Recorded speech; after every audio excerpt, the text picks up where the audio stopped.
Welcome to the first hearing of the Committee's review of the Modern Slavery Act 2018.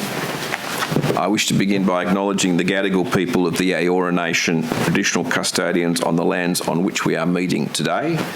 I pay my respects to elders past and present and celebrate the diversity of Aboriginal peoples and their ongoing cultures and connections to the lands and waters of New South Wales. I also acknowledge and pay my respects to any Aboriginal and Torres Strait Islander people joining us today. My name is Dr. Joe McGurr and I'm the chair of the committee. And I'd ask everyone in the room to please turn their mobile phones to silent.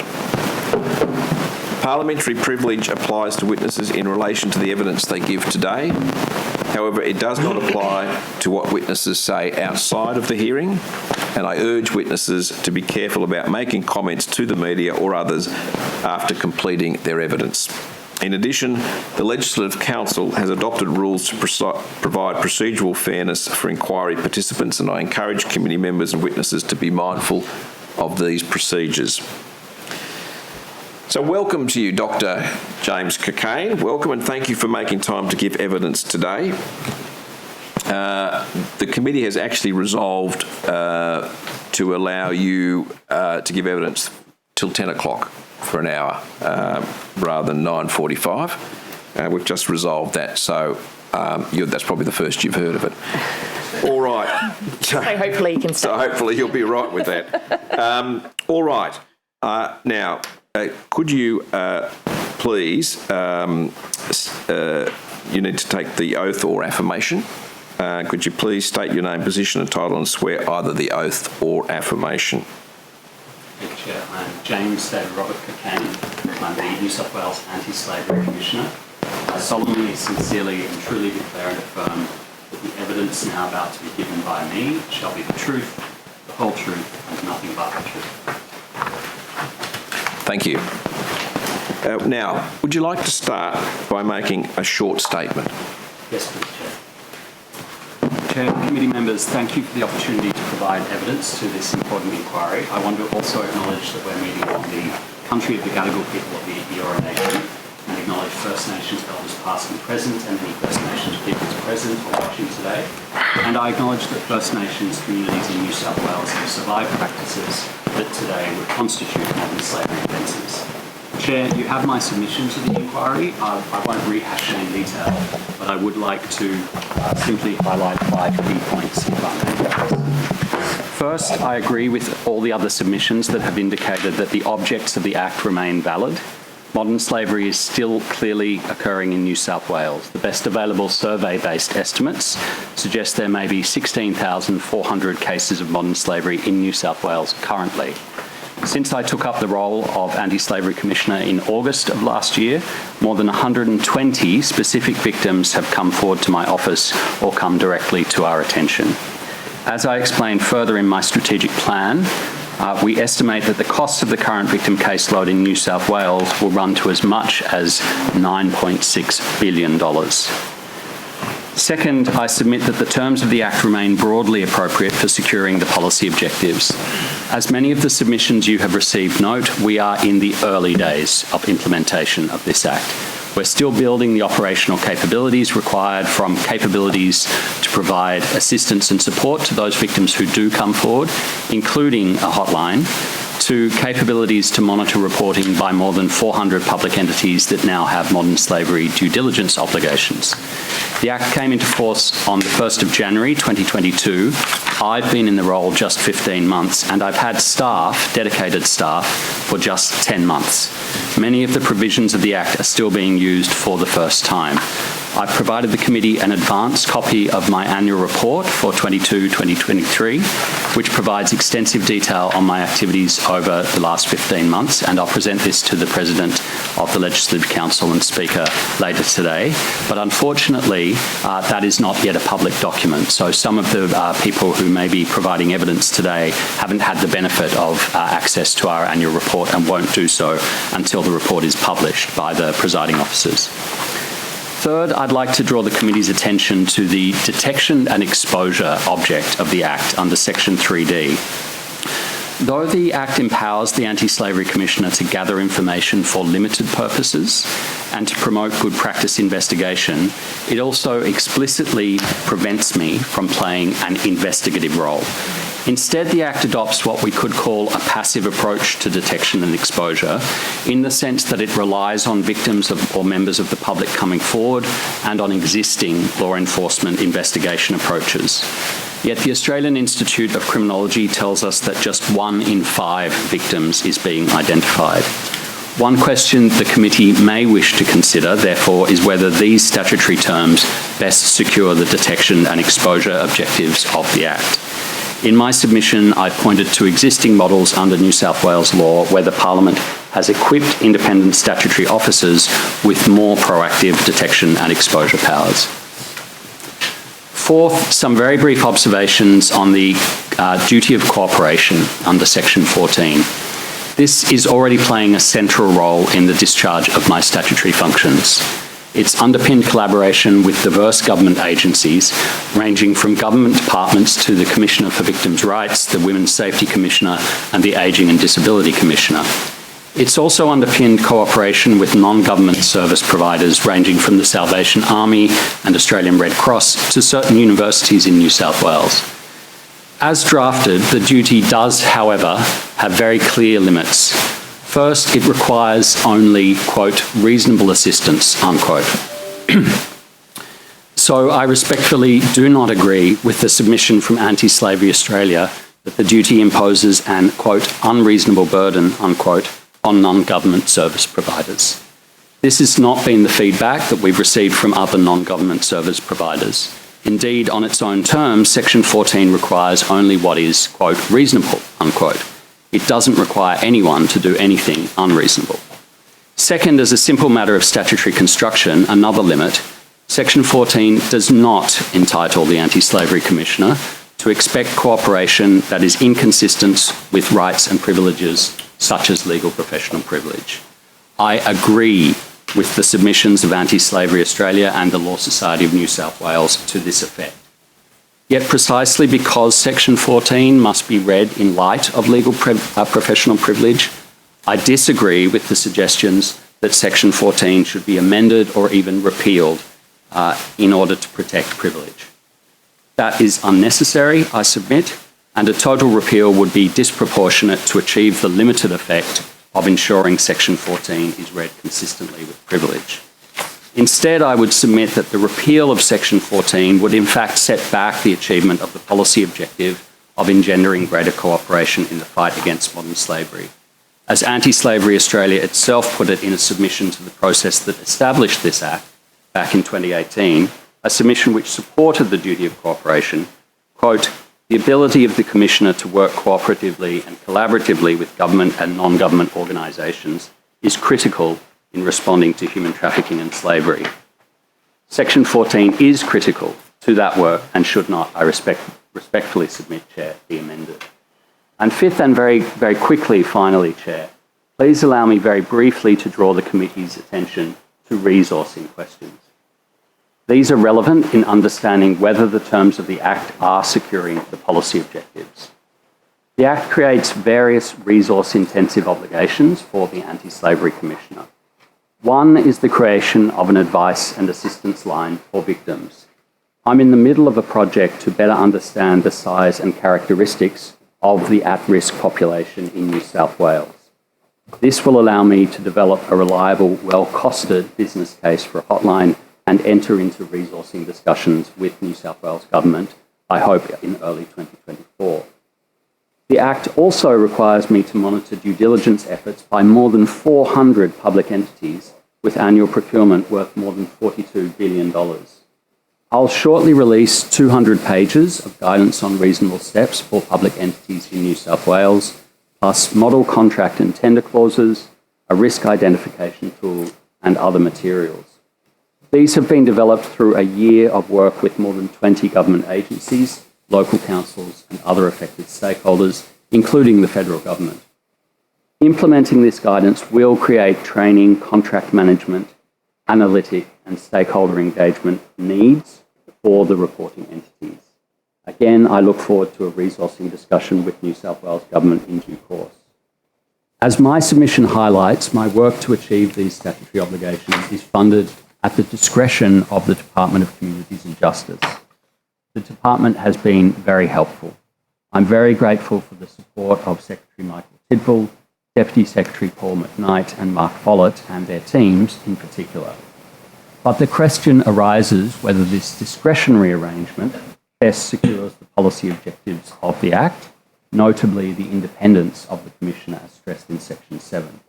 As submissions from myself and the Australian Human Rights Commission note, there are other models that the committee could consider, such as designating the Anti-Slavery Commissioner a special office in the state's budget papers.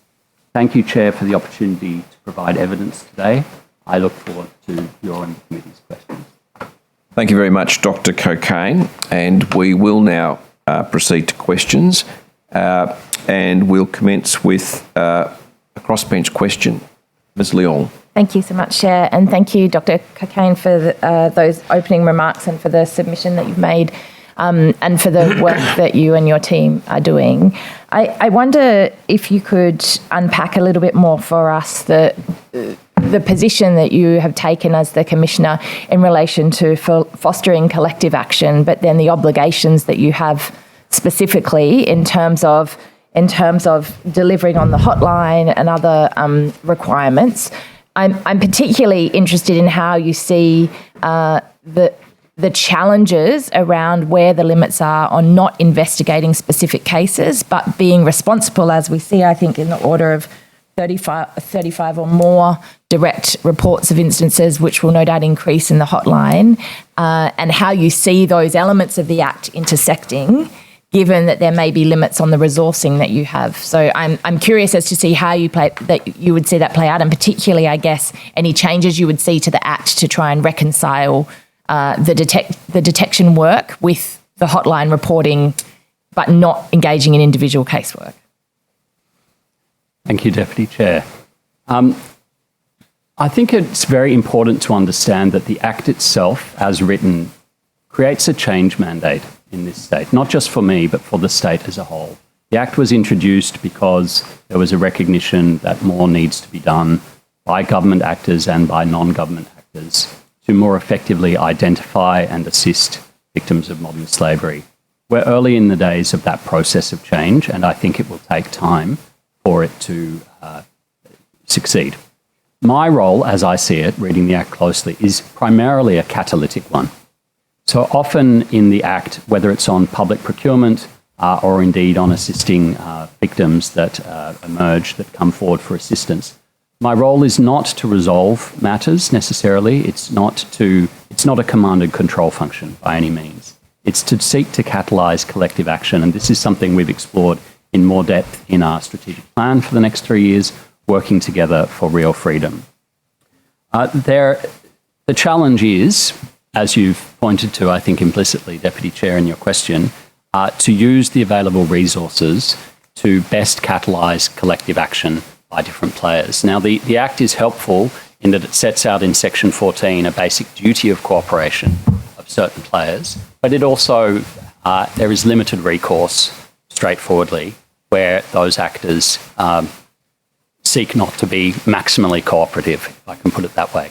Similarly, on public procurement, my role is, as I sometimes put it colloquially, in dealing with government agencies and others that have reporting obligations, it's more like that of a teacher than a school principal, in the sense that, yes, I am charged under the Act in monitoring that reporting, and we will be providing advice on how to strengthen the efforts that reporting entities take, but it is not a sanctioning role. I do have the power and indeed the responsibility to keep a public register of non-complying entities, but that's where the limits of my sanctioning role end. I make the distinction between the role of a teacher and the role of a principal in the sense that there is another actor in the system that frankly has stronger sanctioning powers where entities do not meet their obligations to take reasonable steps in their supply chains, and that is the New South Wales Auditor General, who was granted by the legislative process an independent modern slavery audit power and it's best that I don't speak to how that might be used. Those are obviously questions for the Auditor General. So in many different ways, the Act adopts this line that my role is is to encourage and catalyse action by others. This is, we're working out exactly what that looks like when it comes to the question of investigation. So the limit on my role to not get involved in investigation is in section 10(1) of the Act. It's quite a complicated little provision in the sense that it has many clauses. The first of which says that I'm not to get involved in investigations or the resolution or handling of complaints. But then there's a subsequent clause that says, but I can take individual cases into consideration, into account when I'm considering a general issue. General issue is not defined. So the way we approach this is that when a person presents to us as a potential victim of modern slavery, we use section 14. Having heard that person, we use section 14 to open a conversation with the relevant other actors to provide a fact base for effective cooperation. We're charged with referring victims of modern slavery to relevant service providers. We need a strong fact base to understand where best to refer them and to not waste people's time. So although I am not permitted to engage in investigation, we certainly use section 14 to gather information in order to provide a strong fact base for the conversations we have with government and non-government actors to encourage action to support victims of modern slavery. I hope that gives you a sense. Yeah, thanks, Dr. Cocaine. That's useful. I think the other thing that I think is very clear from your strategic plan is the commitment to want to involve people with lived experience in the guidance and direction. I think that's a very good and clear approach for where we need to be headed in this space. I wonder, do you have any thoughts around potential amendments to the Act to ensure that that is not just at the will of a certain commissioner that may have a commitment to that, but rather what could be done in terms of strengthening the Act, both in terms of the role of the commissioner, the role of the committee and others in ensuring those lived experience voices and expertise are being used to shape the objects and the delivery of ending modern slavery? Thank you, Deputy Chair. I think this is a critically important point. So I'd say two things briefly. The first is I wholeheartedly agree that it is critical to involve lived experience in not only the design of policy interventions, but also wherever possible their execution. We have in our team a lived experience practice lead who has experience of modern slavery herself, and we very deliberately included such a role in our first employee cohort to ensure that we were walking this talk, that we were from the very beginning being informed by that experience in the way we design and deliver our own work. I also have on my advisory panel of 29 people, over 20% with declared lived experience of one form or another of modern slavery. But as you rightly point out, Deputy Chair, this is at my discretion at the moment. So the second point I would make is I think the suggestion to formalise this in some way, potentially in the functions of the Commissioner, potentially through a more substantive provision, is a very promising idea. I'd be happy to take on notice to come back to you with a more formal suggestion of what that might look like, if that would be useful to the committee. Thank you. I appreciate that. And just further to that on the idea of engaging and ensuring a diversity of voices, one of the other submissions made by the Council for Civil Liberties specifically refers to the need to ensure that there's resourcing and support for cold communities. I wonder, in terms of the communications and website and information you currently have available, how many languages that's available in and the communications that are available, and what the resourcing support is for ensuring that there is a communication in multiple languages of the information put out by the Office of the Commissioner. Thank you so much, Deputy Chair. This is also critically important. I am the Anti-Slavery Commissioner for New South Wales, not for one segment, geographic or cultural, of New South Wales. So again, through the advisory panel, we're drawing on a rich array of cultural perspectives. And I'm very pleased that the CEO of Multicultural New South Wales, Joe LaPosta, is a part of that advisory panel, partly to help ensure that we get this right. We have made some of our initial communications, notably a fact sheet, available in 19 languages, which I have buried somewhere in this fantastic briefing pack that my team has carefully prepared. So you don't need to list the 19, but feel free to submit them. Thank you. We might take that on notice. Yeah. And And frankly, the coming to the tail end of your question, Deputy Chair, how much we can do that is going to be a function of resourcing, very straightforwardly. It is critical, and we take a very risk-driven approach in our work. So we will focus our communication particularly on those cohorts which we understand to be at risk, at greatest risk of the specific type of modern slavery that we're seeking to engage with. We're learning still about which communities those are in New South Wales and what languages they speak. So we were certainly committed to communicating in multiple languages. We've started that work, and there's a lot more to do. Thank you. And thank you, Ms. Leong. We might now pass to Dr. Kane. Thank you very much. Thank you very much, Dr. Cocaine. I have a few questions.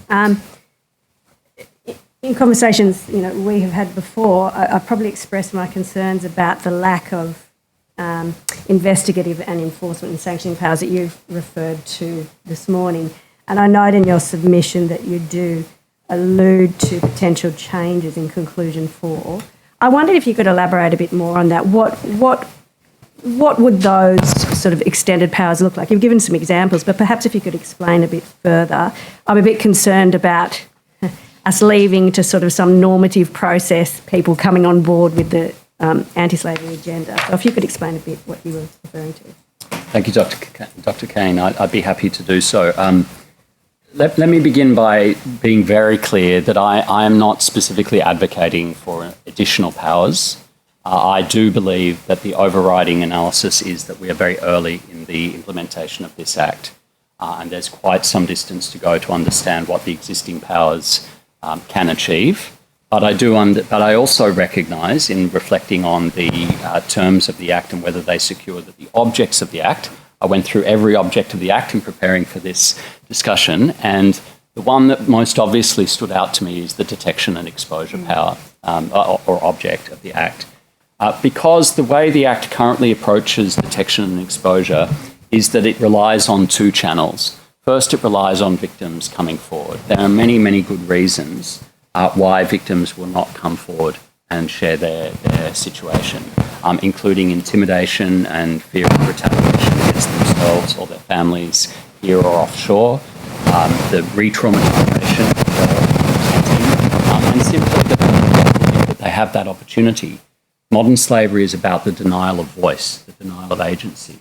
So it's a lot to expect of somebody in that situation, someone who's being treated as if they're owned, to somehow find the opportunity and the means by which to come and express their situation. The second way that the Act currently relies on this situation changing is on existing law enforcement and other frontline workers developing capabilities to better identify and support victims of modern slavery. Now, we think that second one has great potential, and I recognise that the Act gives me a responsibility to make that happen.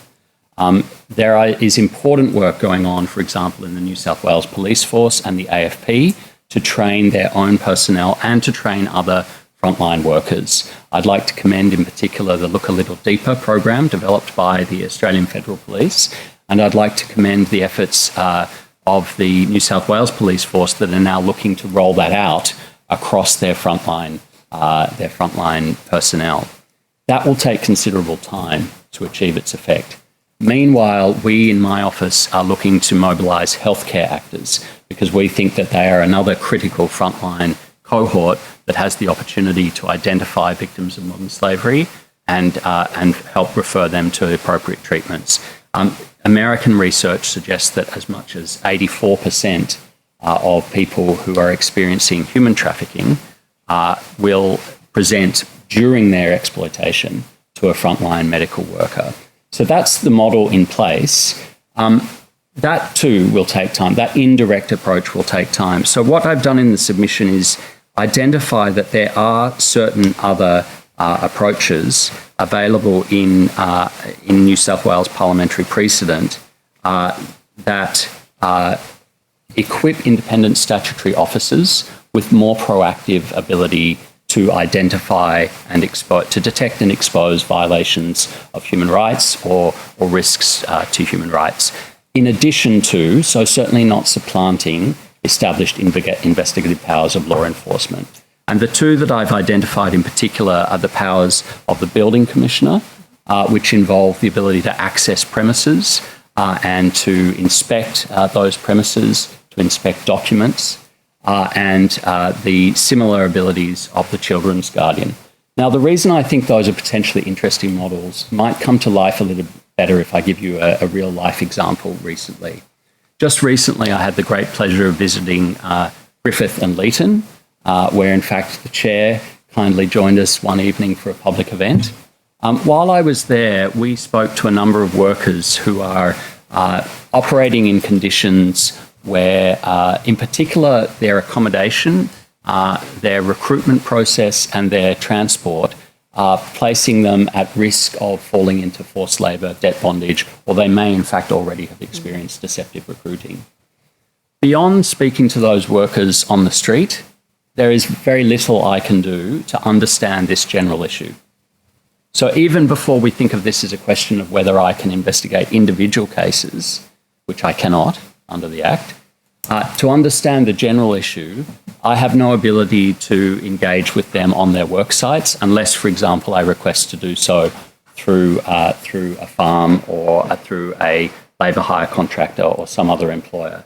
And the experience of other authorities, such as the Fair Work Ombudsman, is that doing that by request leads to a suppression of indicators or evidence, frankly, of violations of workplace obligations or indeed the criminal law in this case.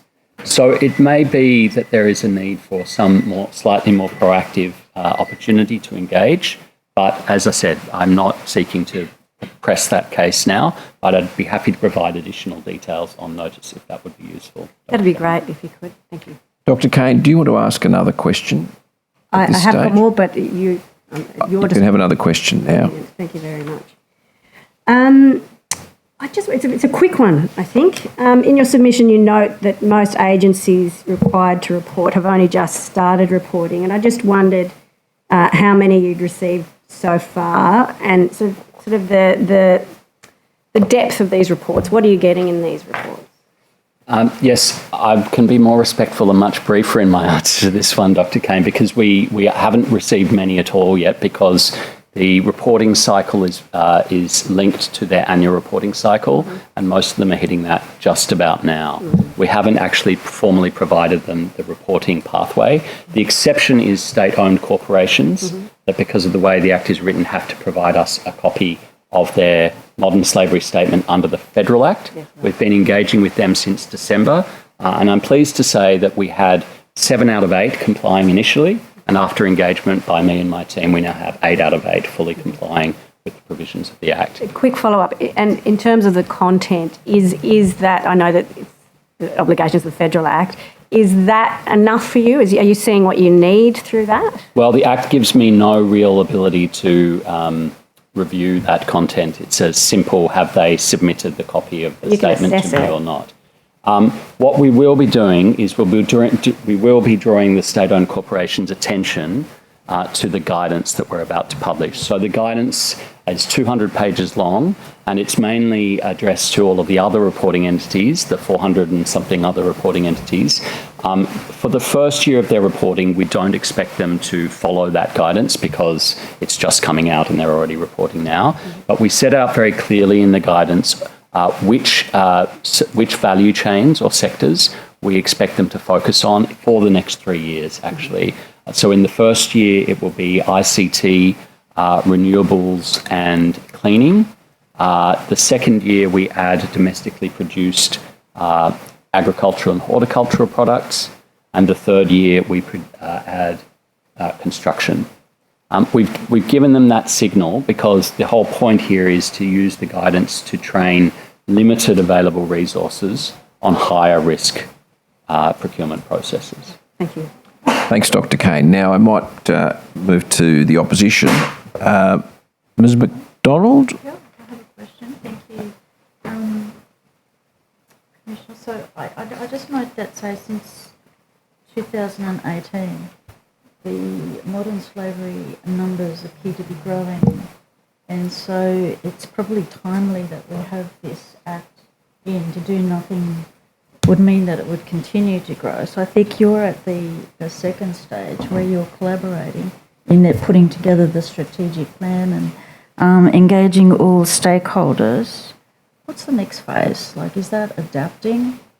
As Dr. Kane said, possibly having amendments to the Act and different powers to the Commission? That's a very searching question, Ms. Honourable McDonald. My view is that we may need to spend several years bringing the current provisions to life and potentially any amendments that the committee may propose as a result of this inquiry, and that some of that activity may be more administrative and policy oriented rather than legislative. So let me flesh that out a little bit. The history of engagement on modern slavery issues in this country has primarily been a conversation between the federal government and the non-government service provider sector. There are good reasons for that, to do with the fact that much of the work in this area responds to a UN treaty 20 years ago, and that obviously is in the federal government's domain. But as a result, perhaps unintentionally, state and territory level actors that provide the services that are often critical to victims' exit from and recovery from modern slavery, so healthcare, accommodation, legal aid, other such services, those state and territory level actors have been somewhat missing from the conversation. And I don't use that term pejoratively. It's simply not been the way the conversation has been structured. We have the opportunity now with the Act in New South Wales to really engage those actors and help them bring a limited modern slavery focus to their work, and see how the work that they're already conducting, or that's very easily within reach, can make a significant difference in the life to modern slavery.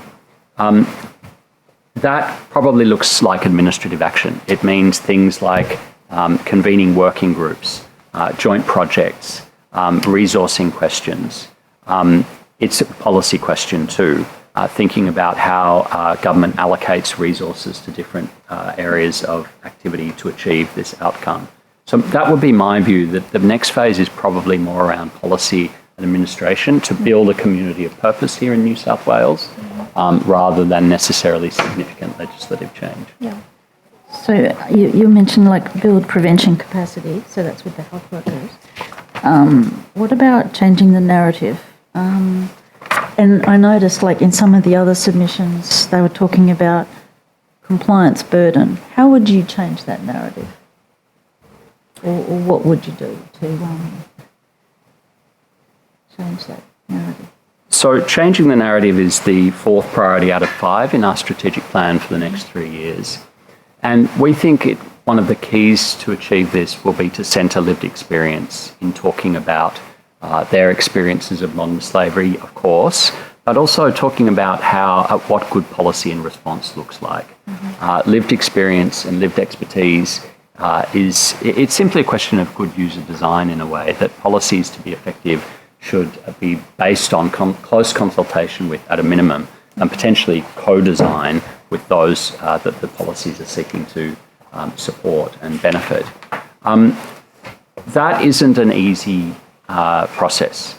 Involving those with lived experience, this can be highly traumatising for them. It has to be, the process for them to engage effectively needs to be very carefully built through close consultation. And it hasn't been the traditional practice here in New South Wales, or I would say more broadly in Australia, to centre lived experience in advocacy. It's a fairly recent phenomenon. Some of you had the benefit of hearing from Sophie Otiende, the powerful advocate for this perspective, the CEO of the Global Fund to End Modern Slavery, when she kindly joined us here at New South Wales Parliament on the 22nd of June to promote this plan. I think Sophie's powerful example shows how the narrative can be changed if we centre lived experience, but we're going to have to build that work very carefully. Now, in terms of a compliance burden, I think, as I said, this Act is a change mandate, And we're in the very early days of different actors reacting to the steps that they're required or encouraged to take under the Act. It's fairly natural that there would be a diversity of views about how this is playing out. I think it will take some time for the true shape and rhythm of what that cooperation looks like. And indeed, we have plans in my office to involve those service providers in a collective communication approach so that we can help identify and promote the great work that they're doing. But that kind of collective approach to communication, advocacy, resourcing, strategy is fairly new, and it's going to take some time for the constellation to settle down into place. Ms. Ayad? Yep, thank you. You mentioned earlier, Commissioner, about in the USA, 84% of people who are victims of modern slavery will present to frontline healthcare workers while they're being trafficked. So in this instance, is there any evidence to suggest the same is happening in New South Wales with no reporting systems? And if there was a reporting system, what would the process entail? So we do have reporting systems in place at the moment, Ms. Ayad. Of course, to the AFP is the primary one. Yeah. The AFP are the gatekeepers for access to the Support for Trafficked People program that's funded by the federal government. Now, we know from direct testimony to me that some survivors of modern slavery don't want to go through that process of engaging with the criminal justice process. They find it deeply traumatising.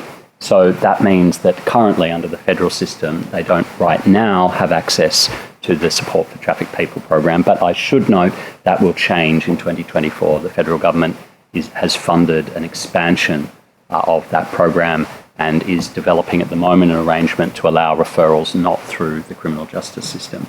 In New South Wales, there are also opportunities for victims of modern slavery to engage directly with non-government service providers.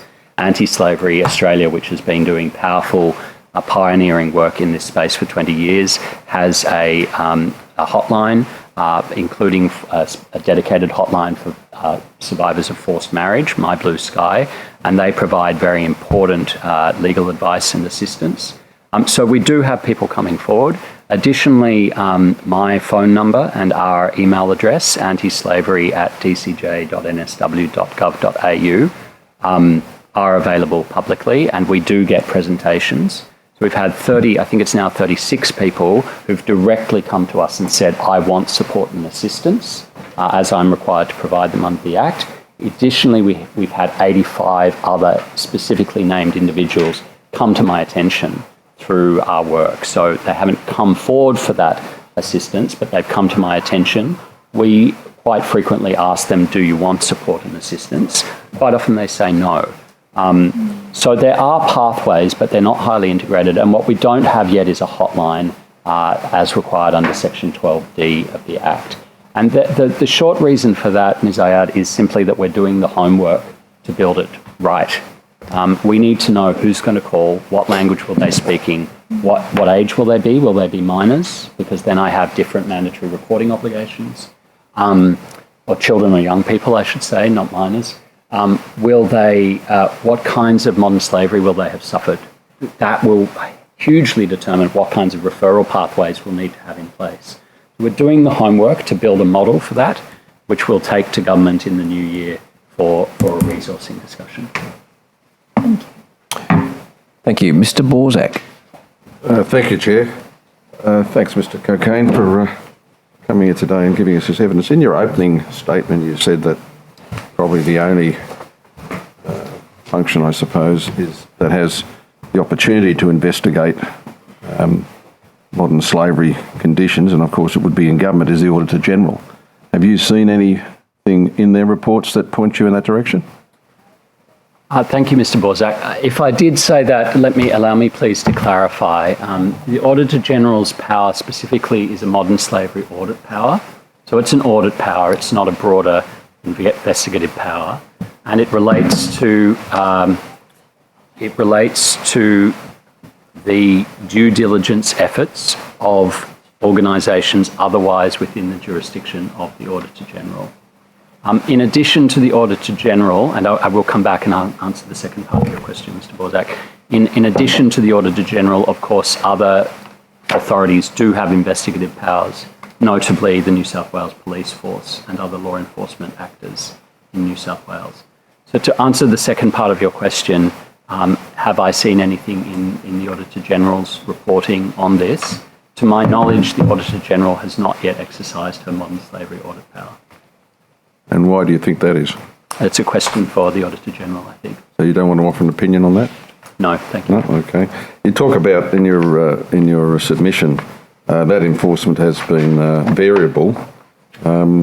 What do you see as the problems around the variability of enforcement by the people, obviously, who do have the ability to enforce modern slavery laws? That's an excellent question, Mr. Borzak. So the line that you refer to in my submission, I believe, was specifically discussing the enforcement of the criminal law. Again, here I might offer an opinion, but again, I think the New South Wales Police Force and the DPP and other criminal justice actors are probably better qualified to answer the specifics of how they go about selecting cases for investigation and prosecution. What I can speak to is general patterns around modern slavery. These are extremely difficult cases to investigate as a general matter. People who are suffering modern slavery are often deliberately hidden from sight of law enforcement actors. Well, by definition, they don't come forward. That's right. That's your evidence, isn't it? That's right.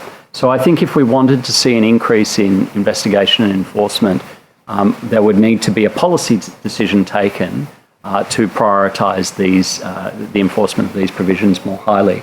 Now, one that I have drawn attention to quite recently is Section 91H(a) of the Crimes Act, which is, if I just find it here. Want to just explain that? It's a Yes, it's the provision essentially that creates a criminal offence for administering a digital platform, aware that the platform is used to distribute child sexual abuse materials.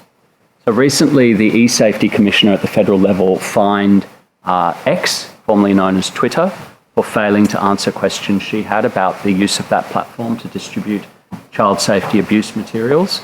And I pointed out in the public through a statement that if there is evidence that such materials are being traded on a platform like X, and X is aware of this, then there is a question whether that violates Section 91H(a) of the New South Wales criminal law, and perhaps that's something that could and should be investigated and prosecuted. Thank you. In your evidence, you talk about the development of a code of practice under Section 27. Can you tell us where you think you're up to in relation to that? And I think you also say in your evidence that there is a large appetite for guidance, training, and obviously a code of practice would be something that should be in place as soon as possible. Can you give us a bit of an update of where you see yourself being up to in that process? Yes, I'd happily do that, Mr. Borzak. So there are two things that we have underway in the procurement and supply chain space. The first is the guidance that I mentioned earlier. We hope that will be published in the next month, and then it will go to the New South Wales Procurement Board for consideration for endorsement through a direction, we anticipate. That applies to the reporting entities, 400 plus reporting entities captured by the Act. Separately, Section 27 of the Act empowers me to develop codes of practice for identifying and, I paraphrase here, addressing modern slavery risks in supply chains, not only in the public sector but more broadly. The term used is organisations. We're using that to develop, as you point out, a renewable energy value chain code of practice. We're currently drafting that code of practice. We're working with the Clean Energy Council to help us get an understanding of what the potential user needs of that code will be. We'll then release that draft, we hope, prior to the end of the year, for several months of public notice and comment and feedback. We'll then review the draft and look to publish the code in the middle of next year. Thank you. You promulgate the code, but you say you don't have any ability to investigate, the potential effect of the code or potential breaches, I suppose. Would it be useful to you to have a power to be able to publicly expose abuse I mean, after all, modern slavery in general, whether it's here or overseas, does cost good jobs and well-paid positions in New South Wales. What do you see that, and how can you deal with that in terms of actually doing more than just educating? It's a very good question. So at the moment, if a reporting entity doesn't follow the guidance we're about to issue, there are various steps I can take to draw their attention to that, and then they have to respond in their annual reporting. If they don't, or if I'm dissatisfied with their response, there is the possibility that they go on the public register required by Section 26. So there is that ability to, for lack of a better word, name and shame. And I'd also note that the legislative amendments made when this Act came in also give me immunity from defamation law in New South Wales. I take that as a very important... So start defaming them then. Start defaming them then. Well, we have already begun to identify individual companies in public where we see potential modern slavery risks. For example, Links Employment, TAS, Pty Ltd, is an entity that we issued a public statement encouraging people to come forward with information. But, Mr. Bozak, if I may, it comes back to the point that I cannot, under the powers given to me, proactively investigate that matter. I am able to draw attention to a general issue, but I'm not permitted to proactively investigate that matter. So I am in a passive situation, waiting for people with information to come forward and share that information. Well, so that takes me right back to my first question of you, and that's, do you want more power to investigate, not just educate? I think that's a matter for the committee, thinking about whether the current arrangements... Well, give us some guidance. ...of detection and exposure. Give us some guidance. Mr. Bozak, I have offered models of what that might look like if you were so minded, and I think you can probably take that as an indication that I think it's a matter worth exploring. Okay, thank you. Thank you. I think Ms Wilkinson might have a question, Dr Kane, that you're going to ask for her because she's having trouble connecting in. Yes. So I might go to you now. She's deferred to me due to coughing attacks. The question's about the codes of practice and supply chain. Thank you, that's really interesting. I just wanted to ask, in terms of the different components of that code, obviously one of the key drivers of poor behaviour, particularly when it comes to treating workers, is price or costs. Yes. How are you factoring in, I guess, a means of considering cost or trying to avoid cost and price exerting that downward pressure on that supply chain? What in your codes are you looking at to address that economic imperative to engage in poor labour practices? That's an excellent question from Ms Wilkinson. And Ms Wilkinson, if you're watching, I hope you... She's behind you, bizarrely. ...recover quickly. I'm not sure where to look. I'll look this way. Yep. I think I can give you two useful answers to this question. The first is in relation to the guidance to public entities. So this is the 400 plus entities I keep mentioning, all government departments, all local councils and so forth.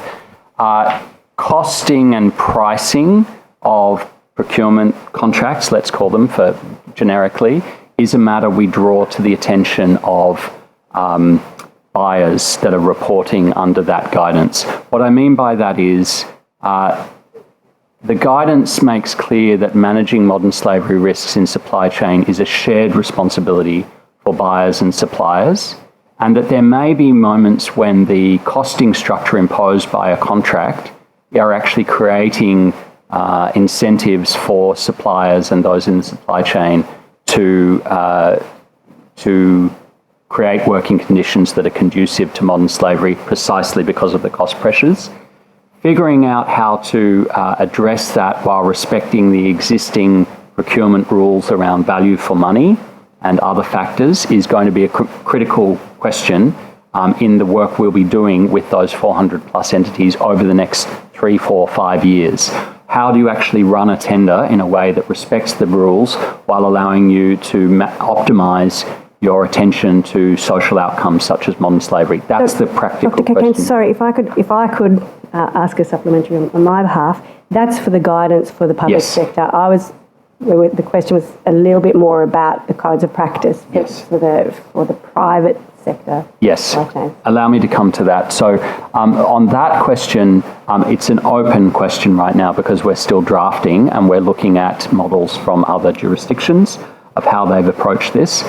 Specifically on the point that you've raised, one model that has recently, I'd say, caught my eye is the model being used by the Labour Hire Authority in Victoria, which has done some outstanding work using information to value chain providers in the private security sector, precisely to help different actors along the value chain understand what fair cost pricing looks like.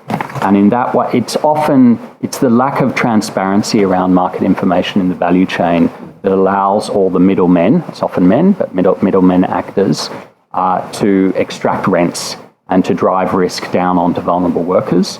So it may be as simple as working with specific supply chains, value chains, to publish fair pricing information. That, however, is a highly technical exercise, which may take some time. And there is precedent in the cleaning sector with the Cleaning Accountability Fund. Exactly. And I think with the renewables work, what we're looking at the moment is the code will be technology neutral. We'll then have a series of implementation guides that look at specific technology value chains, because you're going to have, frankly, different pricing structures in each of those value chains. So this is certainly the direction of travel, but again, it may be partly a function of resourcing, how far and fast we can move along that pathway in the years ahead. Thank you. Okay, I would like to ask a question at Please. this point. You've indicated both in your submission and again this morning several areas where it seems to me there'll be increased work for you and your team going forward, expanding lived experience involvement in implementation, the implementation of the hotline, which is scoping at the moment, but I think could be quite resource intensive, and the exercise of reviewing the procurement information that comes in once the reports are in and so on. I wonder if you can offer, in terms of resourcing going forward, how are the discussions going with you and the government on that? Constructively. So this is a brand new area of work for the state, and I think it's natural that it would take some time to understand the practical import and implications of the Act, and we're in the middle of that process now. We're beginning to identify exactly these potential areas of demand for resourcing. I think the areas we have identified, exactly those areas that you've identified, Chair, in your helpful summary. Of those, the two that will require significant additional resourcing are the hotline and the procurement work. The procurement work, I would note, isn't necessarily only about resourcing to my office. That actually may be a relatively small component. It's more about ensuring that the 400 plus reporting entities have the work, not just to do the reporting, but frankly to do the contract management, the risk analytics and so on, to really embed this work in their own practice going forward. I am in continuing conversation with government about the need, despite the straitened fiscal times, to consider how to effectively resource that work. And I'm optimistic that that conversation will continue into the new year. In fairness, we have not, except in a couple of specific areas relating to digital requirements, we have not put specific propositions yet to the government. We have had constructive conversations with the department, and it might be worth, Chair, if you allow me just to say 30 seconds more on our conversations with the department as opposed to the government more broadly. At the moment, the resourcing complement that I am afforded is at the discretion of the department. I've had very constructive engagement with the Secretary of the Department, Michael Tidball, with Deputy Secretary Paul McKnight and others working with Paul, with Deputy Secretary McKnight. Earlier this year, I was asked to model our needs going forward, despite it being fairly early. That was a reasonable request. I identified the minimum baseline requirements to meet my statutory obligations, the bare minimum, as being 18 personnel full-time. Given the other demands on the department's budget, the department kindly provided 12 personnel. So we are operating currently with that complement, and I think there is a further conversation, as I had, which is now underway with broader government to think about additional resourcing needs going forward. Does the 18 include the hotline? The 18 would provide absolute bare bones, but it depends a little bit on the demand for the hotline, Chair, in fairness. We need to model what we think that demand will be and how full service, if I can put it that way, the hotline will be. I would note that under 12D, Section 12D of the Act, there is the possibility to what I would call piggyback the hotline. It is not necessarily the case that we have to build a hotline from scratch. I sometimes refer to this as a hotline arrangement.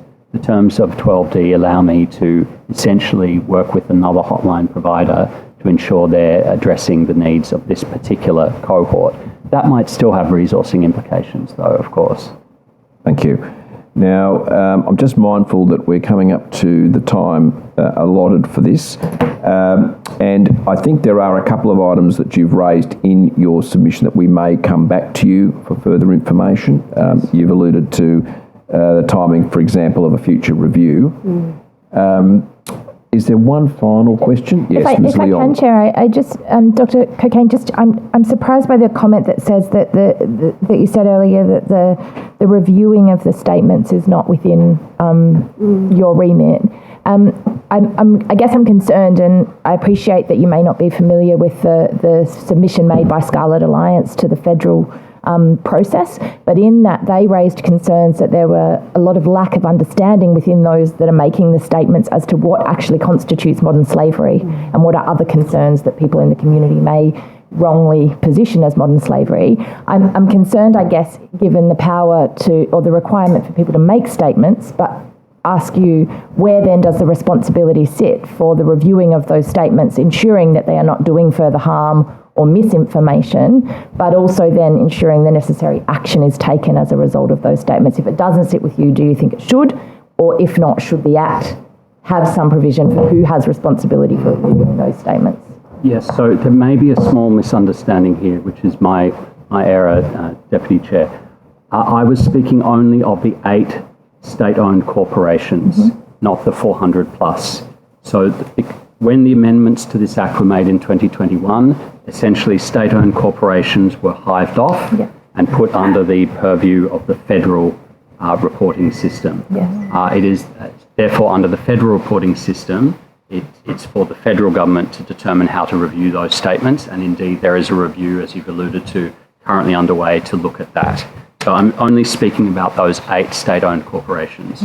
For the 400 plus other reporting entities, the Act provides a balance of responsibilities between myself and the Auditor General, and to some extent actually also the Procurement Board, in the sense that I have an obligation to consult with the Procurement Board on the effectiveness of due diligence. So absolutely, yes, I do have responsibility to review the reporting by those 400 plus entities.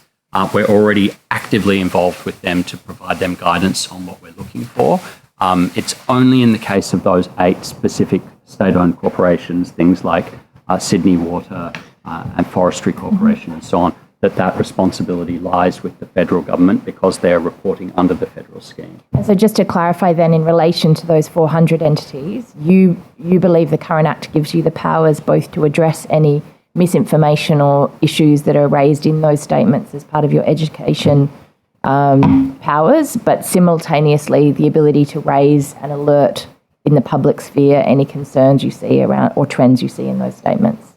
So the Act currently gives me the obligation to monitor that reporting specifically. It then gives me various powers to identify issues and notify government agencies of specific issues. That then triggers extra reporting obligations for them.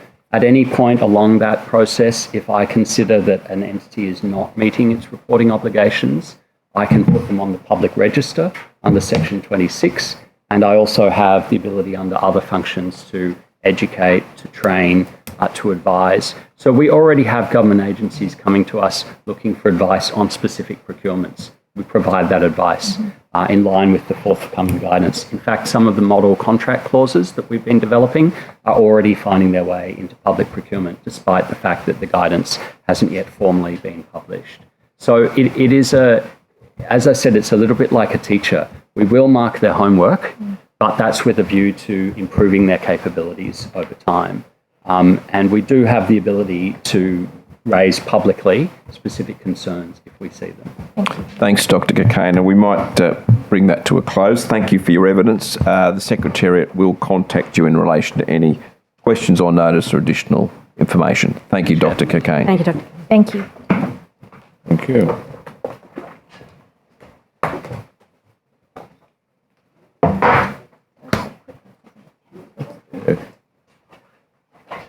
Yeah, this is- That's not here.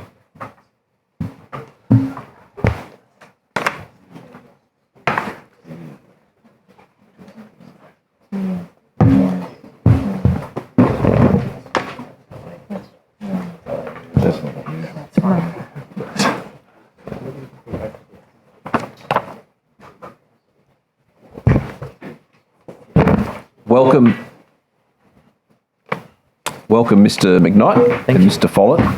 Thank you for coming making time to give evidence this morning. Now, I wonder if you could please state your names and position titles and swear either an oath or an affirmation. So my name is Paul McKnight. I'm the Deputy Secretary of Law Reform and Legal Services at the Department of Communities and Justice. I solemnly, sincerely and truly declare and affirm that the evidence now about to be given by me shall be the truth, the whole truth and nothing but the truth. Thank you. Hello, my name is Mark Follett. I'm the Executive Director of the Policy Reform and Legislation Branch of the Department of Communities and Justice. And I solemnly, sincerely and truly declare and affirm that the evidence now about to be given by me shall be the truth, the whole truth and nothing but the truth. Thank you very much. Now, would either of you like to start by making a short statement? We thought we could just take committee questions if that suits the committee. All right, no worries. We might start, Ms. Leon.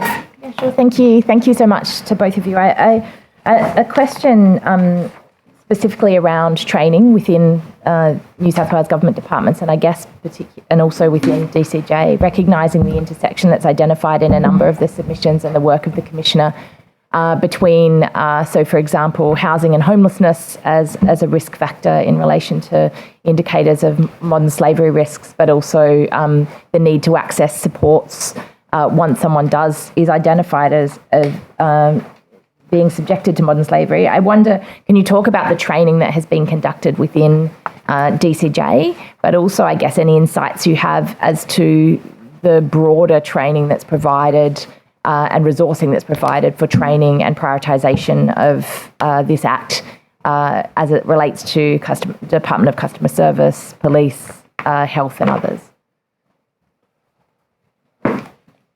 I might need to take some of the detail of that on notice, but what I would say, generally speaking, is that I think, as the Commissioner was saying earlier in his evidence, it is fairly early days for the Act, and fairly early days for the Commissioner.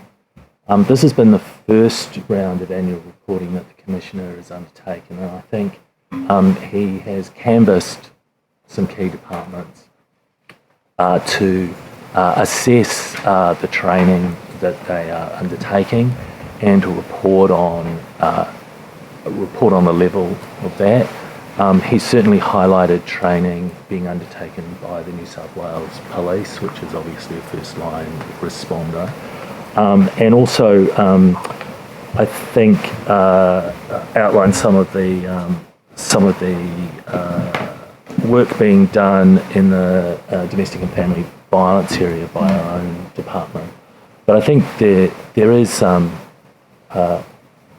capacity to build in the training area across government, and I think that with the Commissioner's support, that is something that we will need to work on across government. I think Commissioner is particularly focused on frontline entities and the issues of how we identify people who are in sort of first responder in health systems, in police systems, in child protection systems, and how we dig a little deeper into their life experience and identify what they're doing. But I think, generally speaking, as I say, there is a little more work to do in that space. Mark, did you want to? No, I think that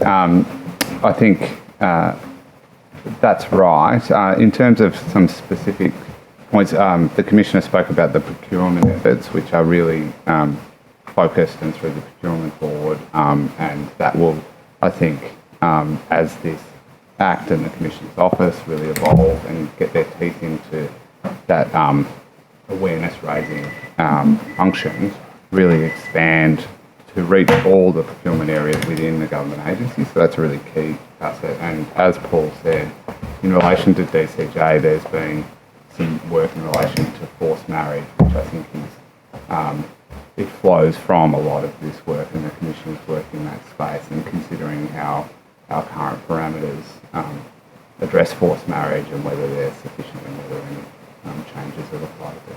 Thank you, Chair. If I may, just a quick one on the review timing. I think all of us feel that this review may be a little soon given the timing of the delays, and I recognise in the Commissioner's submission they made reference to the fact that there's no ongoing review, and obviously that's something that needs to be looked at in updating the Act potentially.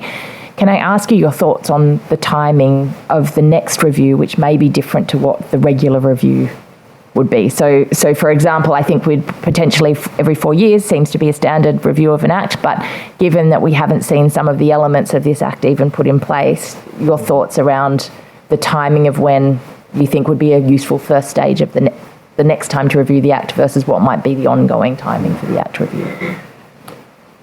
Yeah, I think it is early days for the Act. I think it's not, it is not it is a valuable exercise, I think, to take stock of where the Act is up to now in its infancy, with the first strategic plan having been released and the Commissioner now up and running in his role. It's relatively rare for an Act of Parliament to have regular review mechanisms built into it. The normal pattern is for a single review. It used to be 5 years was the standard. 5 years feels like a good amount of time to get a sense of how an Act is working. There are some Acts where we either administratively or built in have a regular review mechanism, but it is relatively rare. In relation to this Act and where we would sort of naturally thinking about how it's performing again, whether that is a statutory obligation or whether we just do that as a matter of administrative practice, it would feel to me really something toward the end of the first strategic plan time frame might give us a sense of how the Act is performing on the ground for us and what difference it's making in the community. So I think that's a 3-year time frame. But I think there is a sense in which you don't kind of know how long that's going to be until you actually do see what's occurring on the ground. And I would expect the Commissioner to have views about that as well as things kind of unfold. Thank you. Thank you so much, Mr. The one thing I might just add to that, if I may, is just I think with this particular legislation, there's a particular overlap with the Commonwealth. And so obviously the Commonwealth's responses to the recent recommendations of how they're going to reform their Modern Slavery Act and what that might mean for the establishment of a Commonwealth office, I think is worth bearing into the timing for which this Act might be reviewed again, because I think understanding how those two regimes are going to work together, I think, is really critical for this space. Thank you, Mr. Hall. I appreciate it. Yeah, thank you. Dr. Kane. Thank you very much, Chair. Thank you both for being here today. I have a question about, I guess, interjurisdictional collaboration. I note in the Commissioner's submission talks about working with the potential federal anti-slavery commissioner. And I wondered what work is being done by DCJ in terms of interjurisdictional intent, I guess, once those different jurisdictions finalise what their plans are. Well, there's on a number of spaces. So prior to the Commissioner taking on the role, Mr McKnight and I both acted for a short time in the role of Commissioner, and during those periods we met with the Commonwealth quite a lot. I think I met with them once with Home Affairs. So there's sort of an information, and I don't want to speak to the Commission, but I know that he's engaged thoroughly with the Commonwealth. It's obviously critical given the types of offending behaviour and the levers that we have. A number of the offences that are referred to in the New South Wales Act are in the Commonwealth regime as well, and so that engagement is really critical and will continue to be. Again, one area where DCJ is will necessarily need to engage and will engage closely with the Commonwealth is forced marriage, where there is an overlap between New South Wales state responsibility and Commonwealth responsibility. So that's obviously one element of the criminal aspect. There's also the sort of overlap with the procurement element and the state-owned corporations, the voluntary reporting to the Commonwealth regime. So there's sort of 2 points of the regime where there's clear overlap and there's clear work. There's also the ongoing relationships we have as a department with the Department with Home Affairs and Commonwealth AGD in relation to overlapping legal policy issues that we interact with the Commonwealth on various things, whether that's through the Standing Council of Attorneys General or just general agency-to-agency cooperation. Thank you. Follow-up question. Is there any engagement at all, given the sort of continuum that is modern slavery, is there any engagement with Fair Work regulation, Fair Work Ombudsman, in terms of, identification, those kinds of issues? Not with our department as such, but I would need. There may well be interactions between, say, the police and the Fair Work Ombudsman. I mean, you'll be conscious the workplace regulation system in the private sector is a Commonwealth system. I would expect that some of the issues that the Commissioner identified this morning in terms of his visits to workplaces, he would engage with Fair Work on those, and there's nothing stopping him doing that. In fact, the Act provides him with a framework for general cooperation with responsible authorities. So I would hope there is that flow of information being put in place.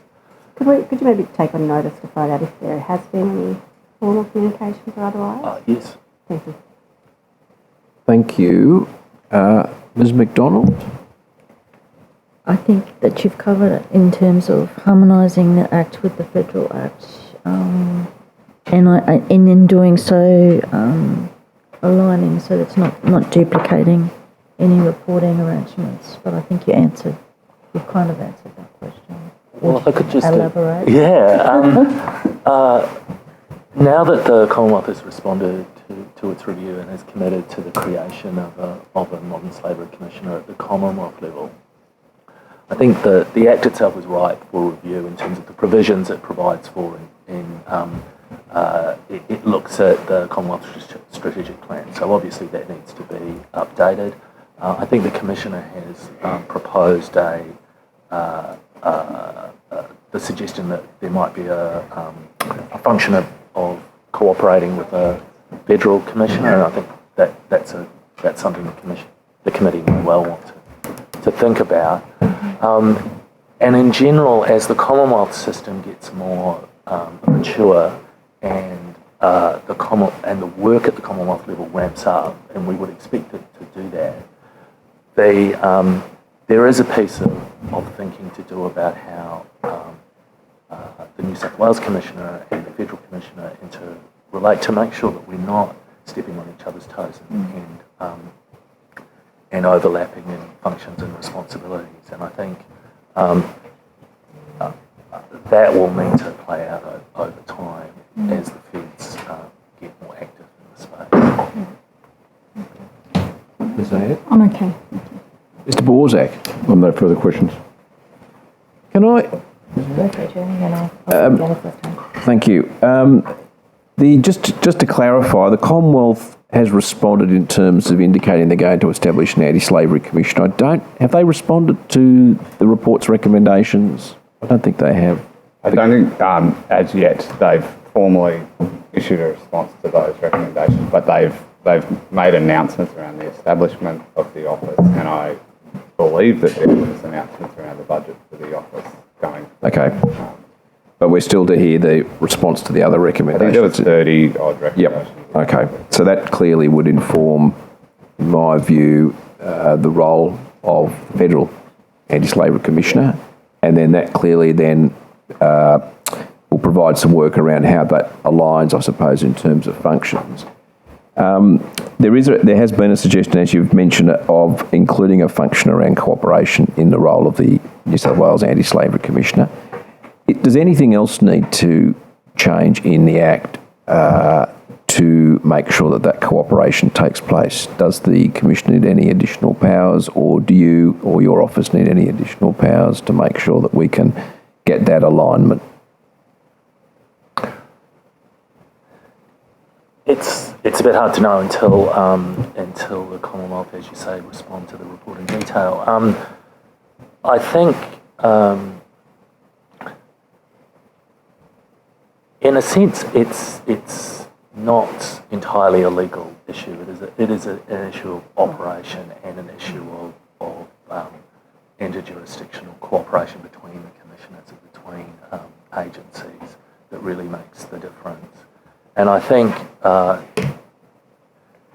we have a real sense that we need to work together to combat modern slavery. So for me, it is really a matter of providing an indication in the Act that is required, and then getting on and doing it at the operational level. So it's probably going to be an operational issue rather than an issue around the Act, beyond perhaps considering incorporating that responsibility for cooperation. Can I just go to an issue that around that Ms. Leong raised earlier around equipping frontline agencies, and I guess in particular health. So, and it seems to me that is going to be a critical component of both increasing the public discussion, but frankly identifying and helping people who may be the victims of modern slavery. Now, would you see that as a responsibility of the Department of Communities Justice on the advice of the Anti-Slavery Commission in terms of training programs in that area, or would it be the responsibility, say, of New South Wales Health to develop those programs itself, or do you lead that across the agencies? Just take me through how that might best work. So I think the model we have under the Act for the Commissioner, really at the centre of what that Act provides for the Commissioner is a Commissioner's role in leadership and capacity building across the government sector. So really we're looking to the Commissioner to help us build our capacities to deliver services in the areas in which we deliver services. So in the case of a health training package or a health issue, what we're looking for from the Commissioner is some assistance, I think, to New South Wales Health primarily to build its capacity. And the same is true of policing and indeed the responsibilities of DCJ. So we're really looking, I think, that the philosophy for us underlying the Act is this idea that we should all be doing better and the Commissioner is there to help us lift our game in the areas where we are responsible. And you see that in the procurement space, you see that in the health space, policing space.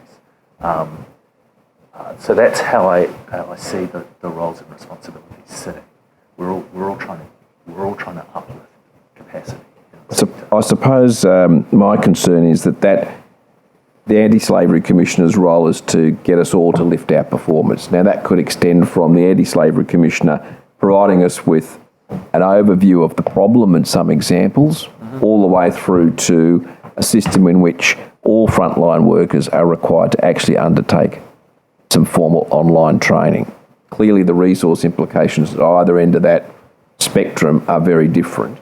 And I'm just interested in how, the role of DCJ in making sure that happens across those agencies and making sure they commit the resources of their staff to be trained, for example. And then I guess it gets on to another issue for me, which of course is the issue, I guess, around resourcing the Commissioner. So we don't have that role.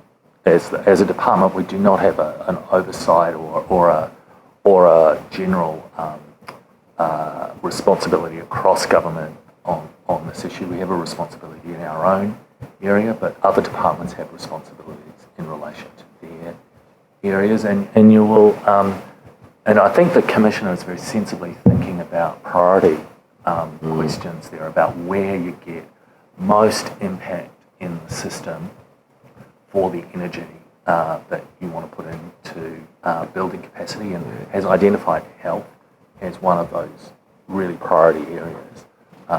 And I think that makes sense in terms of where people go for service in the community and who people are seen by.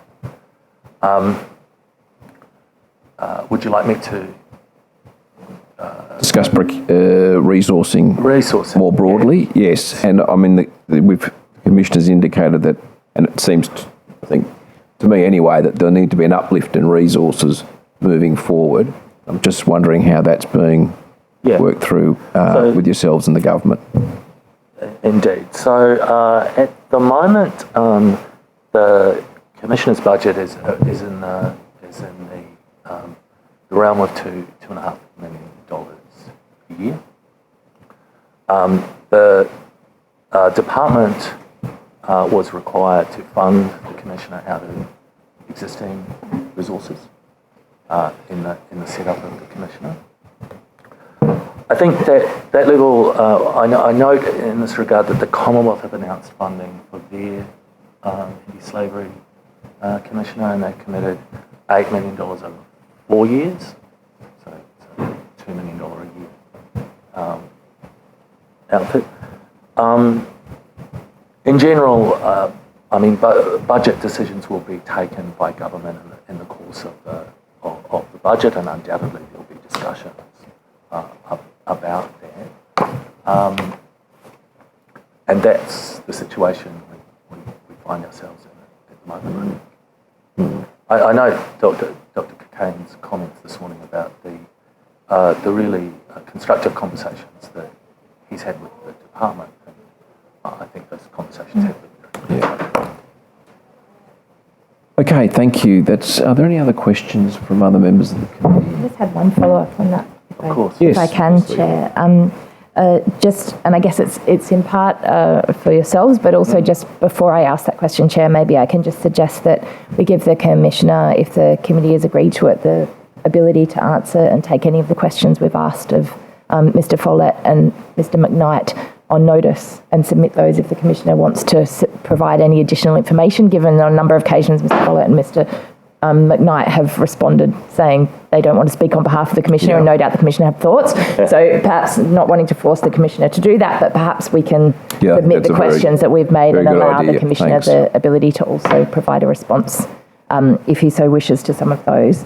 I just wanted to touch in briefly on any thoughts you have in relation to the Act as it stands, and the challenge that exists with particularly accessing to housing and homelessness services, recognising the Special Rapporteur it was focused very much on the intersection between modern slavery and housing and homelessness pressures.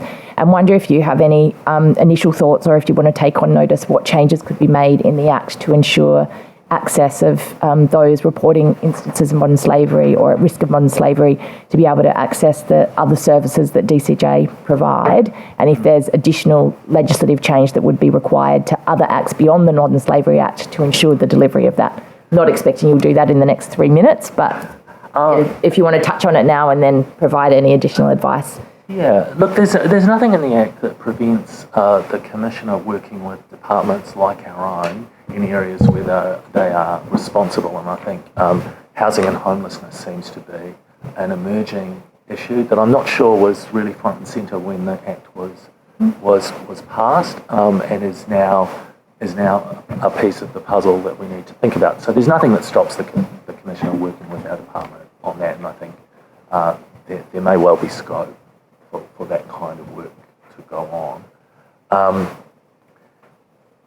I haven't really thought about whether the Act needed to change to specifically reflect that, but we can take that on notice. Thank you. Thanks a lot, Chair. Right. I think there may be no more questions. So thank you very much for your evidence. The Secretariat will contact you in relation to any questions on notice. At that point, we might take a break. Morning tea, for morning tea. Is that the official term? Morning tea. We will now have morning tea and reconvene at 10:45. Thank you. Thank you.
Well, welcome. Might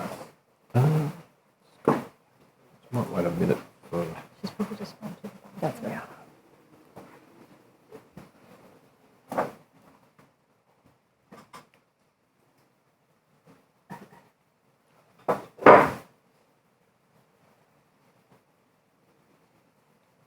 Welcome, Ms. Cooper and Mr. Hong. Thank you for coming and making time to give evidence. Now, I wonder if you could please state your name, position, title, and swear either an oath or affirmation.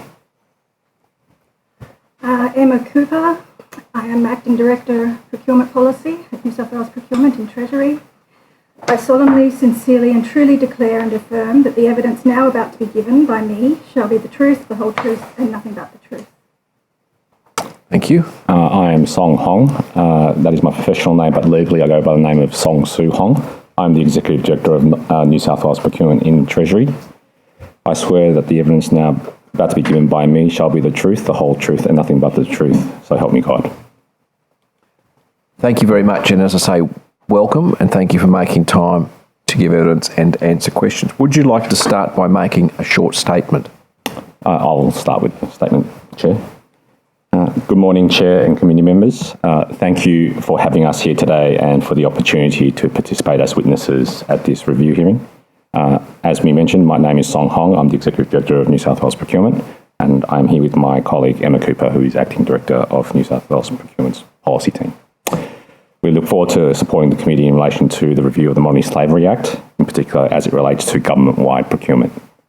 Let me begin by acknowledging the traditional owners of this land, the Gadigal people of the Eora Nation, and pay my respect to elders past, present and emerging, and extend that respect to Aboriginal and Torres Strait Islander peoples here today. Last Friday, New South Wales Treasury made its submission to this committee's review of the Modern Slavery Act 2018.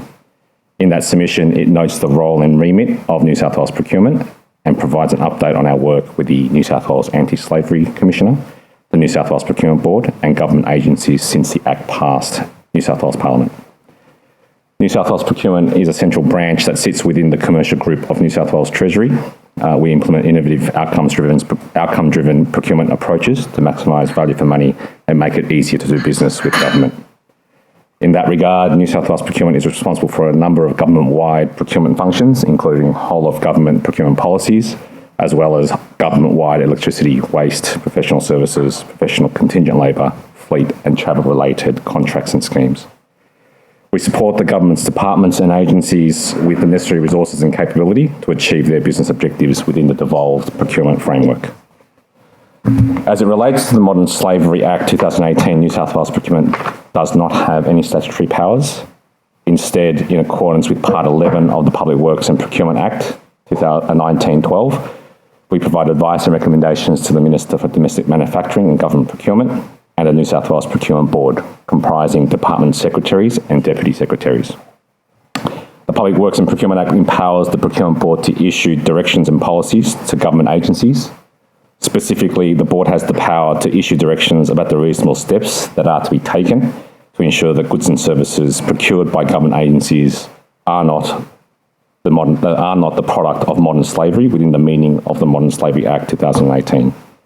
It should be noted that the Procurement Board has authority to direct government agencies as defined in the Public Works and Procurement Act, including all government departments, executive agencies and public bodies.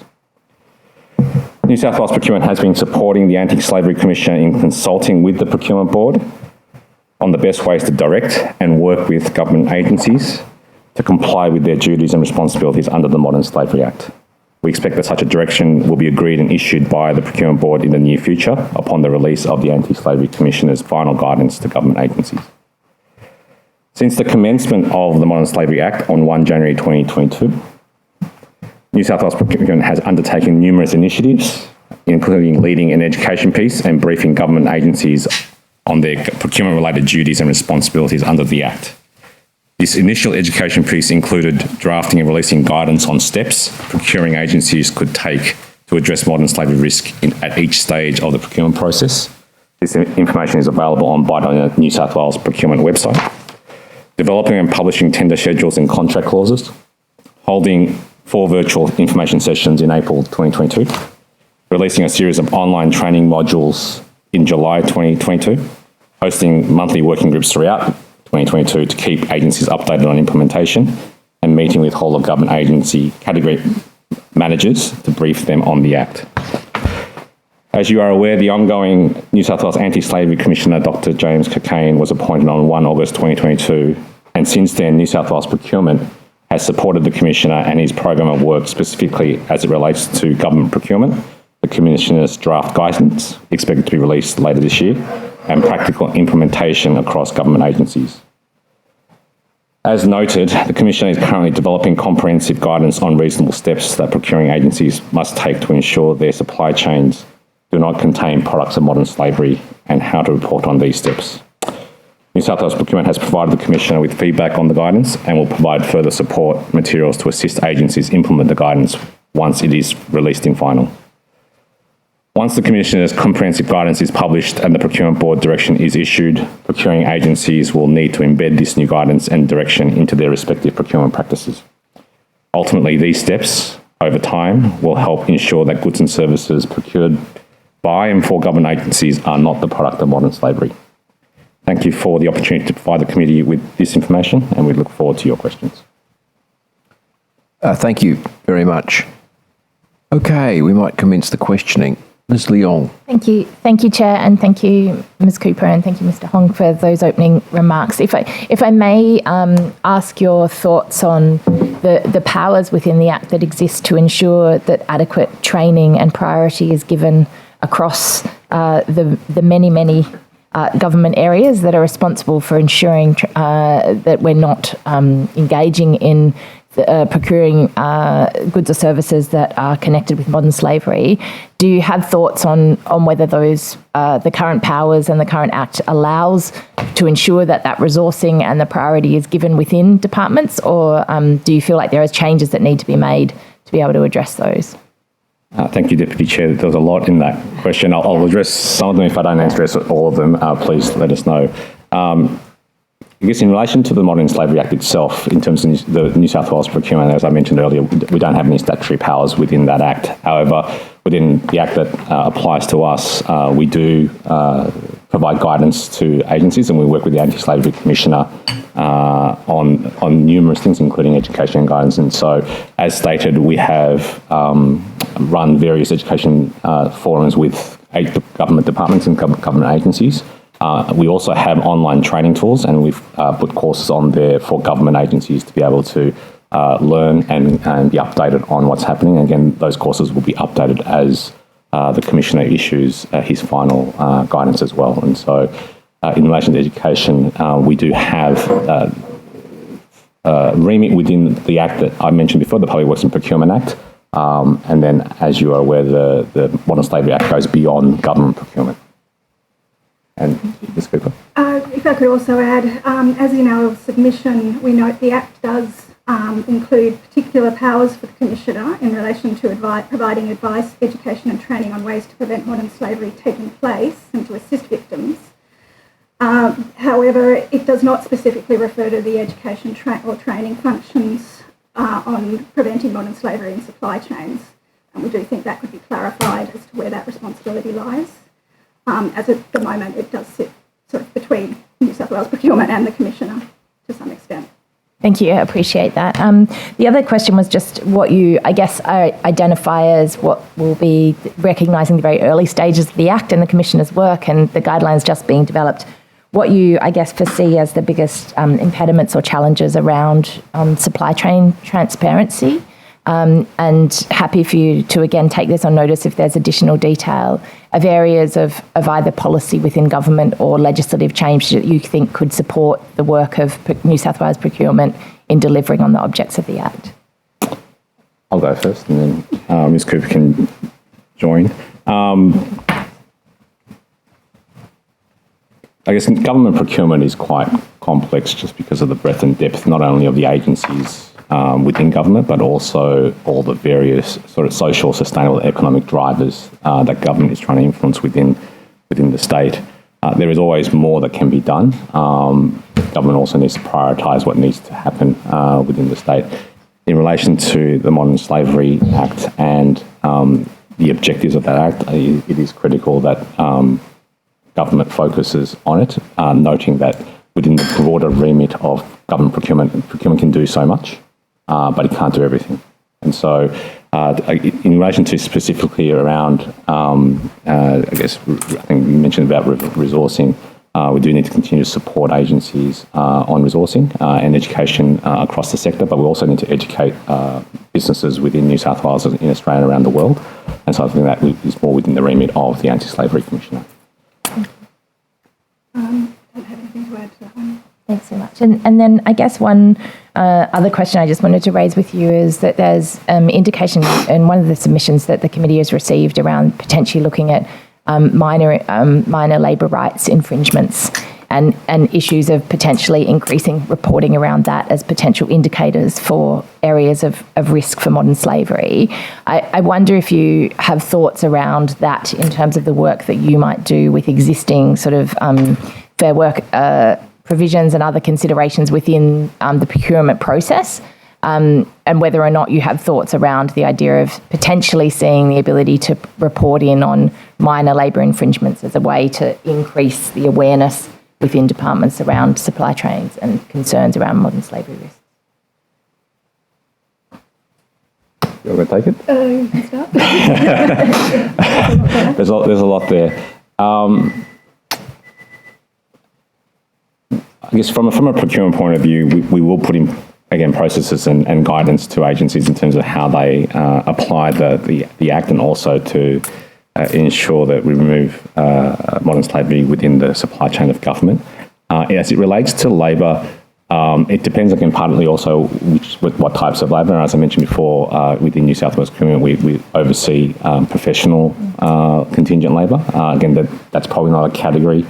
I'll say the word probably because it's probably not the category where there is modern slavery. There's probably modern slavery in other areas of the labour market. Again, as I mentioned earlier, there is more that can be done. But from a procurement point of view, I sort of look at it as a baseline. What is the baseline that we can do from a procurement perspective? Again, we have put in contract, which we have model clauses in terms of what we expect of our suppliers. We will put in, over time, a desktop review of suppliers within the supply chain. As we work with the Commissioner in terms of the higher risk categories, we will start having a look at what additional due diligence will be required of those suppliers. And there will be again, I think the Commissioner is working towards a list of the higher risk profile. Again, there will be elements of labour in there, and the question will be what additional work will need to be done to support the Commissioner in his work, but also to support our agencies as to how they're doing due diligence. But as I mentioned before, we can't do everything across New South Wales Government, but especially in the higher risk categories, that is something that we continue to focus on. Hopefully that answers the question. Yeah. Well, I guess I would add that this goes to some of the Anti-Slavery Commissioner's points around leverage. So, using our leverage as large procurers in New South Wales, and that where we have that leverage and building it where we don't, but also it goes to visibility. We have the contract as our enforcement mechanism, if you like, and that can both constrain disclosure of issues as well as encourage them. The Commissioner has emphasised a collaborative approach with suppliers rather than a enforcement or compliance focus, a pure, black and white compliance focus, and I think that's important because we need to build trust for the disclosure of incidences of modern slavery, and that we can work cooperatively with suppliers. Perhaps our tier 1 suppliers aren't responsible, but suppliers in our supply chains to influence outcomes and not put victims at more risk. And which is a complex ask, particularly in a procurement context where we're not experts in this area. Yeah. Thank you so much. Thank you. Dr. Kane. Thank you very much. Thank you, Mr. Speaker. Well, I think I've had in front of me at the Consultants Inquiry, and may indeed have in front of me the Social Issues Procurement Inquiry in some month's time. You will. So, welcome. Just a question, Ms. Cooper, about your answer there about contracts being used as an enforcement tool. How many times, to your knowledge, have contractual mechanisms been used to sanction any organisation for failing to comply with any labour standard, let alone modern slavery issues? I'm not aware off the top of my head. We could take it and I guess across the devolved procurement structure, we're not always aware of what agencies have enacted in that space. We can answer and we can investigate for our own. Within the New South Wales Procurement Board, as well as New South Wales Procurement, we can manage that. Yeah, I guess that leads to my next question, which is about the devolved structure, because a lot of the consultations you're talking about are at the procurement board level, and it came out a bit in the consultants' inquiry as well, that a devolved structure doesn't necessarily give transparency about what's happening in those agencies. So how confident can we be that arrangements negotiated about the implementation and spread of understanding about the provisions of the Act actually get down? And I'm talking delegations for procurement go quite, the way down departments. How can we be sure, aside from if there's no enforcement capacity of the board or they don't investigate claims, how do we know that it's actually happening down that chain? I think the first round of annual statements in the annual reports will assist, but they won't tell us to the level of granularity that you're inferring. We work through the accreditation system, the attestations, and at the policy level, we work officer to officer to discuss these issues and field quite a lot of inquiries. In terms of penetration, we influence as best we can from the centre, but the penetration is going to also be reliant on individual ministers and secretaries pushing the message through their organisations and their delegations. And if I could add to that, although there are procurement delegations, but ultimately, even within the Procurement Act, it points to the agency head, whether it be the CEO or the secretary. But also from a budgeting point of view, ultimately the secretary and the portfolio minister are responsible and accountable. And so I think there are means for the culture to drive this down. It needs to be from top down and not just from a procurement perspective. Yes, I understand that. So in your understanding, how many times does whoever is the notional head or the person delegated to the procurement board actually check to see that the statement's given or that the affirmations are actually, is there any checking that the tick off that we've checked for modern slavery? Is there any kind of random kind of checking? We don't do it from the central function. Agencies through their internal audit and procurement functions, governance functions would be checking. We have provided a checklist for agencies to confirm that and a risk assessment tool so they can do the initial checking and sort of confirm the level of risk management that's required, because it will vary quite widely. Okay, so agency to agency. Yeah. And there's a little quirky question that's very bespoke, so you might need to take it on notice, that has come to my attention over some months. In the e-tender documents that are public, you can go in and have a look at what has been awarded. And there's a requirement, there's a particular question that says consultation has occurred with, I think it was with its previous naming, employee relations within New South Wales government. And it has been there and has never filled in and isn't actioned. And I just wondered if you could perhaps take on notice. It goes to Ms Leong's question about that intersection of these kinds of issues and labour standards. And I just wondered if perhaps you could investigate and return some information to me as to what that is being used for, if for anything, and if not, why not? I suspect it's a historical policy provision that is no longer in effect, but we'll have to investigate and let you know. That would be great. It's been a miss. Come back to you. Thank you, Dr. Kane. And if I... Oh, sorry. I just wanted to follow up just before you move on, Dr. Kane, if I can, just to say the checklist and the guidance of the tools that you just mentioned then, is it possible to get a copy of those shared with the committee? It would be useful potentially. They are available on By New South Wales as well. That would be amazing. Sorry to jump in, but I thought it's useful in the context of the committee. Thanks. I have one again, I think it'll be a quick question. In your submission, you talk about the Act and the associated reasonable steps defined by the Anti-Slavery Commission could require greater due diligence by New South Wales government agency than is currently placed on large businesses. Do you think that's... Sorry, am I reading that you think that's a problem? No, I don't think it's a problem. I think it's something that needs to be considered in terms of resourcing and the level of effort that's going to be required by procurement personnel. Given the breadth and extent of our procurement, the number of, over 120,000 suppliers per annum, it's a very large, much larger than most large businesses in terms of our supply base, and it's just commensurately broader expectation and a very high bar that's set in terms of preventing modern slavery in our supply chains. Okay, so it was more about resourcing than about a sort of normative judgment about whether we should be. No, I think there's, well, I probably shouldn't give an opinion. I didn't mean to try and trap you into it. Yes. So, maybe just, no, yeah. I think we would support that it's an appropriate measure for government to not have to be supporting, like, enabling modern slavery in its supply chain. Yeah, and again, due diligence, you can always do more due diligence. And given this is a new act, and we need to continue to work with the Commissioner as well as our agencies and, to be honest, suppliers in terms of what that bar looks like. And again, as I mentioned before, depending on the risk factors, the higher risk, we would need to do more. With the ones that are lower risk, we would consider something that's of a lower standard. And when I say standard, as in not to say this issue isn't an issue, it's more there are certain industries that we need to focus on. And if we had to pivot, we would pivot towards ones that are higher risk. Thank you. Thank you. Ms McDonald. Yes, I have. So the emphasis on supplier engagement will likely lead to changes in government procurement practices. My concern is in that supply chain, because you would deal with a significant number of small businesses. How would you ensure that small business is able to be to continue to be part of that procurement process, so they're not left out? And so that's my question.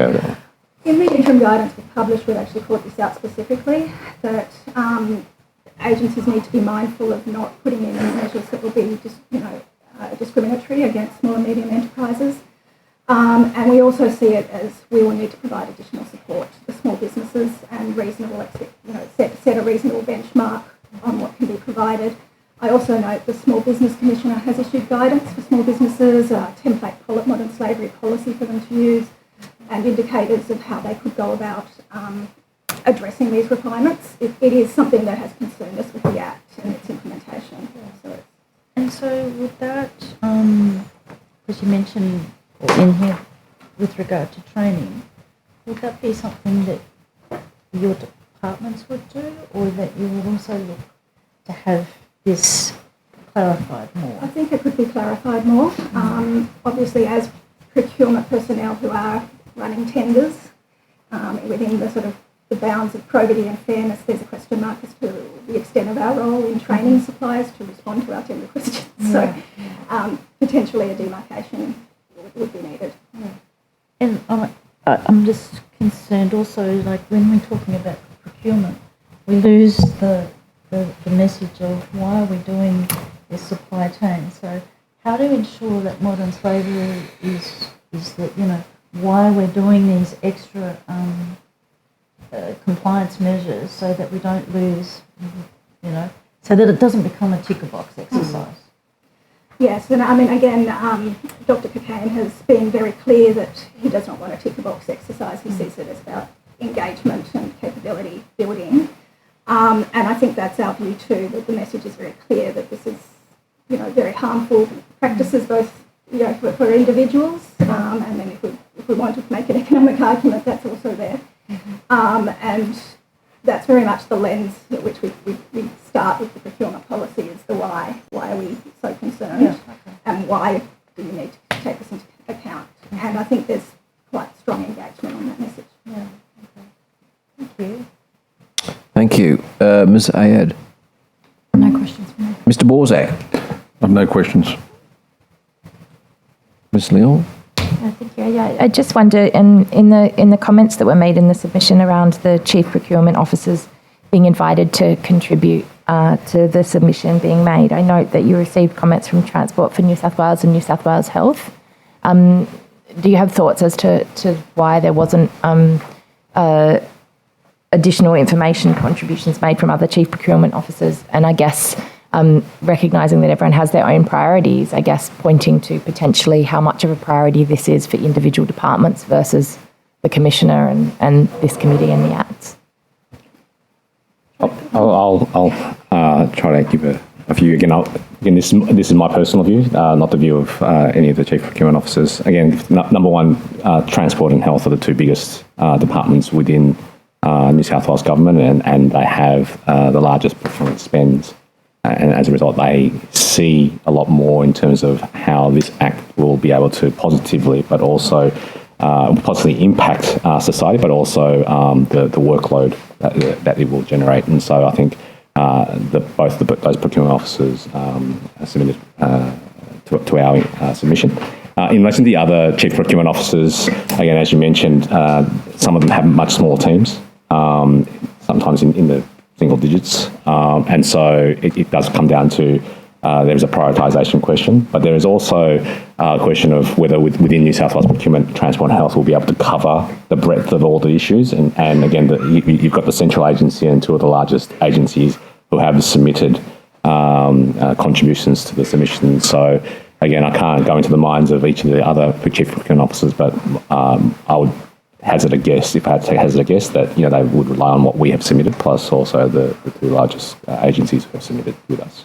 And I guess going to that point, given the fact that there is a sort of a devolved responsibility for this across agencies and recognising the competing priorities that exist, I wonder, are there any other acts, and happy for you to take this on notice, is there any other examples that this committee might look to where there's sort of requirements on reporting and prioritisation across agencies that would ensure that this modern slavery work is prioritised within all of those departments, given the competing priorities? And I guess it might be something you want to take on notice, but I guess what we've looked at is the Commissioner has given examples, for example, in his submission around the ability of the investigative powers of the Building Commissioner, for example. And I guess from where New South Wales procurement sits, if there's any advice you can give us as to other examples the committee could look at to strengthen that prioritisation in the review of the Act would be helpful.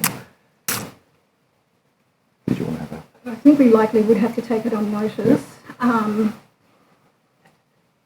It's beyond the accreditation system that's in place and the attestations of the agencies each year. I'm not aware immediately of other acts with these kinds of powers. There are... I choose my words. That's why I give you the option to take it on notice if you'd prefer. I'll make a statement and then we'll come back to you. Again, I agree with my colleague about other acts, but there are other policies that require certain reporting. Again, whether it be Commonwealth legislation or New South Wales legislation. The example I can think of is at the moment climate change. That Commonwealth legislation reporting is coming in, and it's going to mobilise the agencies to figure out how they're going to report, and so they will need to figure out from a practical point of view how that works. I'm not saying that modern slavery is the same as climate change, but in terms of mobilising and prioritisation, there are in part parallel, because these are new legislation, new requirements, and so how do you mobilise a system that is being asked to deliver services and initiatives to the state of New South Wales, and then there's an ongoing requirement to do X, Y, and Z. And so the question will be, how do you then feed that in and ensure those things are prioritised within the broader scope of all the services and initiatives that agencies are trying to deliver for the people in New South Wales. Thank you, I appreciate it. But we will see whether we can find some other legislation that has parallels. Thank you. Look, I have a question, and you may have covered this already, and I've just missed it in your evidence, and I apologise if that's the case. In paragraph 4 of your submission, you refer to strengthening of the Commissioner with powers to enforce his strategic plan or guidance on reasonable steps within public agencies.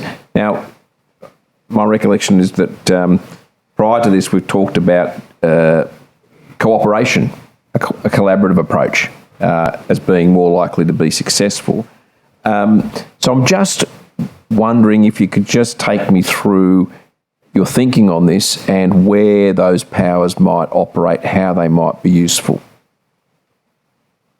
if we were to strengthen those. The current structures of the Act, it's very much that the compliance powers for procurement are tied to the Procurement Board's powers, so the issuing of a direction under the Public Works and Procurement Act, and therefore the statutory obligation on agencies to comply with that direction. What the other aspect of the power that the Commissioner has is essentially a name and shame aspect, in that he has a register where he can list agencies that have not complied with a specific issue that he's called out. And I think in thinking about this, it was whether there should be some thought given to whether the Commissioner has a compliance power as well, similar to a board direction, to actually direct action by agencies. It's a carrot and stick argument as well. We certainly would prefer a cooperative approach and engagement, but there may be instances where something a bit firmer may be required. So I think the way you described it earlier, and forgive me if I don't understand this exactly, but I think the way you described it earlier was that essentially the procurement board gives directions. You advise the procurement board, it has the authority to give directions to agencies.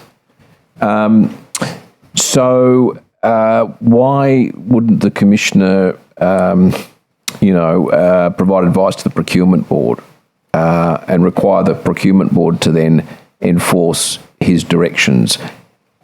Or is that what you were thinking of? From what you just said, if I can just be clearer, was that somehow the Commissioner might have a power outside of that chain of command, as I'd see it, and I'm not quite sure how that would work. So the procurement board has that power. I suppose it's whether the Commissioner should have an independent power to compel action to prevent, a particular action to prevent modern slavery. The procurement board is made up of the secretaries of the agencies, so there is that question mark on compelling themselves to comply, and that sort of delineation of power by providing a power to the Commissioner could potentially be clearer remit. There's also the question of investigation powers. So if the board issues a direction, it has the power to investigate compliance and enforce compliance, but the Anti-Slavery Commissioner does not.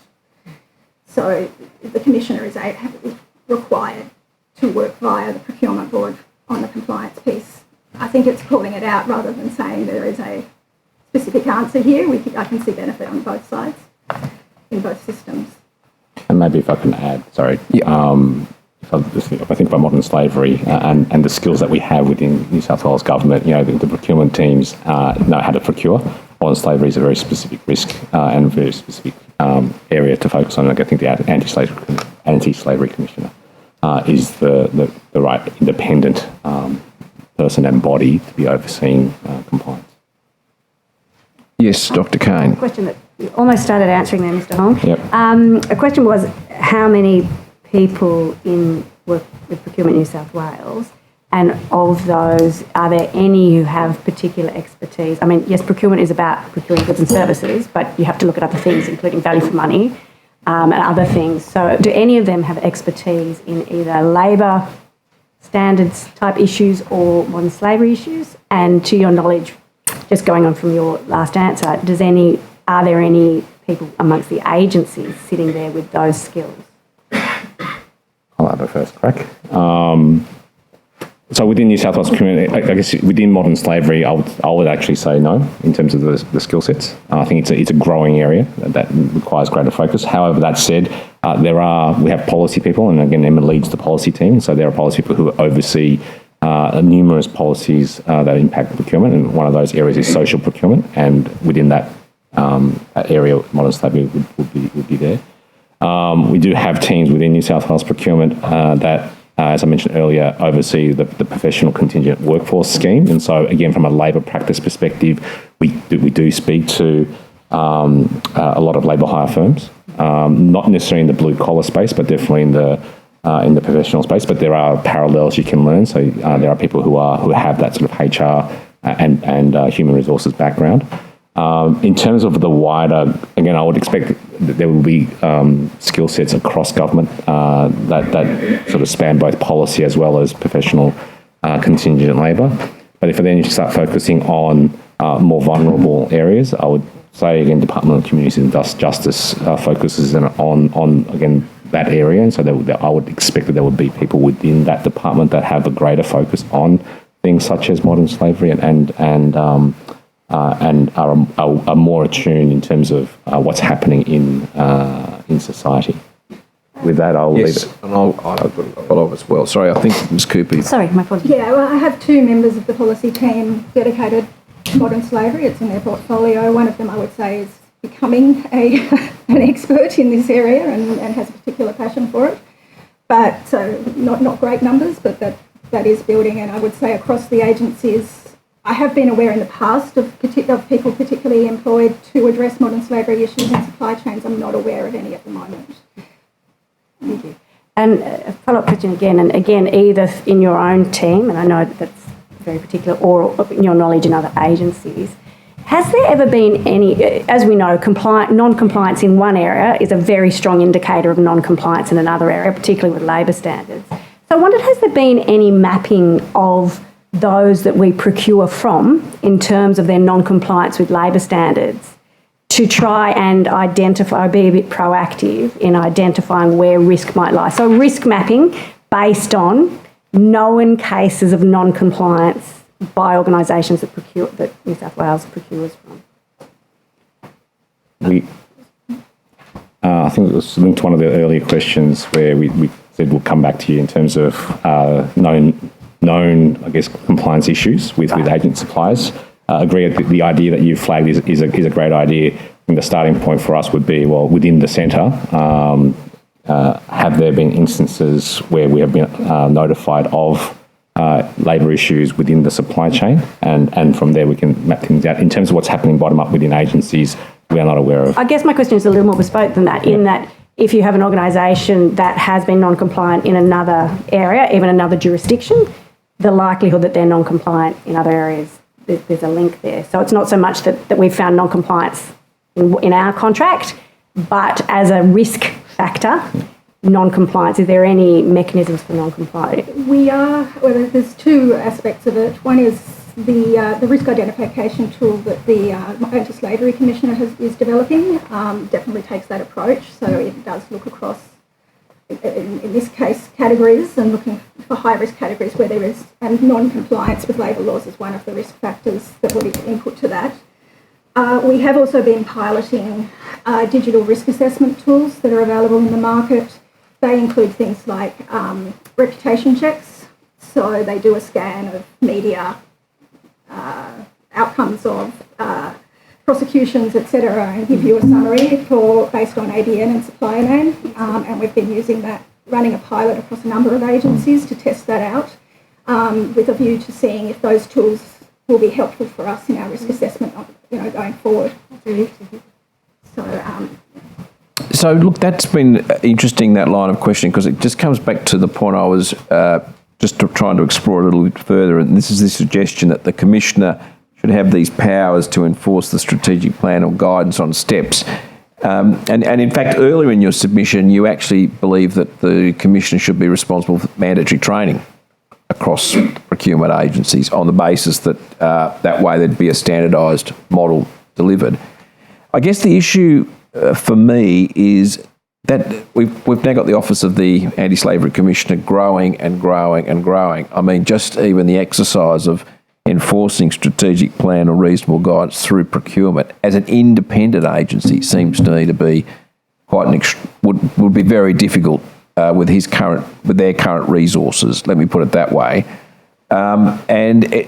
To be honest, it seems to me a more reasonable approach would be for the Commissioner perhaps to have some authority to direct the procurement board, but then to ask the procurement board to undertake that, at least in the first instance, as we're, I guess, developing awareness and knowledge in this area. Just wonder if you had any comments on that. I expect the Commissioner to leverage our procurement training tools and systems. We have a capability team in New South Wales procurement. He's already engaging with them on, for example, the online training modules. The agency briefings were before he was appointed, but we have been discussing quite closely a training program to coincide with the reasonable guidance steps. I suppose what I was envisioning was the Commissioner has sets the benchmark on content and topics covered, but that we leverage existing systems rather than recreate them to train and work with agencies. Sorry, and I think it's worth noting we have been working very closely with the Commissioner on all of this, so I can not only give him feedback, but also from a practical perspective, working with him on various aspects of, again, his authority and what he's the guidance that he's about to release. And so we're not doing it independently of each other. We are trying to ensure that what he's trying to do is can be implemented across government. And so we are trying to leverage the things that we have to support him on that front. In that model then, just to be clear, the Commissioner develops the package, if you like, with the content, which is then available for your training tools to roll out within your... I think he would set the topics and the benchmark on the content. We would probably do the developing of the actual tool, with expertise in how to write those modules and things like that. But with he has the final kind of say or sign off on the content to say that, that meets my requirements.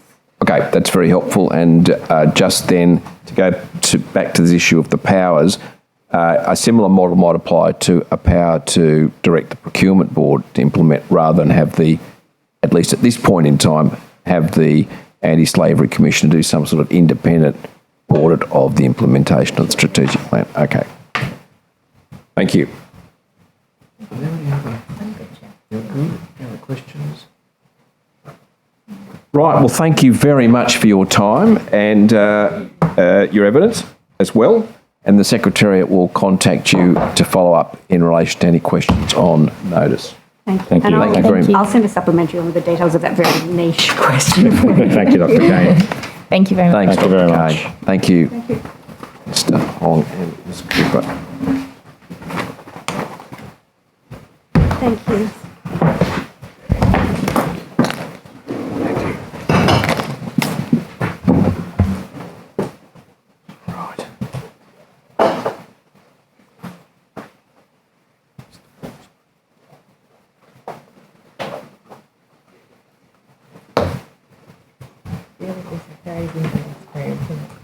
Yeah. It's a very Just low roof. hold the Bunker.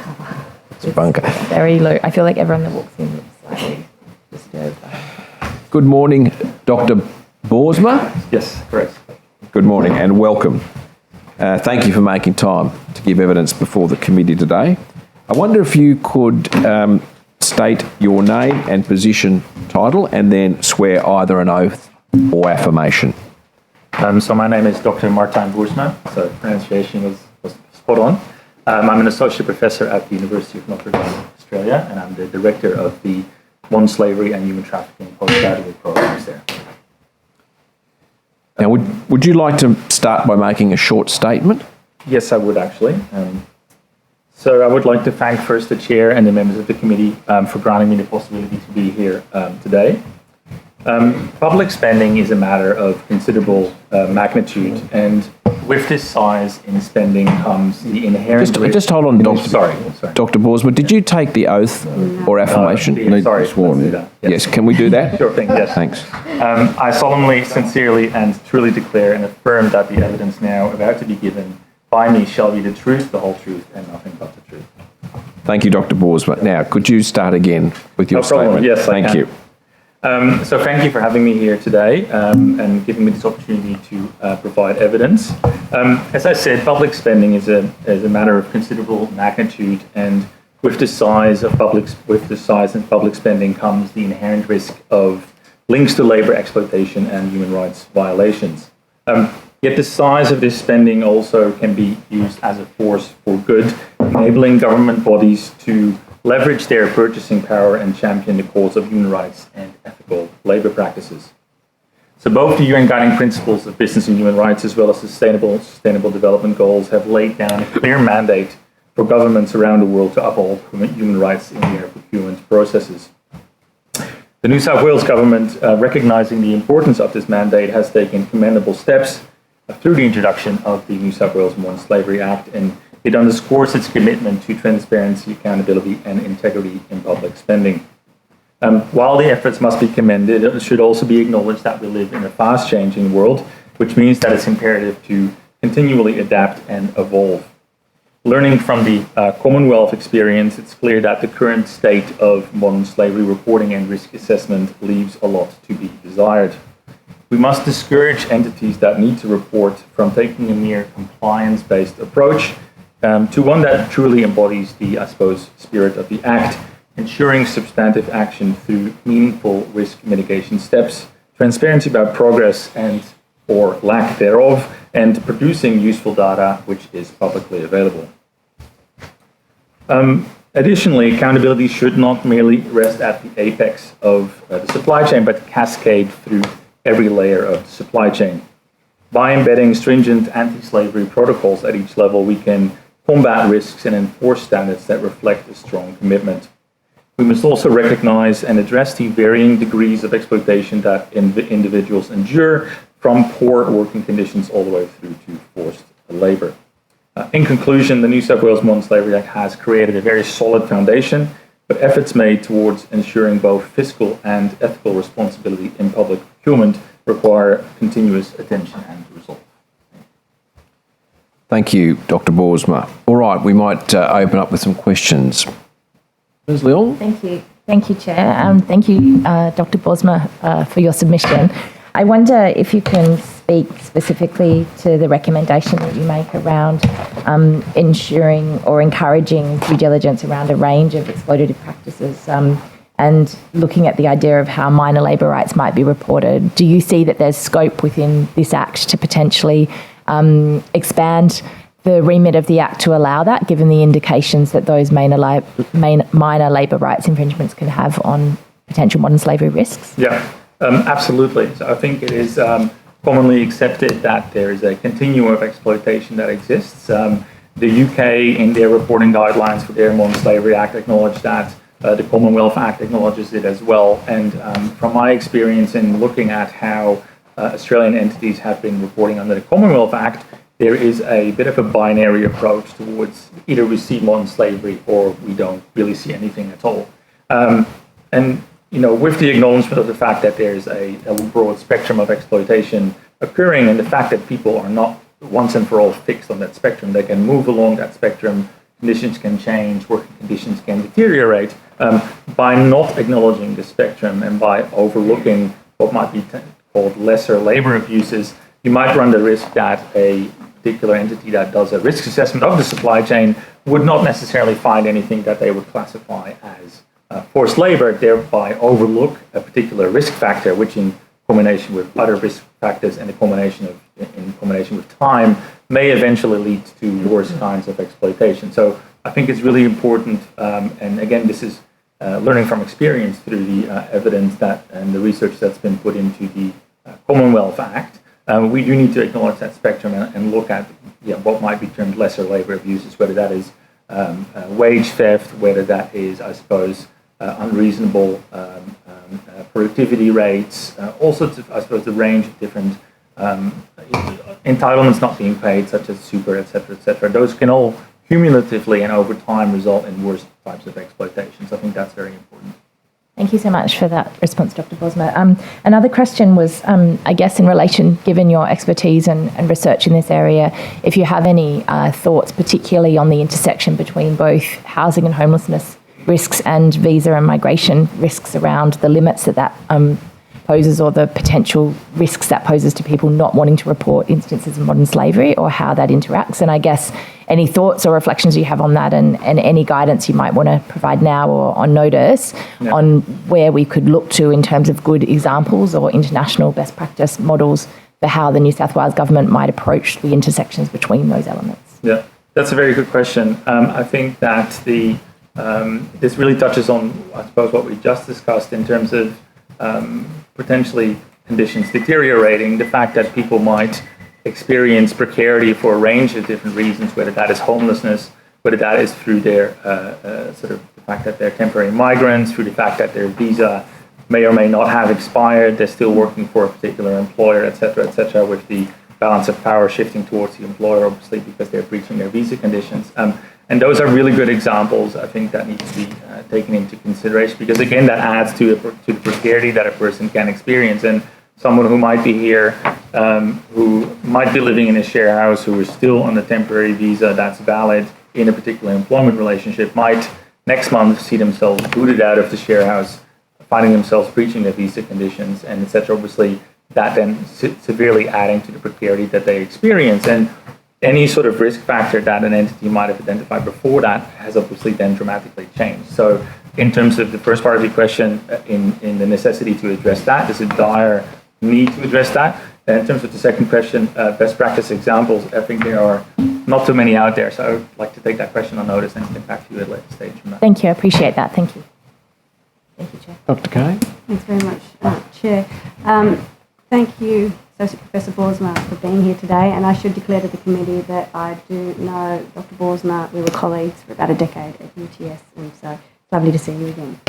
I just wanted to ask a question. We've been talking a bit about enforcement this morning and enforcement powers or lack thereof, or how we get there. And I wondered if you have any views on the way in which the New South Wales Act could be enforced, particularly with the aim of increasing compliance and substantive action to reduce risk. Yeah, very good question. Again, we can look to the Commonwealth experience, I suppose, for learnings. The idea there is that there is some sort of market-based enforcement model where consumers and investors might take away their money if a company does a poor job or an entity does a poor job of reporting. And conversely, the idea is that a reporting entity will be rewarded if they do a good job. Investors will flock towards this particular entity, and so will consumers. Now, from the UK experience as well as the Australian experience with the Commonwealth Act, we see that that's not the case. Obviously, in New South Wales, it's different. Here, obviously, the entities are not necessarily public-facing to the degree that the entities reporting under the Modern Slavery Act, the Commonwealth Modern Slavery Act, are. But so a different type of enforcement mechanism, I suppose, is warranted. Now, from my perspective, public procurement is obviously always walking a fine line between getting bang for your buck and doing it ethically. But one of the suggestions I made in my submission was to look at ways in which there could be potentially a procurement-connected policy, which I suppose makes compliance or the demonstration of compliance with labour standards, demonstration of, I suppose, adherence to human rights due diligence framework, a more heavily weighted criterion in potentially awarding a government contract. Obviously, government contracts can be quite lucrative, so the purchasing power that the government has there is quite significant, and also working on the basis that a lot of entities getting awarded government contracts might do so on a repeated basis, so they would have longer-term relationships with the government. I think instilling or creating that criterion for labour standards compliance, human rights due diligence in, I suppose, awarding a contract in the first place and providing that as a basis for an ongoing relationship with a supplier, but also, I suppose, reserving the right to not award a contract on the basis of not having those, I suppose, provisions in place will be, I suppose, a good enforcement mechanism which brings a bit of a carrot and as well as a stick approach to that. Could I ask a follow-up, which kind of goes to one of your previous answers? Are you able to provide on notice any of your own research or any other on the idea of this market-based enforcement and perhaps where it hasn't worked? You cited the UK as an example. If you could provide some of that for the committee, I think that would be really helpful. Yeah, absolutely. I'm happy to do that. I can quickly already give you some figures. So when the UK Modern Slavery Act came into force in 2017, in the first round of reporting, around 43% of companies on the London Stock Exchange didn't bother to submit a report, and around half of companies that were in the top 100 suppliers to government also didn't submit a report. So even if the potential repercussion came from government as the, as the contracting party, even in those instances, there wasn't, I suppose, enough fear amongst those companies of non-complying. And unfortunately, we've seen that trend continue in Australia as well. And a recent research project that I did that ran from 2022 to earlier this year found the same findings, sadly. But I'm happy to provide those. That would be great. Bits of research, absolutely. Thank you. Are you able just to elaborate on that in the Australian context, as you've just indicated? I mean, I'd imagine that I think the UK Act's quite different. Well, you can comment on that if you like, but just take us through the impact so far on the Australian procurement scene, and I suppose, and reporting. You're making the point that the name and shame isn't, I think, enough. So interested in the data on that. Just mindful that, of course, we're almost at the start of a process here. And so surely we've got to keep that in mind as well. So just go through what your data is, perhaps on the Australian experience. So what we did, together with a team of colleagues from many different universities around Australia, under a Commonwealth grant given to us by the National Action Plan to Combat Modern Slavery, we looked at 4 high-risk industries, and we gathered the statements of 102 entities to, I suppose, look at the degree to which they had substantively complied, but also technically complied with the Act. And we found that round about 3 in 4 companies that we looked at had not actually complied with the basic reporting criteria of the Act.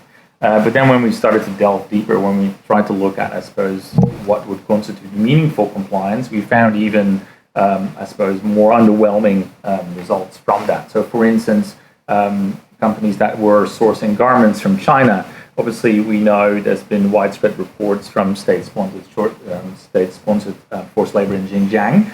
We found that over half of the companies sourcing garments from China that were required to report didn't mention Xinjiang as a risk factor in their annual modern slavery report. So that is obviously, I suppose, one of the best known examples of forced labor, which was, I suppose, glaringly overlooked.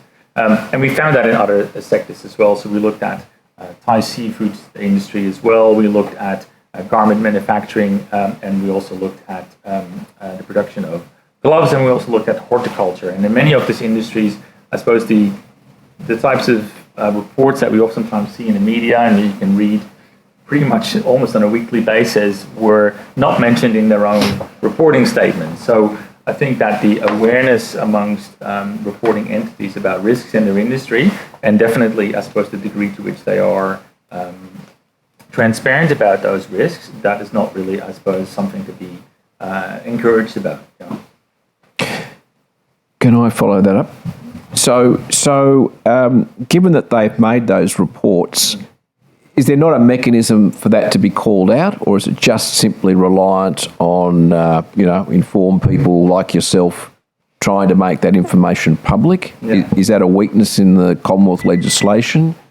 Yeah, I would say so. I think the naming and shaming is not really working. I think tragically the people that are actually looking at modern slavery reporting statements are just people like myself and fellow academics who scrutinize these, who I suppose try and make some waves by potentially, partnering with other civil society organizations, producing a report, trying to get a media headline. But I don't think that there's an active fear. And one example is we did a second round of analysis with the initial statements, the initial 102 statements, and a number of companies that we analyzed in the first round just didn't bother to submit a report the second round at all.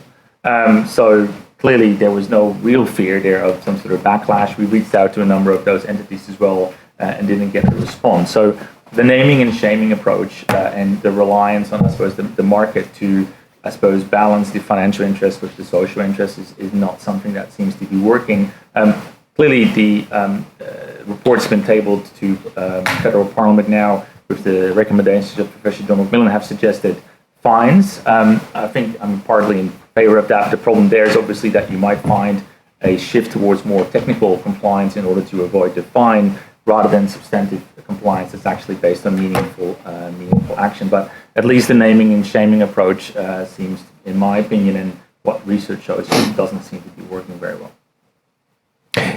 Is there anything that we should be considering in the New South Wales Act or the role of the New South Wales Anti-Slavery Commissioner that would, if you like, strengthen the impact of naming and shaming within the current or proposed changes to the Commonwealth Act? You might want to take that on notice and think that through. I'm happy to. Okay. Yeah. I think that, again, coming back to the idea of making compliance with, I suppose, human rights due diligence frameworks and doing risk mitigation, making that a more heavily weighted criterion in awarding government contracts, I think that can be a very persuasive lever.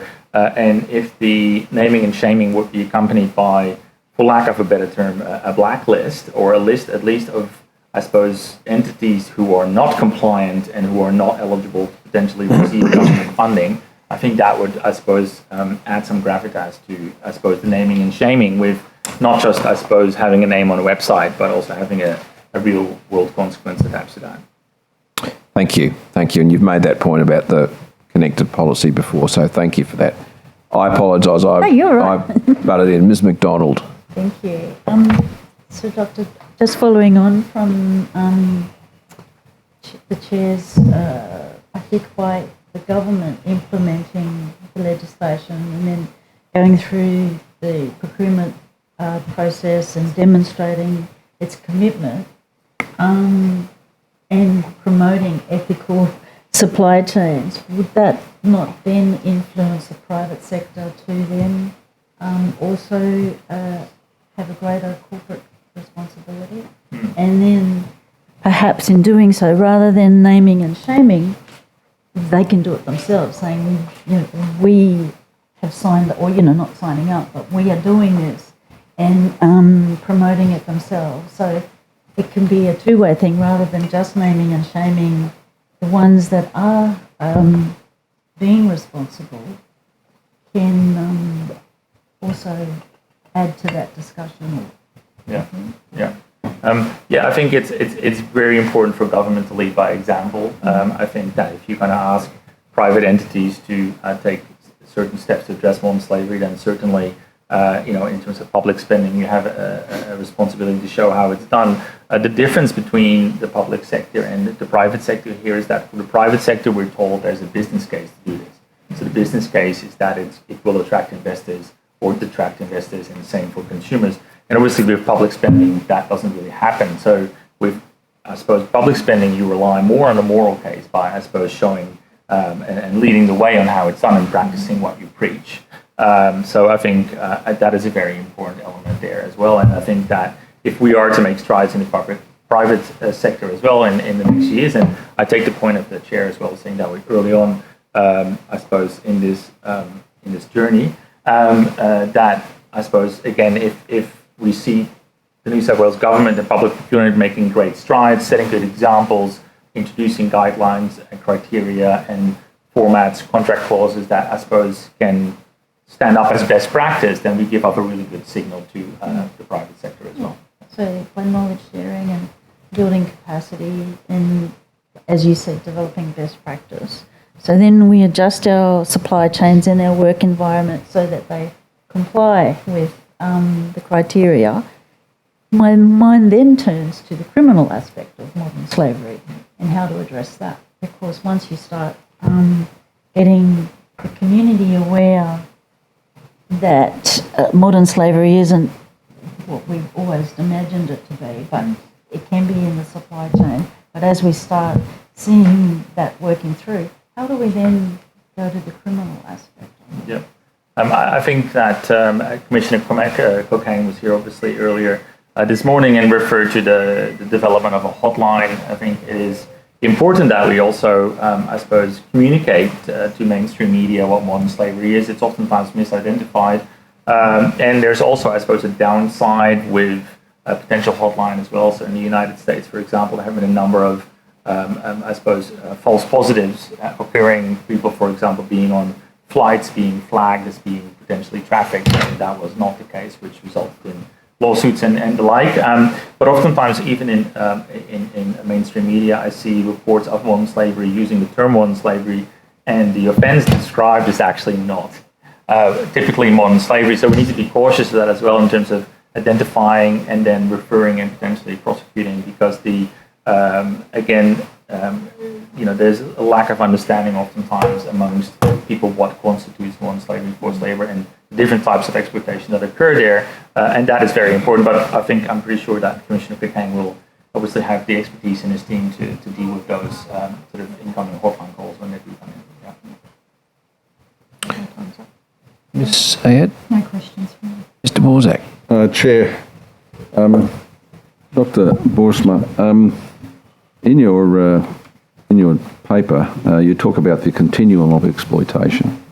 Do you want to just elucidate around where, say, for example, low wages, long working hours, inadequate health and safety measures moves along that continuum to become slavery? Yeah, I'm happy to.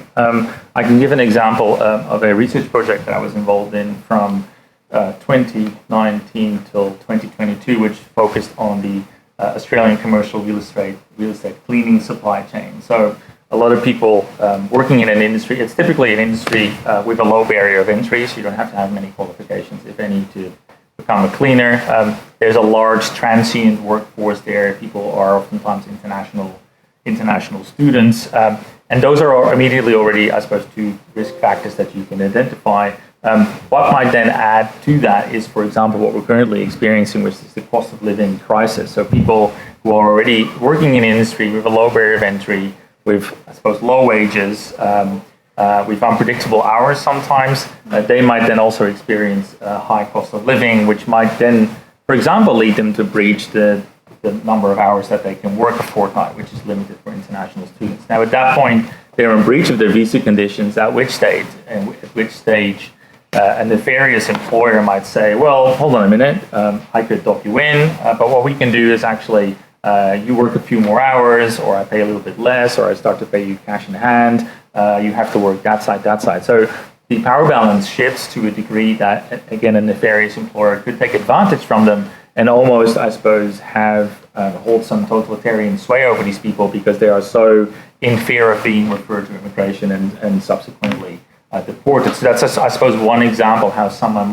might move along that continuum quite swiftly. Do you think organised representation, where those things are discovered, would play a role?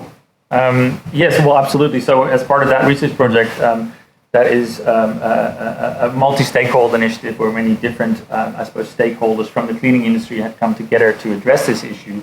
And a number of different actors are involved. There's the Fair Work Ombudsman, the peak bodies in the cleaning industry, cleaning contractors, building owners, but also the trade union representing cleaners, United Workers Union, and I suppose having a collective of workers, and there's many different ways in which they can form a collective, is very helpful in, I suppose, opposing that power imbalance with an employer, helping them be, I suppose, more across their rights, helping them, I suppose, access potential support channels as well in dealing with that power imbalance as well, yes. Yeah.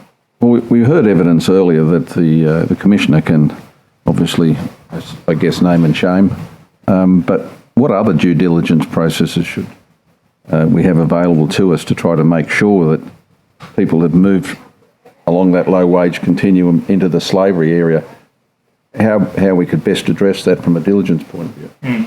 I think the Commissioner, referred to that this morning as well in the approach that his office is taking towards dealing with this, and I suppose having a strategic approach by saying, well, we're actually identifying the high-risk industries and the high-risk sectors first, because obviously, resources are limited and we cannot be everywhere all at once. So dealing with those highest risk industries, I believe you mentioned IT as well as one of them, energy supply chains as well, is a good way of, I suppose, strategically allocating resources to deal with that, because I suppose the evidence in those industries of labor rights abuses are rife. So if we start there and then apply, I suppose, the international gold standard human rights due diligence frameworks, which are slowly but surely developing, then I think that would be a very good place to start. Okay, thank you.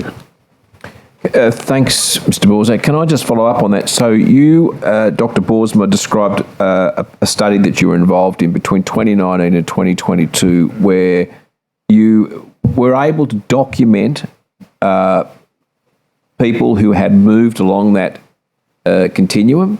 Is that correct? Did I understand that correctly? Yeah, so what we did is we, as part of that research project, interviewed stakeholders along that entire supply chain. And again, this is a very problematic supply chain which has had issues of labor standards, non-compliance for decades, and hence all stakeholders coming together. So as part of that specific project, we didn't directly interview people who were trapped in modern slavery, but we had many, I suppose, worker engagement meetings that we attended and observed, where we found, I suppose, all the classic risk factors that people would experience if they move along the continuum. And we did have at times also reports of people, I suppose, having their ID being confiscated or other unreasonable and illegal demands being made of them. For example, if they would want to move to another building site, they would have to pay contractor to move to a different building site, et cetera, et cetera. So the I suppose, issues that we found, and the whole point of that research project was to find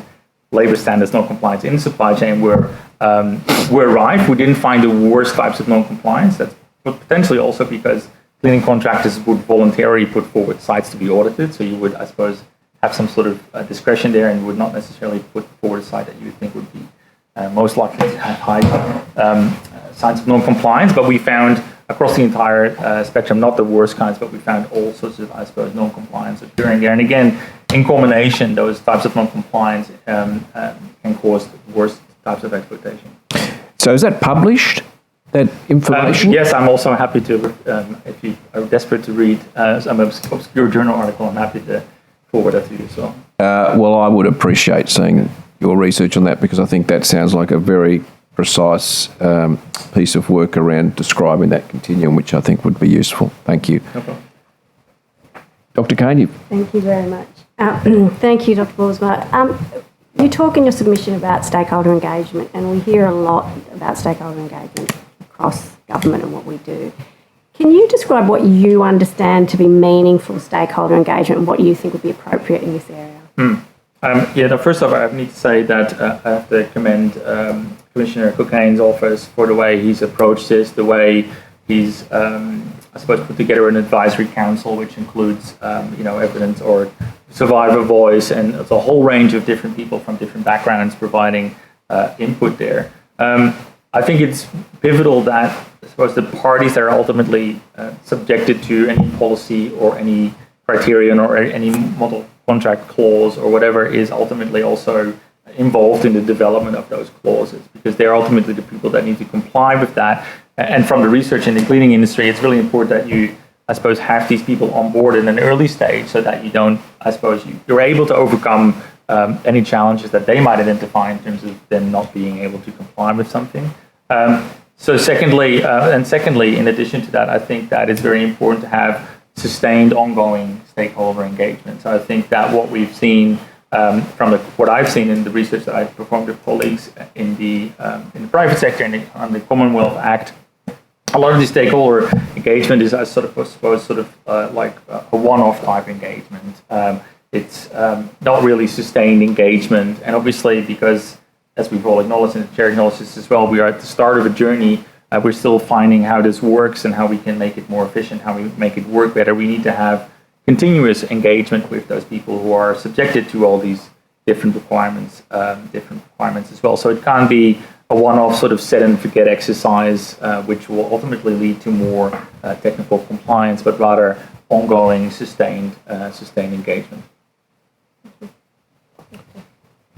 Terrific. Can I just follow up on that briefly? Thank you, Dr. Boersma. I wonder if, and happy for you to take this on notice, if you have any thoughts on how the committee might recommend to strengthen the Act to ensure that that level of consultation, the voices of survivors, those with lived experience, are included in the work that is being done, recognising the Commissioner does that work.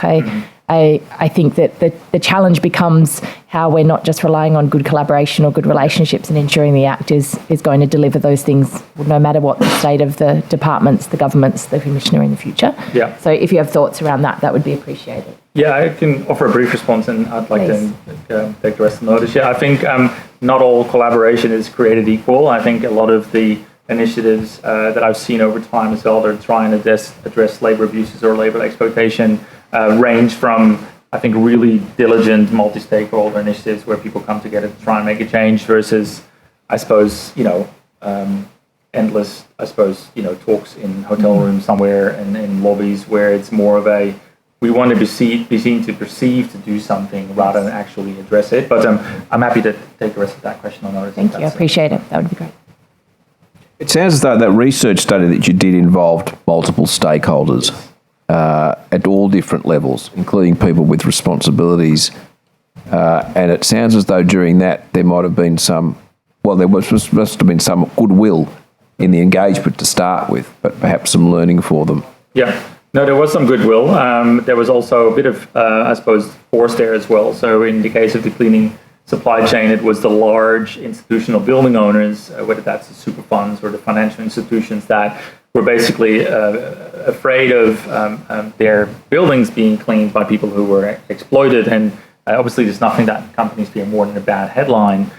So they ultimately, brought their facilities managers and the cleaning contractors on board. So there was a lot of goodwill. There was also a bit of stick in addition to carrot there as well. But that's one example, I think, of industry coming together to try and solve a long-standing issue. The interesting thing about that was the Australian commercial cleaning, real estate commercial cleaning supply chain is actually relatively simple, straightforward supply chain, unlike some of the supply chains that you would see in public procurement. And even there, with its straightforward supply chain, it was already very challenging, I suppose, to put into place criteria. And ultimately, all stakeholders got there. But I suppose it gives an insight into the size of this challenge that we are facing. And again, coming to your point of being early on that, I suppose, on that journey on trying to get there, it's definitely necessary to, I suppose, keep on at it, if you will, because even in the straightforward, merely domestic supply chain, the challenge was already significant, let alone if we talk about complex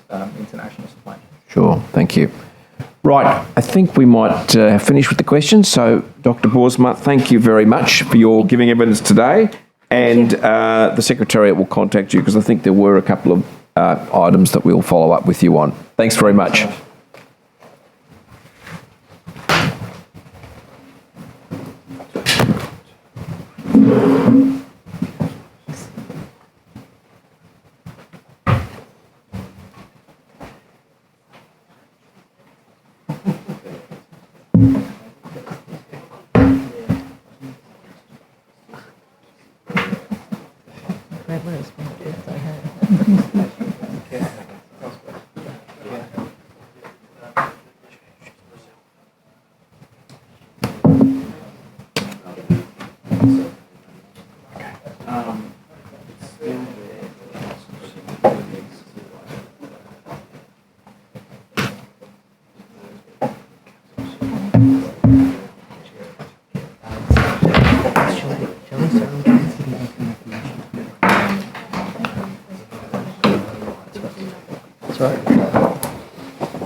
Mr. Blakes, will you be giving an oath for an affirmation? Affirmation.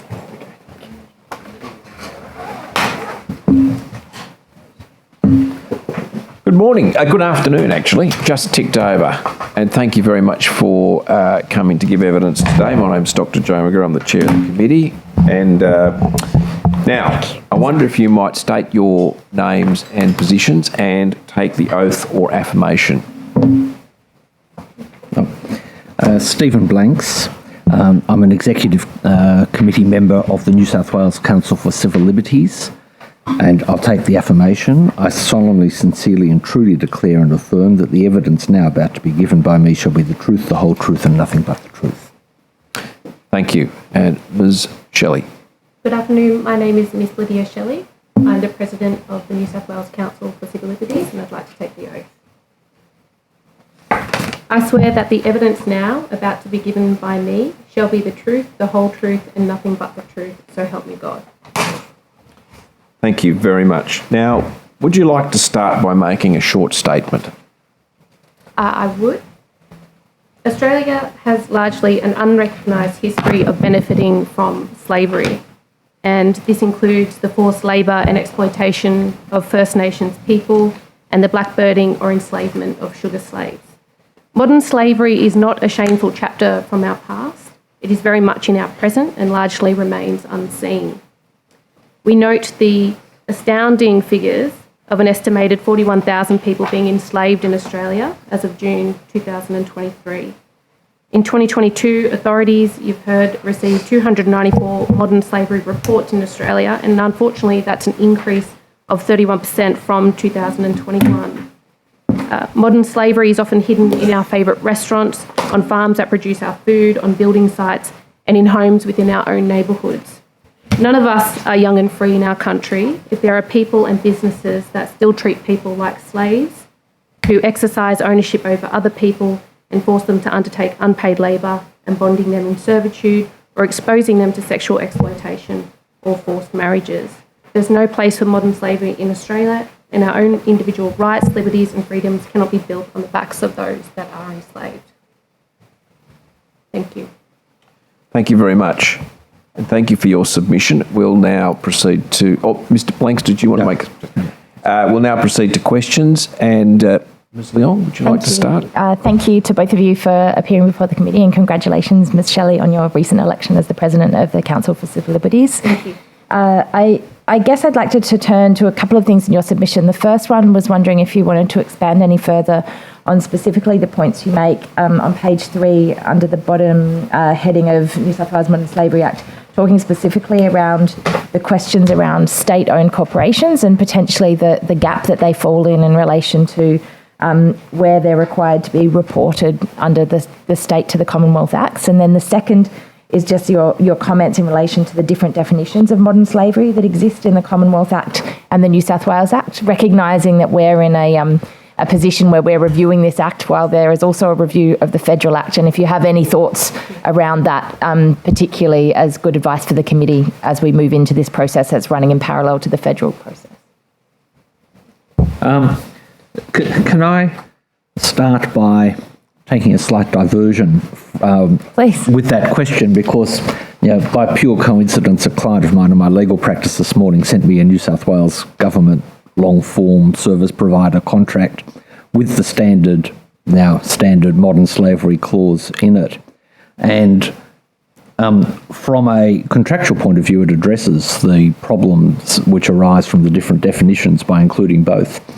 And so the requirement is to that's one way around it, Mr. Blake. Refer to both the Commonwealth Act and the New South Wales Act. Obviously, for any service provider who takes their contractual obligations seriously, that just imposes a bit of an additional burden, which is undesirable, and it'd be good to iron that out.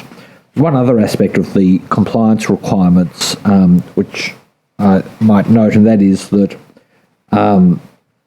a warranty is given that the service provider and any subcontractor has never been convicted of a modern slavery offence. And for that to be workable, there needs to be a register easily accessible, easily publicly accessible of entities and persons who've been convicted, so that a service provider can go to a single place and find out whether or not there is any issue with the service providers they're using. Other than that, it's a bit of a lawyer's feast, but occasionally, people do ask for advice on whether they really have to comply or how difficult it is to comply, and I think it's always a balancing act that one needs to have these clauses, obviously, but taking into account that some employers are small businesses, some service providers are small businesses, the way in which they comply is probably by signing the clause and hoping that no issue ever arises, rather than actually having the codes of practice in place that are contemplated. And I think that's just inherent in it. Coming back to your question more generally, I think one of the issues that arises under the legislation is the extent to which it impacts on businesses under the threshold, under the reporting threshold. And I heard just little bits of the evidence from the previous witness talking about the cleaning industry, and there is an industry which, largely speaking, and there are many providers in that industry above the threshold, but there would be many below the threshold as well. And I think the previous witness was correct in identifying visa insecurity as creating an environment where modern slavery problems can arise. And in terms of dealing between New South Wales and the Commonwealth to try and eliminate modern slavery, I think the visa system needs to be looked at as part of the overall situation as to what might be contributing to the problem. Thank you.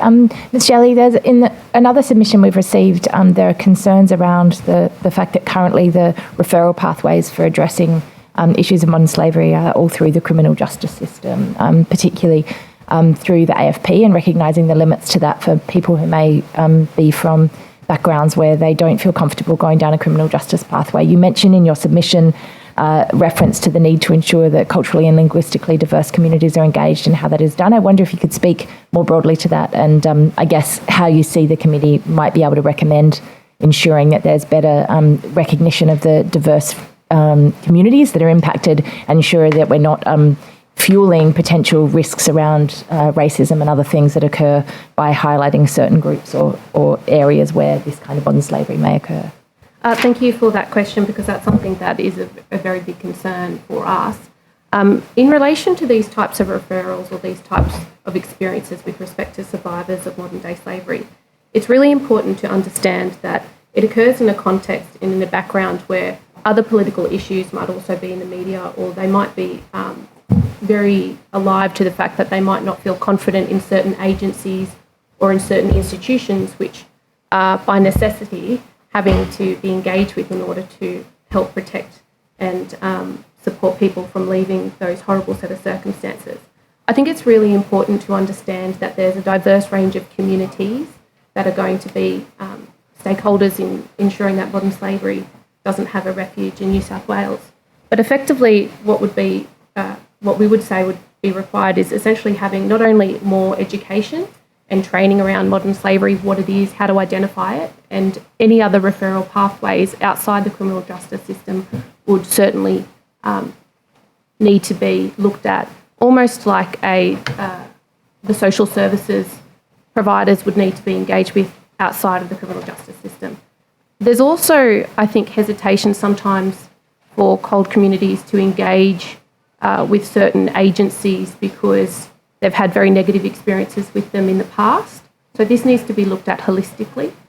We also need to make sure that COLD communities are part of the process in terms of not only looking at what the reviews and the recommendations that come out of this review, but in terms of long-term concerns and long-term engagement regarding what is the best practice for that particular community, in ensuring that we can essentially get the training and the education out.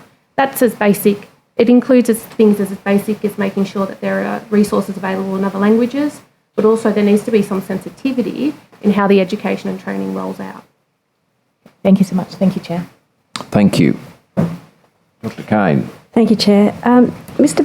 Blanks, when you were answering a previous question, you talked about, I think you said it could become a feast for lawyers, the whole area. And I wondered if you might elaborate a bit on what in particular. And I guess the second part of the question is, given that's the case, what within our bounds in terms of New South Wales jurisdiction could be done to alleviate that? Let me just perhaps go back on what I said. The feast for lawyers is that clients who receive contracts, and it's not just government contracts, but it's now commonplace with all service provider contracts and provision of goods, is that there will be some kind of modern slavery clause in the contract. The cynical view of that is everybody's just setting up a documentary pro forma so that when somebody up the chain asks the question, they say, well, I've got the clause in my contract, so I've done the right thing. Whether it has any practical impact, apologise for that. Whether it has any practical impact on the supply chain is very difficult to assess, because I think the lawyers will all be focused much more on ensuring the appropriate clauses are in the contract rather than actually getting the clients to look at their supply chains.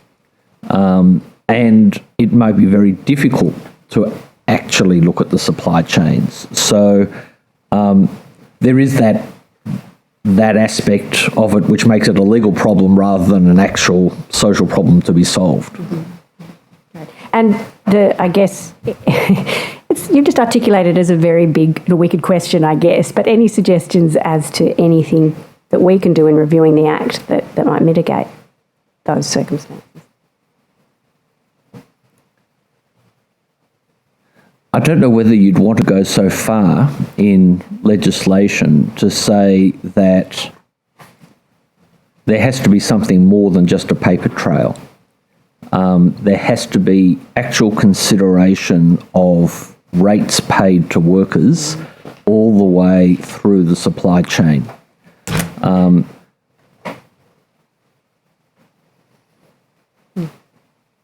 Thank you. Yeah. Thank you, Chair. Thank you. Ms McDonald. Mr Borzak. You go to, I suppose, the heart of the issue, I think on page 4, where you talk about what might be done for the Anti-Slavery Commissioner's benefit. You might want to talk a little bit around this. You start off with building prevention capacity. What are you talking about there? Prevention capacity for us also includes the issues touched on before in terms of community engagement at the outset, in terms of training and education as well. So how is that going to inform the Commissioner in terms of getting his job done better? With respect with that aspect, this can only work with the stakeholders, which are essentially communities and those who are affected by modern slavery, having essentially contributing to that space and to that office. That's very important. Well, then it won't work otherwise. Okay, then the next area you talk about is enable a remedy. Now, how do we improve the access for people that are running under the radar as in modern slavery environment? How do we actually do that for them? I mean, what's the gold standard for helping them out?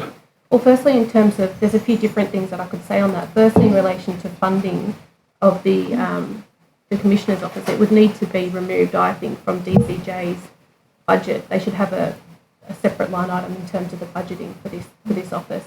There also needs to be greater engagement with respect to the communities that are most at risk. And again, it goes down to education and training. Education and training of who? On the role of the Commission, on what actual modern slavery means, what it looks like in those various communities. In the communities, and also, I suppose, to the people that are hiring and firing these people? Correct. Yeah, okay. Can I just qualify that? I don't mean to contradict in any way anything Lydia said, but there may be cases where the enslavers are within the communities of the enslaved. So the engagement with the communities needs to be done in a very sensitive way to ensure that it's engaging with all interests in the community. Well, that's where I was going. I'm not really sure that I do actually have an understanding in my head about how you actually do that. I mean, maybe just to weigh in and maybe ask for reflection on that, just to say that I think that's one of the risks that we see, is we just heard that, for example, the procurement board that is made up of the secretaries are the ones that would recommend to themselves to comply more with that. And I think that there's similarly risks where government tend to speak to leaders within communities and have certain hierarchies within that space. And I think that is the challenge. I don't know if you have any reflections on that, Ms. Shelley, but I think that's maybe where Mr. Borzak is going with that, is the risk is the formal structures and the hierarchies that where the consultation happens is different to how you ensure communities that may be most at risk or the vulnerable parts of those communities are connected with. I think every single community will have to have a different strategy in terms of engagement, but there will be commonality, if you like. In terms of the engagement and consultation process, it can be extremely difficult, and we see this not just in relation to this Act, but in relation to a lot of reviews and a lot of consultation between government and communities, is that often the people that are being consulted are not necessarily the people, and I agree with what Stephen has said in his comments, are not necessarily the people that will be most effective in either reporting back their concerns on the issue or implementing or facilitating their own communities in understanding the very important issues that we've touched upon today. I don't have a magic answer for you. I'm just raising it as it is a concern. And I guess the difficulty is that governments need to identify the people that may also exist outside formal leadership institutions or structures within that particular community that are best able to get the information out and best able to consult with government. Mr. Blanks was talking a bit earlier about ticking the boxes from a legal standpoint as far as procurement contracts are concerned. How do you stop that being just an exercise of box ticking? I mean, you know, the next recommendation you had here is foster responsible business practices. Now, letting them just tick boxes isn't the way to do it, obviously. No. How do we hold them responsible? How does government hold them responsible for just saying, oh, go to the AGM, we've got a policy and, you know, but at what stage and how do we actually manage to hold them accountable? What should this committee do in terms of recommendations to stop it just being a box ticking exercise? It's a very good question. I'm a lawyer, so well, then I expect at least 5 different answers. Is you know, sort of part of it. But as I said to Dr. Kane, in answer to Dr. Kane's question, part of the requirement, I think, has to be attention being paid to the actual rates of pay in terms of engagement of the workers involved in the supply chain, and that information quite possibly has to be passed upwards through the supply chain so that it is visible. Now, there's commercial, confidential sensitivity around that, but at the end of the day, that is the issue which determines whether an arrangement is well, it's pay and conditions, isn't it? I mean, that's right. You're talking about. So does a professional, you know, association do that, or does it? I mean, if the employer is not conforming in relation to paying proper pay and conditions, and also, for example, taking away passports from, you know, visiting workers from wherever they happen to be, who is going to actually do that? Should it be the government? Obviously, the Commissioner at the moment doesn't have the powers to do any of those things. Who should do it? Well, there are some government agencies which do have the power to do that. And name them and shame them. Why aren't they doing it? Well, that is a question. I mean, the Department of Industrial Relations presumably has that as one of its core functions. I asked this question rhetorically. What is the degree of interaction between the Modern Slavery Commissioner and that department, and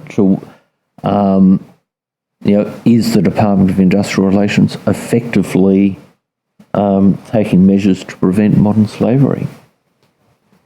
Well, I suppose it's more than a rhetorical question, but whether you're going to get an answer to that at this stage, it seems to me that there's a lot of dancing around this issue, but no one actually prepared to grab it by the throat.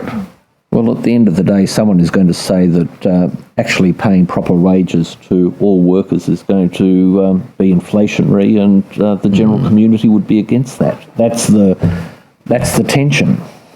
So we're supposed to tolerate slavery because it might generate inflation somewhere. Well, I think one has to explain to the community that it's appropriate to pay proper prices to enable proper... This now moves to your next point about change the narrative. Yes. So who should be doing that? The government or the professional associations or the Everybody. Commissioner? Or? I think we all have an obligation. I think we all have an obligation, whether it's as private citizens or members of government or not-for-profit organisations. We all have skin in the game here. Which is why it's in the strategic plan of the Anti-Slavery Commissioner. Mr. Borzak, Dr. Kane was keen to follow up. Do you mind if, for your line of questioning, do you mind if I let her ask a question? No, that's all right. No, that's Thank you. Thank you, Mr. Borzak. Thank you, Chair. And it is a direct follow-up, and I think I share many of the sentiments that Mr. Borzak's been expressing, and yourself, Mr. Blanks. But I wanted to ask the question because it does get quite complex, doesn't it, with international supply chains? So domestic supply chains are one thing, and I already asked a question about what we could do with interagency support. But when it comes to tracking the supply chain into other jurisdictions, I still think the logic of trying to find out what's happening is where we are. But have you got any suggestions as to the practicalities of that? As I said, I think that the theory of it is correct, but that becomes, I guess, a logistical consideration as well? It certainly is a logistical consideration, and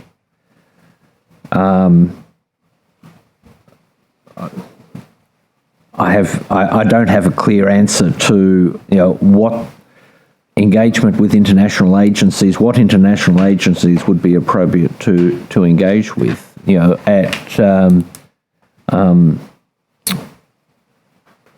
I'm not expert in this field, so what I have been exposed to is media reporting of some shocking exposures of some particular practices in particular industries. We have to get beyond relying on media exposure of things in order to properly regulate them, but how one does that, I'm not sure I know the answer to. May I just add that it's certainly something that we would support in terms of the Commissioner having a specific function to liaise and cooperate with both international and other domestic agencies that are responsible for addressing the issue of modern slavery. And it's also an issue with respect to ensuring that the agencies don't silo information away from each other. So I think there also needs to be a review or a look at the ways that certain agencies that have an interest in preventing modern slavery share and facilitate information that would prevent modern slavery, and also in terms of the enforcement of penalties around that. Thank you.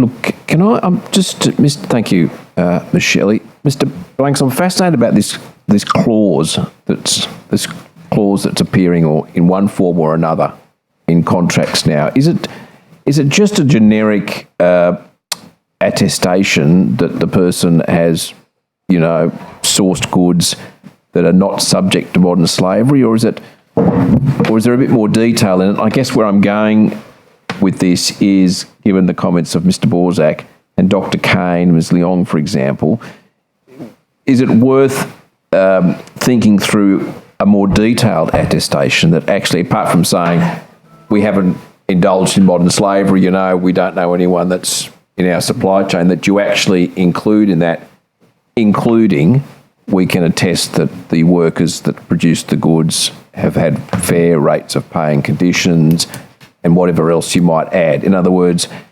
a generic, we haven't committed modern slavery, as you're right, it's sort of, your mind goes blank, your eyes glaze over, you tick the box. But if someone had to actually attest that each of the workers in a supply chain had fair paying conditions, that might get people to think a little bit more deeply, or would it simply be just a longer tick a box exercise? Firstly, the clause in the New South Wales contract, which my client sent me this morning, is 2.5 pages, so it's quite detailed. Okay. I have seen suggested clauses in Commonwealth contracts which are just a paragraph, particularly for small business ones. So, there is a range of what you can do. As to whether a requirement of the sort that you suggested of actually ascertaining what the pay rates are of all the workers in the supply chain below you might be, I would expect there would be fairly oppositional reactions from business saying the cost of compliance with that would be too high and unnecessary, and it'd be a fascinating discussion, but I'm not sure whether it's realistic to expect that as an outcome. The 2.5 page clause must have some considerable detail in it, or is it just 2.5 pages of... No, it's 2.5 pages. I'm happy to leave you with a copy. I've got a printout here, so... Yep. Yes. Ms. Shelley has just noted that the clause about compliance, that is, that no one in the supply chain has been convicted of any offence, seems to be restricted to conviction in New South Wales. And from a drafting point of view, that could be broadened, I would have thought. But that's just one aspect of it. There is an obligation to undertake due diligence on the service provider in the supply chain underneath them. There isn't a definition of what due diligence is. Due diligence is. Yeah, and that's the grey area. And perhaps it depends on the industry and the particular risks. Thank you. Chair, Ms MacDonald. I was just going to, in terms of, you said it may be difficult, but if there was a system where you had a goods with a QR code and people would just scan the QR code and it can give you all of that information that you have just said in terms of where the products come from, who along the supply chain has been involved. I'm sure as we got more sophisticated in the use of that, it would be almost like a passport with a product or service that if you had a modern slavery check QR code as part of that compliance. Look, technically that would be possible. I think the business issue to overcome is whether all suppliers ought to be required to disclose their pay rates to their workers. Yeah. And that is going to be a difficult issue. To really address the modern slavery problem, that's going to be what's required. I mean, the WGEA has reporting obligations, so I'm sure it could be, it doesn't have to put each individual's pay rates, but if they're complying with the pay structures, I'm sure if they could. The problem is checking veracity too, though, isn't it? Checking veracity of any report of anything that's done. It is. We might, just in the interest of time, thank you. There being no more questions at this point, can I just thank you, Ms Shelley and Mr Blanks, for your evidence today. The Secretariat will follow up with you in relation to any information. For example, a copy of that. And I can leave a copy of that. It's got a couple of bits of handwriting on it from me, but... thank you very much. Yeah. All right, we will adjourn. Thank you so much. Now, thank you very much until 1:15. Thank you.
It being 1:16, so good afternoon. To the resumption of the hearing on the review of the Modern Slavery Act 2018. And we are core 8, I think. Okay, to get underway. Right, okay. Well, welcome, Mr. Green and Mr. Murray, and thank you for making time to give evidence today.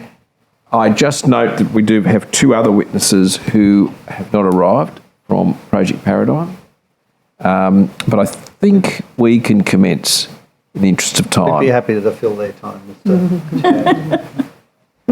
Okay, well, let's see how we go. Let's see how we go before we... all right, Mr. Green and Mr. Murray, would you mind stating your name and position titles and swearing either the oath or the affirmation, please? Paul Anthony Green. I'm the chairman of the Slave Check Foundation. I swear that the evidence now about to be given by me shall be the truth, the whole truth, and nothing but the truth. So help me God. Thank you. Mr. Murray. Tim Murray, I'm the director of the Slave Check Foundation. I solemnly, sincerely and truly declare and affirm that the evidence now about to be given by me shall be the truth, the whole truth, and nothing but the truth. Thank you, Mr. Murray. Now, I understand actually our other 2 witnesses have arrived. Should we continue on and then... Actually, why don't we continue with you, Paul, and Thank you, Mr. Chair. Tim, would you like to make a statement? Yeah, so if it's okay, we'll just make a couple of statements where it's about 3 minutes, so it won't keep you too long.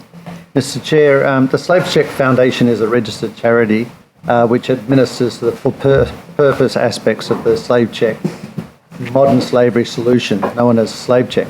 Slave Check helps businesses globally to comply with anti-slavery legislation as part of leading, coordinating and managing the systematic elimination of modern slavery.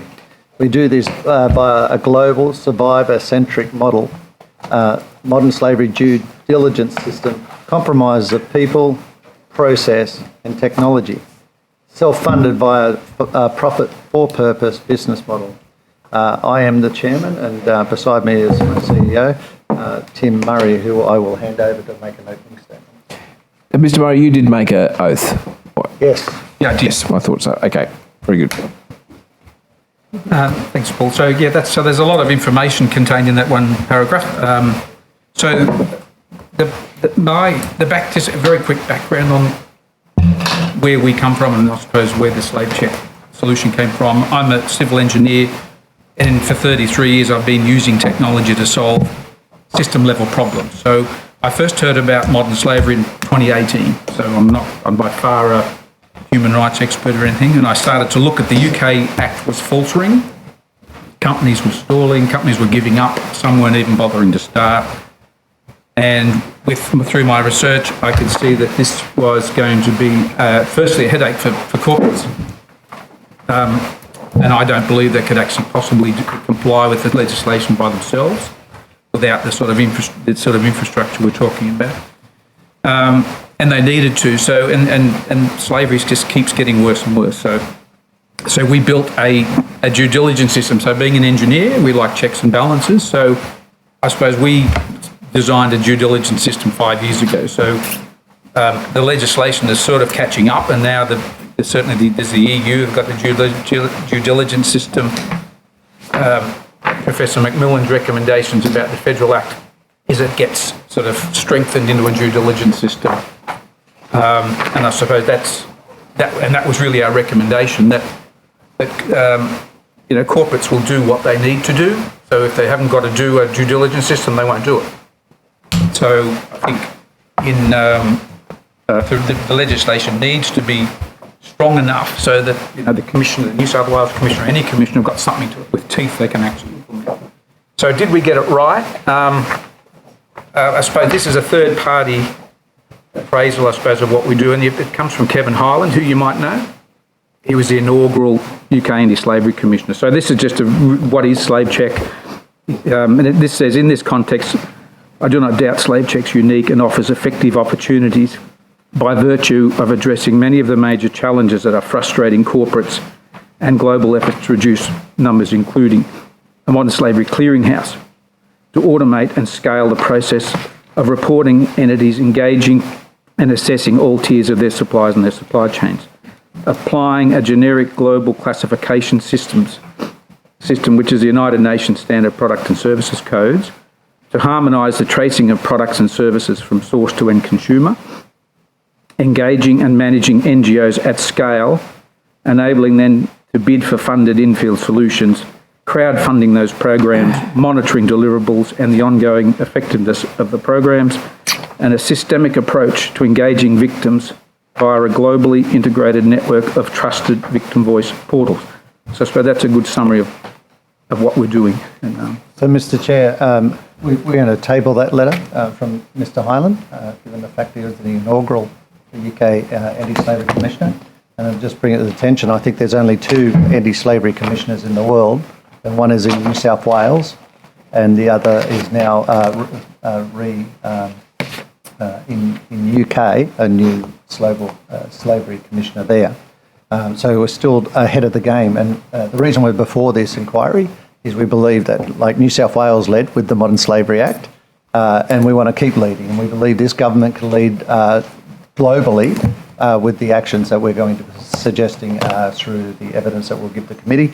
So we do ask the committee maybe that later on, given that I've been here prior, listening to all the information that's been going through this morning at the inquiry, that you give us the grace to maybe write some draft recommendations that we can forward to the committee to consider in your deliberations later on. Thanks, Mr Green. Now, just before we go to questions with you, I just noticed that Mr Townsend and Mr Pignata have arrived from Project Paradigm. Welcome, gentlemen. We might get you to state your names, positions, and take either the oath or the affirmation before we proceed. And then what I'm going to suggest is that we finish talking and questioning Mr Green and Mr Murray, and then you'll have an opportunity of making a short statement, and we'll come to you for some questions. Thank you. All right? But we might get you to introduce yourselves, take the oath and affirmation now. Tony Pignata, I'm Managing Director for IFYS, and I'll take the oath. I swear the evidence now about to be given by me shall be the truth, the whole truth, and nothing but the truth. So help me God. Thank you. My name's Conrad Townsend. I'm the Principal Advisor on Child Sexual Exploitation for IFYS. I oversee a national program called Project Paradigm.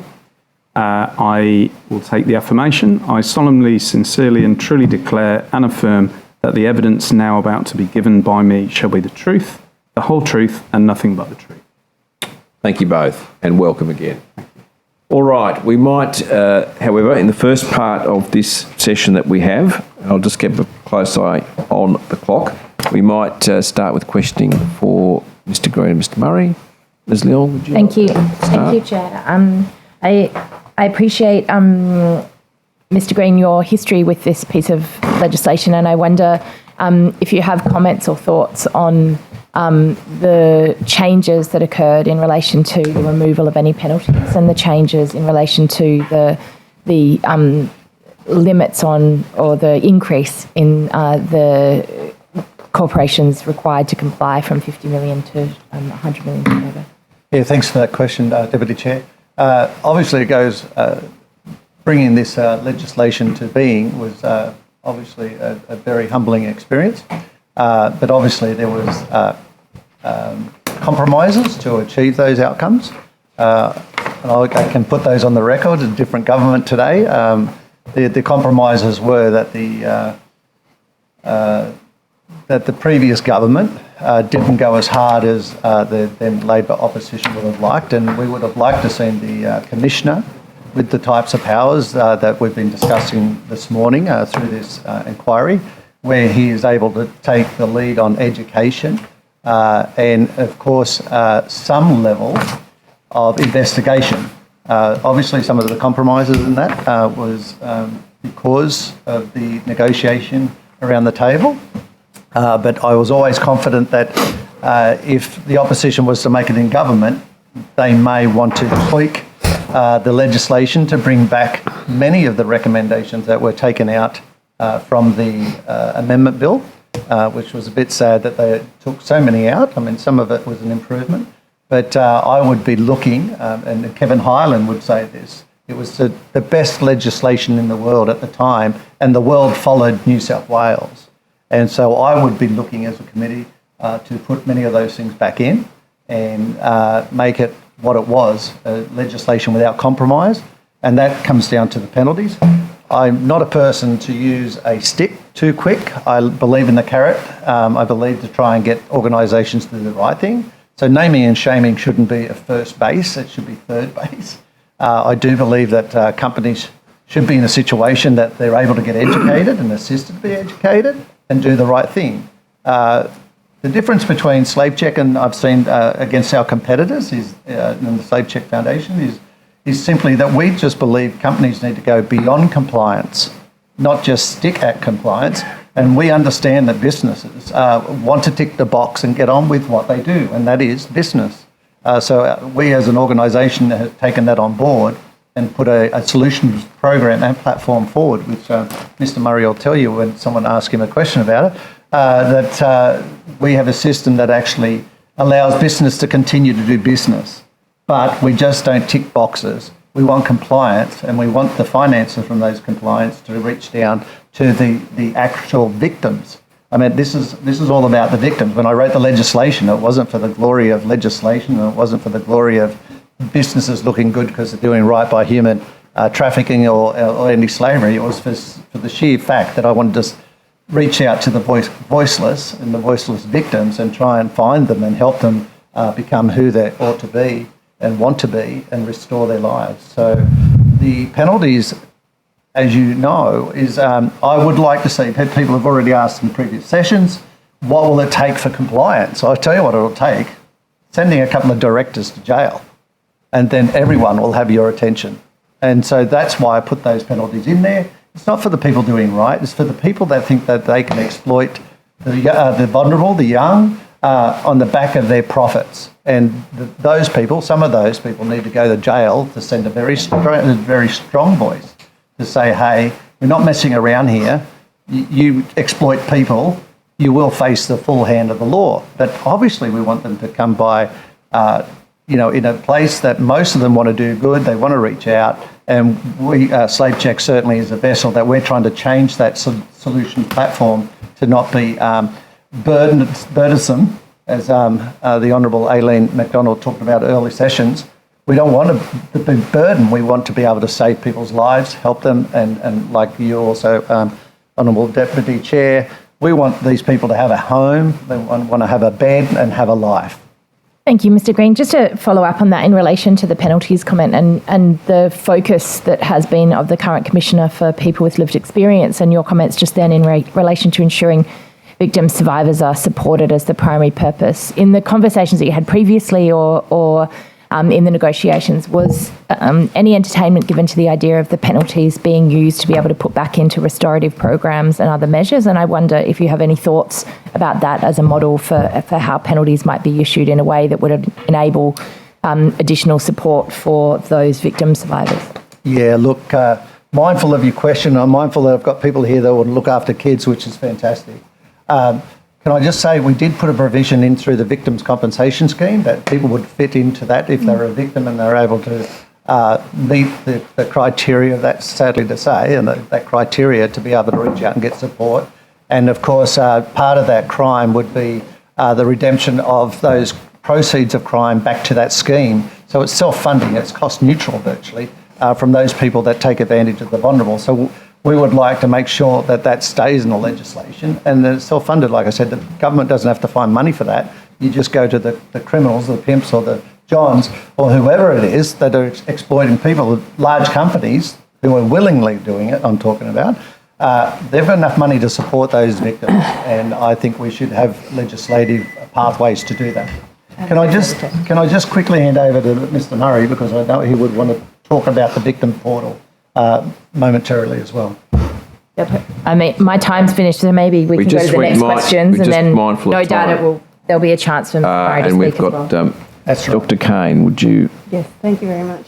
Thank you, Mr. Murray and Mr. Green, for appearing today and all your work in this area. I note that in your recommendations you talk about, the Act compelling due diligence beyond reasonable measures. And I note that the slave check system is about due diligence. I'm not entirely clear still about what slave check does and how it forces or compels due diligence and outcomes down a supply chain. Okay, so compliance is a process. So there's all talk about lack of transparency in supply chains. There's no transparency in global supply chains. That's the problem. If you had 100% transparency, there'd be no modern slavery. Could I just stop you there? Yeah. Why? What's the lever that means that if you knew about things, we heard evidence Because it's a crime, right? So it's a crime. So 194 countries have signed up that it's a criminal in our country. So if you say, well, in that room there's full of slaves, you just call the police and they go. The trouble is no one knows what rooms they're in. Okay. They're hidden. And so your mechanism somehow allows for the reporting, or it's for companies to report? So is it self-reported what people do? I'm just trying to understand how you get the information. It's a top-down, bottom-up approach. So, and that's come from Harvard. That's not our model. That's from Siddharth at Harvard. So corporates have to start working down through the supply chain, and we've provided an automated system to automate that. It's free for suppliers. It's simple for suppliers. So the feedback we're getting from suppliers is this is great. You know, we can do this once and share it with all our customers. So that progressively works down, but from the bottom up, the principle, the urgency is around victims. There's 50 million victims out there. So why aren't they engaging? So there was a session at the conference in Melbourne, which you might have attended, the federal government's conference. Wonderful session. Basically, the title of it was, what happens when a victim's actually discovered? And all the agencies were there, federal police, so on. And they're saying, well, firstly, there's very few reporting. Secondly, when they do report, no one knows what to do with it. So it sits, there's confusion, and so nothing's happening. So that word travels back through the victim community. They don't trust reporting. They don't want to engage with police because they don't know they could be deported, they could be arrested. So there's a lot of fear. So the feasibility study that we're currently running, and we're actually paying survivors $100 an hour to help us, to guide us and design what victims want. It's actually to give them a safe place to engage. So that's the bottom-up approach. Thank you, and that's very helpful, the bottom-up approach I'm getting a feel for. I'm still not understanding, when you're saying companies are really loving this system, Yeah. What is it? So there's the two threads of transparency are company-to-company connections. So this basically knowing where your stuff's coming from. So each company, all they have to worry about is their direct suppliers. And then that company, all they need to worry about is their direct supply. So it's like a daisy chain, it's all automated. The second thread is the product code. So this is this United Nations Standard Products and Services Code. So once we've got companies saying this is the products we do, and you go down, and then coming up from the bottom up, the first responders that take the calls from victims, a crucial piece of information we need is, what are you doing? What are you working on? So that gives us this data point of where this victim is entering the supply chain. Okay, and so again, I'm interested in the company-to-company interaction. Yeah. So you talk about this daisy chain of information. Yeah. So what is being exchanged, and what kinds of checks? Because there's one thing for a company in a supply chain audit to provide information, and there's another thing which says, I do solemnly declare that I pay the appropriate rates and that I don't have any modern slavery. What is the validation process between each level of that chain that means they can be sure that there's been some validation process? Yeah, so we're not even asking anyone to say we don't have any modern slavery. So there's three parts to the modern slavery. So the slavery risk profile consists of their organisational details, which is the top of their modern slavery statement. There's what product codes they use, so they actually code what products they've got. So and then there's a self-assessment questionnaire. Now, these self-assessment questionnaires, there's a lot of momentum built up around these audits and SAQs. They add no value. They don't contribute to compliance, and they don't do anything they're actually part of the problem of why the slavery is getting worse. The Guardian just reported that there's lots of evidence now that the actual deep in-field audits are corrupted. There's plenty of evidence around that. That's long been suspected. Wesfarmers pretty much gave up their major auditing program because they realised in these sorts of places it's very difficult to get. So just so that I'm clear, so the company to company, it's a process of providing top level information about what the company does, the sort of high level aspects of their modern slavery statements, a generalised risk assessment based on a desktop audit. That's a self-assessment questionnaire. A self-assessment questionnaire. So each company provides the next one with their self-assessment and those other aspects of risk. So in terms of veracity, and you've quoted issues with on-site assessment. Yes. But in terms of veracity, essentially we're relying on self-assessment and publicly available information about a company to provide to the next tier. That's right, and it's all that's signed by director, and they give a... And the evaluation can be put upon the product code as well, because you get value out of that information and data. Mm-hmm. The thing we want to make it very clear, we don't want businesses to have death by audit because it's not working. But we're relying on business to tell the truth to each other, which hasn't worked well, really. No, that's true, and it's not good enough. We know that, and that's why we're here today. We've got to do something different, and that's what we're putting forward in terms of our model, while also revisiting the legislation that we're here. Can I just say to my colleagues on the left, that 16,838, that's what it was when I wrote this legislation, 16,838 children on board of A380s are in slavery. That's how many A380s full of children were back in slavery in 2018. And I guess these guys would tell you, their concerns and how we need to do something about that too. Okay, I'm just going to move now, Dr. Kane, to Ms. McDonald for the next question. I'm just mindful of time, and Mr. Borzak's got to have an opportunity to ask questions as well. Ms. McDonald. I was going to ask, what could SlaveCheck do to ensure 100% transparency in the global supply chain? So using those systems and well, can I just say, the main thing is about transparency, which is true. How do you get transparency? Because if you shine the light on it, it's out in the open. Yeah. We've got to break the back of the socio-economic benefits of trafficking and slavery. Mm-hmm. And one way we're going to do that is using the tool of transparency. Yep. Yeah. Yes, so coming back to this top-down, bottom-up approach, so we need corporates to say, this is our business, here's the codes we use. Yeah. And when we have a victim report, we need to know what they're doing and so that we can associate peeling prawns, the code, that's the point of entry. So then we construct these links from both the intercompany connections and the product-to-product codes. Yep. So we can trace that code of where it's probabilistically going. Mm-hmm. How do I, as a consumer, know that if somebody has engaged SlaveCheck, that the product that I'm purchasing or the service is, as you say it is? So like what? Or a couple of things. Not a tick on the box that says but that's where free or something I'm glad like you brought that up, because that's where we would love to go one day. Yes, we'd love to have that, certified free.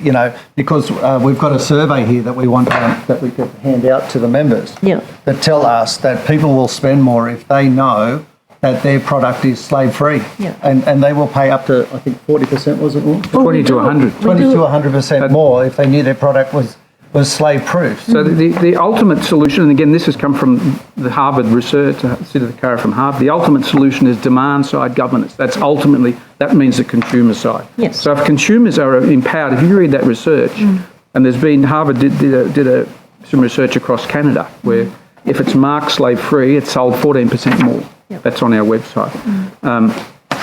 That the ultimate solution is to give consumers a barcode reader, an app that can just read the barcode, and it can give a red, green, amber. And we were really, one of the reasons we did that research is because do consumers want this? Because a lot of corporates say, look, our customers don't care about it. You know, that's the research we've done, and that's not, they haven't done any Probably research. because they think it's already happening. They think So- they think Twiggy Forest has finished, has fixed it, you know. So, but it's not. It's so I've really, you know, consumers are going. That's where the ultimate governance will come from. No legislation. And Sophie Otiende said that in her speech here with the commission. With the commissioners, she said policies won't fix it, corporates won't fix it, governments won't fix it. We all have to work together. So, coming back to the original question about transparency, you'll never get 100% transparency because it's a moving piece.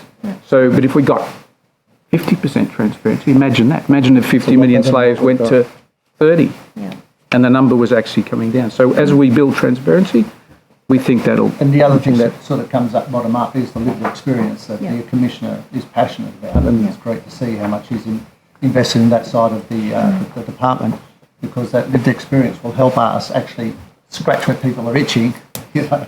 But then help them Yeah, as well, that's right. in a different way. Okay. Mr. Borzak. Oh, Mr. Pinata, we haven't heard from you yet. We're going to do that shortly, just finishing off with slave check first. I normally jump across. Okay. Otherwise, we've heard a lot. Sorry. We've heard a lot of... Do you want to ask any questions of slave check at this stage?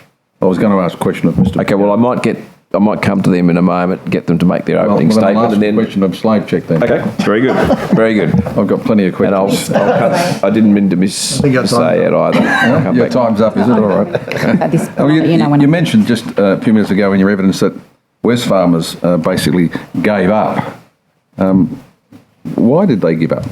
Do you know? No, I didn't say give up. They basically infield audits. They had about 100 people working on infield audits, and I think they've scaled that back, and they're realising that it's just not giving them the level of sort of transparency that they were hoping for. So we're now, they're now looking at Plan B. If you read their last statement, their 22 statement, I don't know if they've done the 20.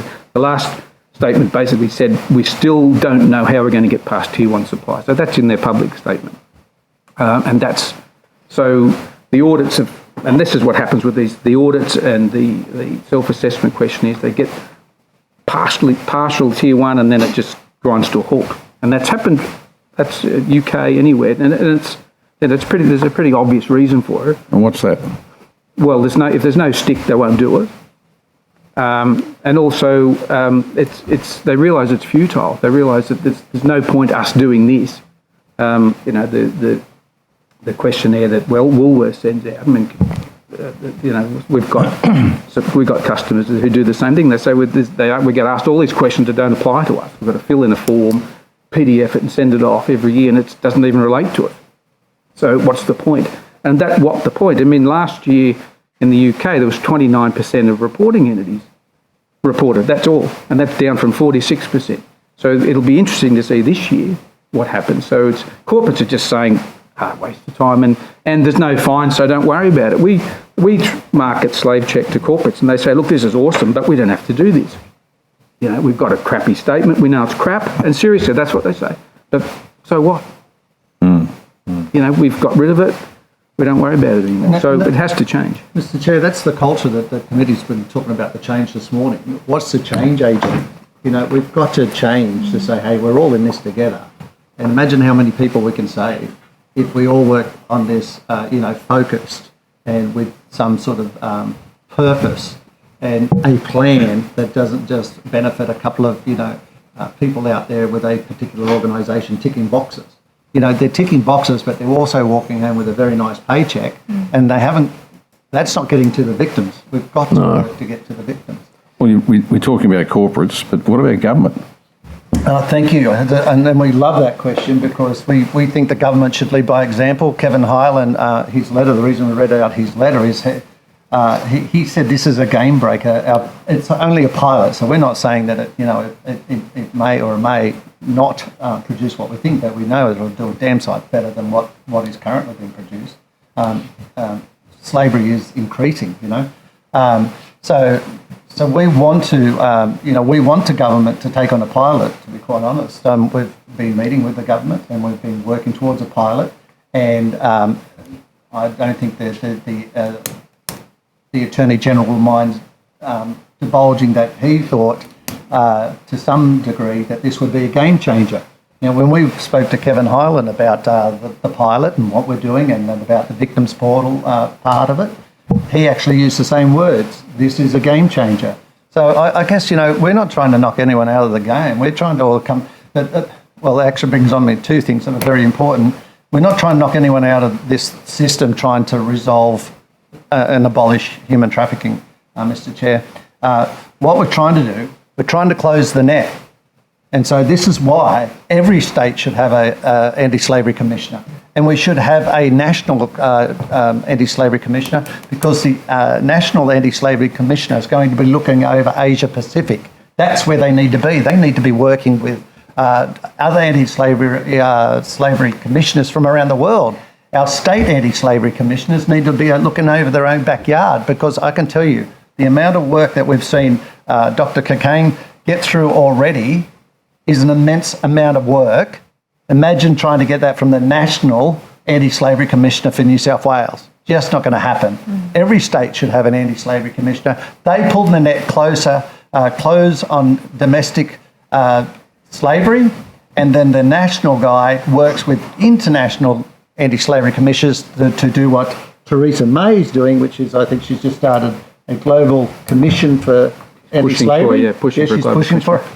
Well, if we want to close the net, we've got to work together. Can I just very quickly... Just quickly, because we do want to get on to Project Paradigm. What about government? It's about procurement. So governments are massive purchasers, massive procurement. 50% of global slavery is in electronics. So how much is in our Department of Defence? How much slavery is in the Defence Force? And if the government says, well, governments don't have to report, well, there you go. Well, New South Wales government's the largest employer in Australia. 46,000 around, 46,000 suppliers. Now, why should the New South Wales government do business with anyone that is profiting on the back of slavery? They should not be allowed to trade with us. Thank you. All right, we might move now to Mr. Pinata and Mr. Townsend from Project Paradigm. Would you like to make a short statement at the outset? Yeah, I do have a short statement. At present, the New South Wales Modern Slavery Act encompasses any offence described in Schedule 2 or an offence of attempting or of incitement to commit an offence described therein. Currently, there is no specific offence of child sexual exploitation listed under Schedule 2. The New South Wales Crime Act only focuses on the production of child abuse material and the use of children to produce child abuse material. The Commonwealth Criminal Code describes the offence of trafficking and domestic trafficking in children, as well as modern slavery offences conducted elsewhere. Project Paradigm is concerned about the omission of child sexual exploitation as a specific form of modern slavery within its definitions, noting it is imperative that to be effective, the Act must recognise child sexual exploitation within a wider continuum of exploitation, violence and abuse congruent with how the United Nations views modern slavery. One of the key stated objectives of the New South Wales Modern Slavery Act is to provide for detection and exposure of modern slavery that may have occurred or be occurring or that is likely to occur. Over the course of the past 2 years, Project Paradigm has been working closely with professionals from agencies across New South Wales, both government and non-government, providing training, practice guidance and support. We are acutely aware of many incidents of face-to-face child sexual exploitation occurring across various community settings. Our concern is that whilst child sexual exploitation remains uncharacterised under Schedule 2, statutory agencies, support services and invested authorities will fail to prevent, disrupt and respond to children and young people effectively, thereby minimising the existence of child exploitation or framing incidents as extreme outlying cases outside of the expected norm. It is common for victims to be entrapped in circumstances that, if viewed within an adult context, would be considered sexual servitude or debt bondage, both of which fit within the Commonwealth Modern Slavery Act. It would be progressive in a national context and congruent with intention if the New South Wales Modern Slavery Act amended Schedule 2 to accurately reflect child sexual exploitation within the definition and descriptions of child trafficking, alongside a clear definition in its own right accurately reflecting the United Nations position on child sexual exploitation. And it's worth noting that currently Australia does not have a nationally consistent definition for child sexual exploitation. Thank you. Thank you. All right, we might have opened this up to questions. Thank you. Thank you, Chair. I just wonder, thank you, Mr. Townsend and Mr. Pinata. I wanted to ask a bit more. I'm not familiar with your service and with Project Paradigm. I wonder if you could explain a little bit more about how the organisation is funded, who resources. I was looking on your website last week and I just couldn't see how it's funded. Is it set up for not-for-profit? Are you funded by another organisation? How large or small is the structure? So our organisation, Integrated Family and Youth Services, has been around for about 45 years, and our history has been one of child protection. So our very first service was to take kids off the street and give them a safe bed at night. So for many years we've seen the intersection with children in care and child sexual exploitation. And so what we've done is we took it upon ourselves to start with Conrad's position. We started with a national campaign, we funded some more positions, and we're trying to get our training and community awareness out across the country. Someone mentioned earlier we need to do it together. One of the greatest weapons that Project Paradigm has at its disposal is education and training. And that's education and training to health workers, to police, to child safety officers, to social workers, to recognise the signs of a child being exploited. And they wouldn't be your traditional signs. Often the children who are being exploited might be, from 12 to 17-year-old. They might be hostile. If you ask them, are you being exploited, they will tell you where to go and tell you that they're in a loving sexual relationship. It doesn't matter that the perpetrator might be 30 or 40 or 50, or they're receiving some remuneration. So from our point of view, we've funded this project out of our own dollars and off our own fundraising because we see the need every day. And then your service is funded through government grants or through private donations? Mostly through state grants to run foster care and residential services for children in care. So that's your core business. And so do you have a large cohort of staff? How many? I mean, you mentioned that Mr. Townsend is employed for the Project Paradigm. Yes. There's just one person working on that work, and then what's the scale or size? There's 3 people in Project Paradigm. The rest of our staffing numbers around 850 around Queensland, running foster care and residential services with some disability and housing and homelessness. Right, okay. Thank you, I appreciate that. I'm fine, thank you, Chair. Dr. Kane? In your submission, you talk about coordinated multi-agency response. It's been a bit of a theme in various parts of the day. I just could you expand a bit about that? What do you mean? What does it look like? What has your experience told you? I can speak to that. So, as you will tell from my accent, I hail from the UK, and multi-agency responses is actually a strong legislated theme that you see in response to child sexual exploitation, trafficking, and also child criminal exploitation. When we're talking multi-agency responses, we're essentially saying multi-agency within a professional community context, and that could be police, youth justice, health, child safety agencies, education. And the benefit to having a multi-agency response is it means you get far more effective information sharing and intelligence gathering. If we're going to analyze, if we're actually going to look at the issue, we need to profile the issue. And to effectively profile an issue, you need to actually involve multiple stakeholders. You can't do it purely from a law enforcement perspective. You actually need to get a true context across the different layers of the community. What we find, and these gentlemen to the right actually spoke briefly about this, is that you will see issues in the way victims interact with agencies.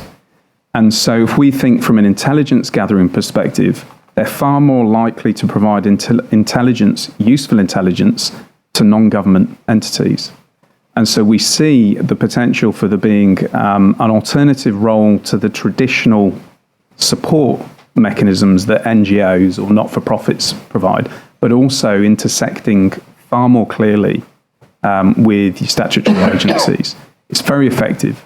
My previous role in the UK was working in a UK Home Office funded role as a civilian, but I was placed within a police public protection unit. And I spent a significant amount of time training new recruits, but I also spent a lot of time interviewing young people that had gone missing, young people who were being exploited, who had disclosed. And I would share information in real time with police colleagues. We got arrests the same day. That's the benefit of true multi-agency working. A young person, and actually this goes more broadly than just young people, victims in modern slavery are more likely to disclose to people other than statutory agencies. And a lot of that is built on distrust of people in authority. And so you know, to coin a phrase that you regularly hear, we can't arrest our way out of this problem. We've actually got to engage community, professional community on the first stance, but then your broader community as well. Thank you. Mr. Chair, if I could, because I know it was a question from before, that the hotline was never meant to be an authoritative hotline through the policing mechanism. It was for that very reason that my colleague on the left said. It was about the victims being too afraid of authorities. So that the Commissioner talked about piggybacking on the back of an NGO. That was the very reason that we did it, because they find it less threatening and they might disclose a lot quicker and a lot easier to a third party than they would to an authoritative agent. Thank you. Ms McDonald. I don't have any questions because it's a very I just wonder how you would see this coming in with the Act, like how like we'd have to amend the Act to include it, but how would we do that? I think ultimately defining. So the defining language and characterisation of it within the Act is actually quite crucial. Yeah. The fact that we don't do that at the moment means that you have cases that remain unreported and missed. Can you just take me through that? Because I've gone through your submission. I get the point you're making. I'm sorry, Ms McDonald. Right, but can you actually just give me the words so I understand what would be in here that's not in here now?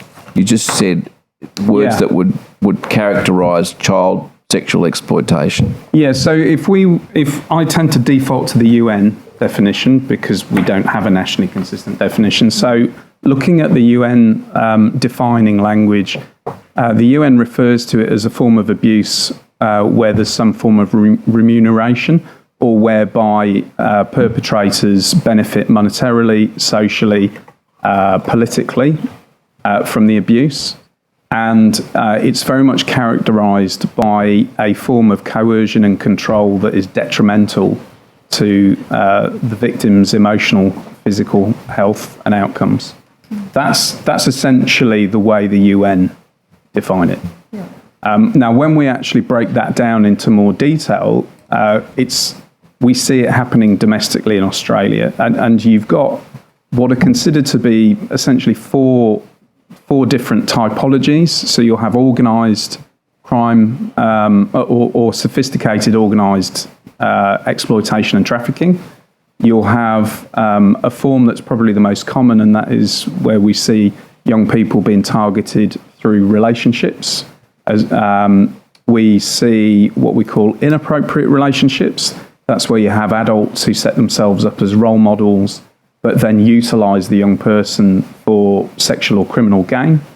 And then we have what we call peer-to-peer recruitment, and that's where perpetrators will utilise young people to recruit other young people in.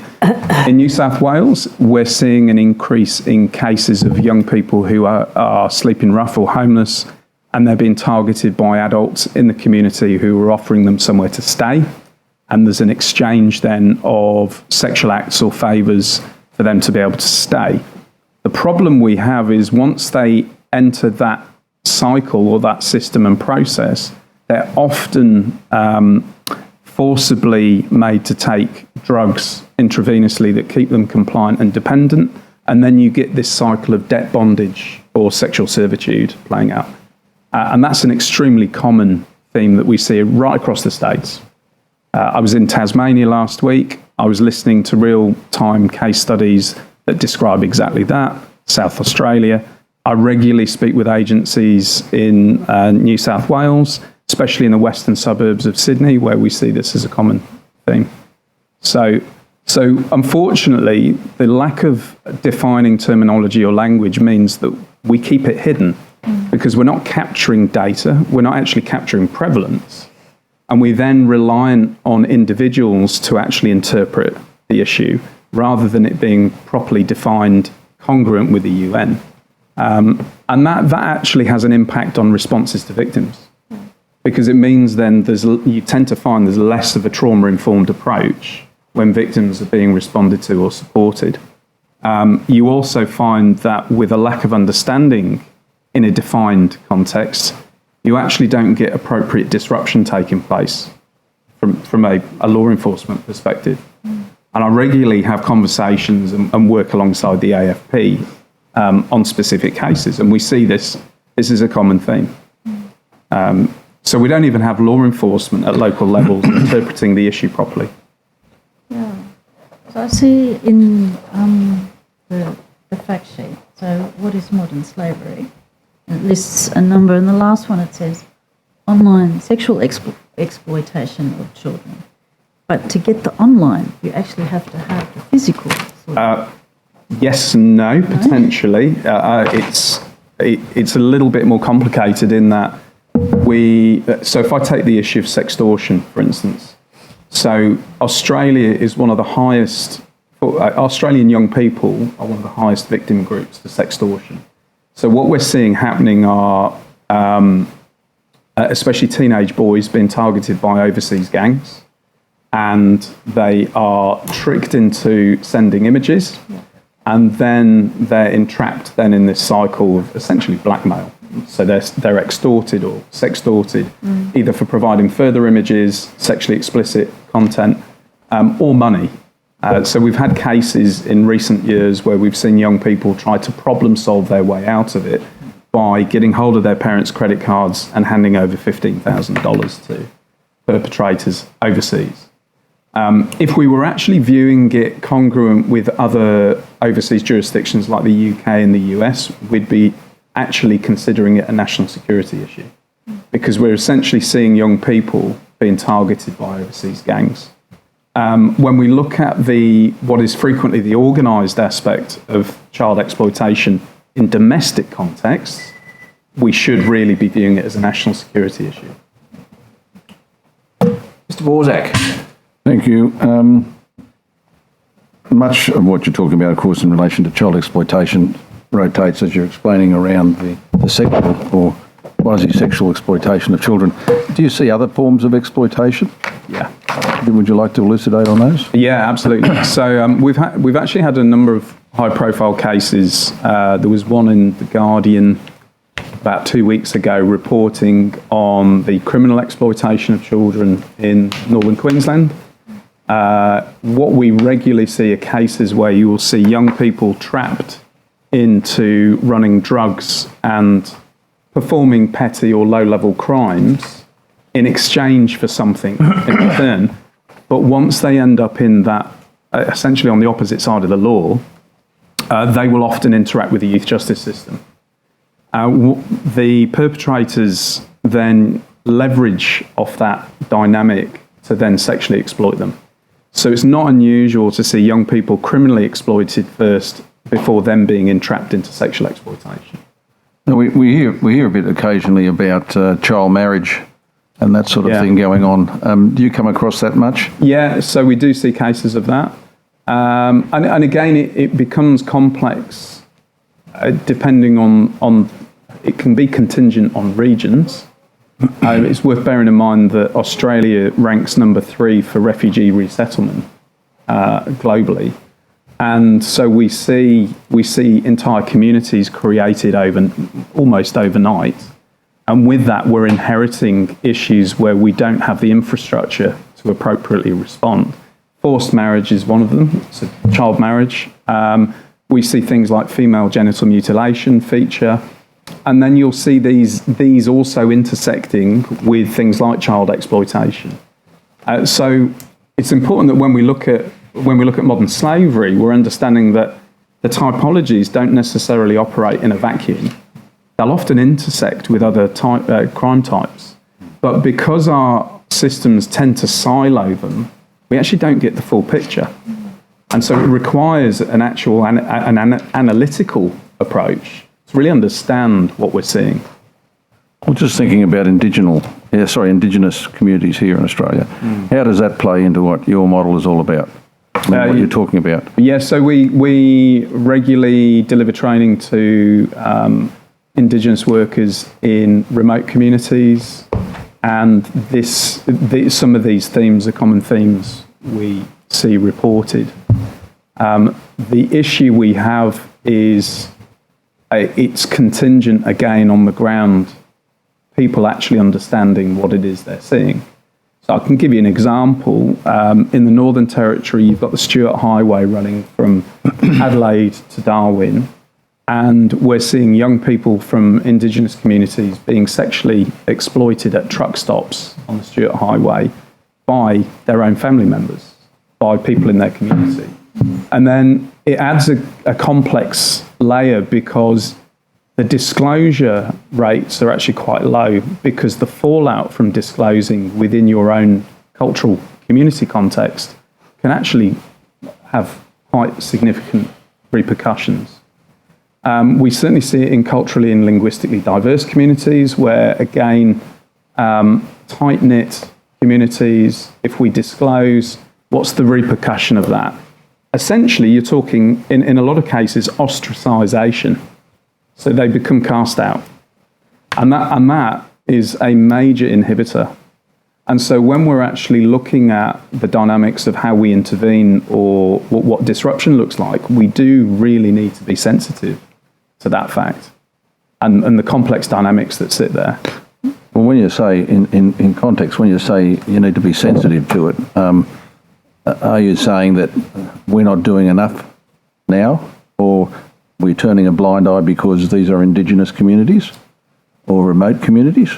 Certainly my experience and certainly reports I've had back from people working in those communities, they would say it's all of the above. So can I just clarify there, Mr. Townsend, you were talking about one case in the Northern Territory, or are you just now broadly generalising about First Nations communities across the country? Yeah, and this is where we do have to be careful, because if we generalise, we're not actually understanding. Indeed, which is why it'd be great if you could dynamics. clarify the evidence. Yeah, so we've seen multiple cases on the Stuart Highway in communities there. In the same way that we've seen cases reported by Indigenous workers in Weipa, Arakoon. I've met with workers in Darwin where they've reported similar themes. I've met with workers from the Kimberley region where they've seen similar themes. And I think the problem is when I've talked firsthand with workers who are providing intervention or support to those individuals on the ground, they feel there's not enough support or resourcing to deal with the issue. And do you think, going to your point around the idea of the fact that one of the biggest risks was for teenage young people who are sleeping rough to then have to engage in these practices to be able to secure a roof, do you think that actually other mechanisms for how we would address this would be by ensuring that there was adequate housing and social services support to not force those people in those into those situations? That certainly plays a factor, especially in certain regions. So where you have high levels of homelessness or housing pressure or lack of housing. I've consulted on cases where we've seen entire families living in cars. That's becoming a common theme now. That in and of itself creates a vulnerability. Indeed. Thank you. Sorry for cutting. If I could just finish that, the risk factors are quite broad for CSE. Generally, it's also the lack of a significant adult in a child's life, and that's not relegated to children in care. We're seeing a term called affluent neglect pop up in our suburbs now, where children are left to their devices for much of the day. Those children are also being exploited. And so our traditional kind of lens that we use on where these crime types occur has shifted significantly in the last years.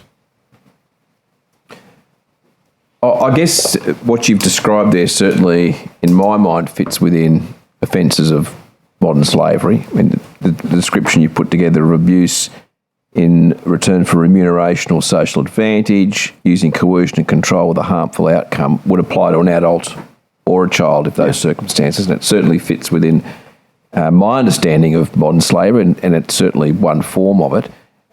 Just to clarify, your interest specifically from your organisation is children? Yes. Less than 18, 16? Under 18.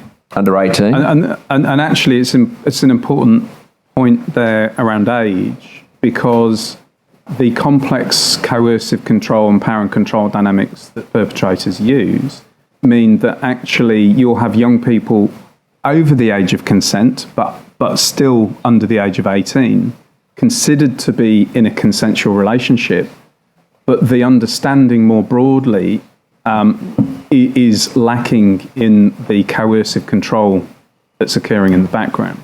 So when you look at the way that the UN actually speaks very clearly about the issue of jurisdictional age of consent and the fact that it's irrelevant when it comes to child sexual exploitation. So when we say children, we're referring to anyone under the age of 18. Yeah, thank you. And I just, the other comment I guess I was going to make was that it certainly fits within my understanding of modern slavery, and I appreciate the evidence you've given. Of course, to think that we would only tackle that by looking at the Modern Slavery Commissioner would be completely underestimate the complexities, which I think Ms Leong has highlighted, and what we need to do in that space. All right, I'm just mindful of the time. Oh, Dr. Kane. Sorry, I have one very quick question to Mr. Murray and Mr. Green. I haven't quite understood. I just had a quick look at the Slave Check website. Could you just explain, because it's Slave Check Pty Ltd, so that's a private business, but then there's a Slave Check Foundation? I don't quite understand what's the difference and who does what, and is one for-profit, one not-for-profit? That's exactly what it works. Profit for purpose. So when we say it's self-funded, corporates pay us for compliance, and that allows us to provide quite massive infrastructure around the solution side, engaging NGOs, so this victim voice feasibility study we're doing, we provide all that infrastructure for free, for example, funded by, a bit like Robin Hood, we take from the corporates and we give it to the foundation. And the other thing is that, as you said, for other organisations that can't afford it, it actually can be free because it's been paid for by corporates. So 100% of profits goes to the foundation? I don't know what the... that would be up to the CEO. I might sort of divulge that, and I think it would be commercial in confidence if Maybe. we give you that, which we're happy to give you the pilot in confidence, Mr. Chair, the pilot that we talked about. If it can be remained. Yes, would have to remain in confidence. Okay. Commercial. If I can just follow up on Dr. Kane's point, and maybe we can take it on notice in the interest of time. It would be really helpful, I think, just in terms of the committee's understanding of the scope of both of your organisations' work, whether if we can get a little bit more detail about how it is funded and how the structure works, but also the structure of your organisation in terms of who and how, given the scope of the work you're doing, and any indication you're able to provide on diversity of your workforce, given the significant impact to culturally and linguistically diverse people when it comes to modern slavery. It would be great to know what kind of diversity there is within senior management and decision makers, given the importance of lived experience being a key factor in how we do this appropriately and culturally appropriately. Thank you. Thank you very much. We might end that session now. Can I just thank you all for your evidence? The Secretariat will contact you in relation to any questions on notice and follow-up matters. Thank you very much for appearing. Thank you very much.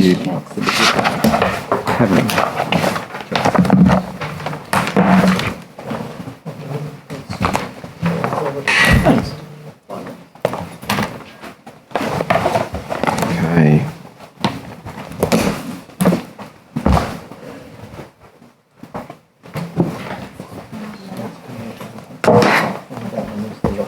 No, I think it's still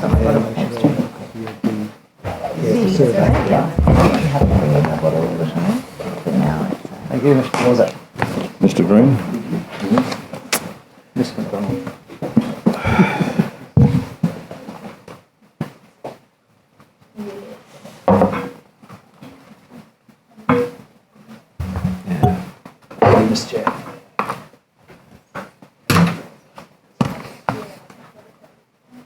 Good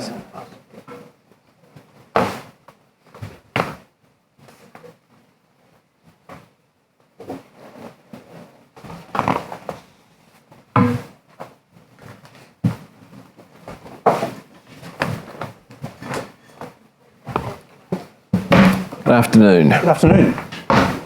Have a seat. Thanks for having us.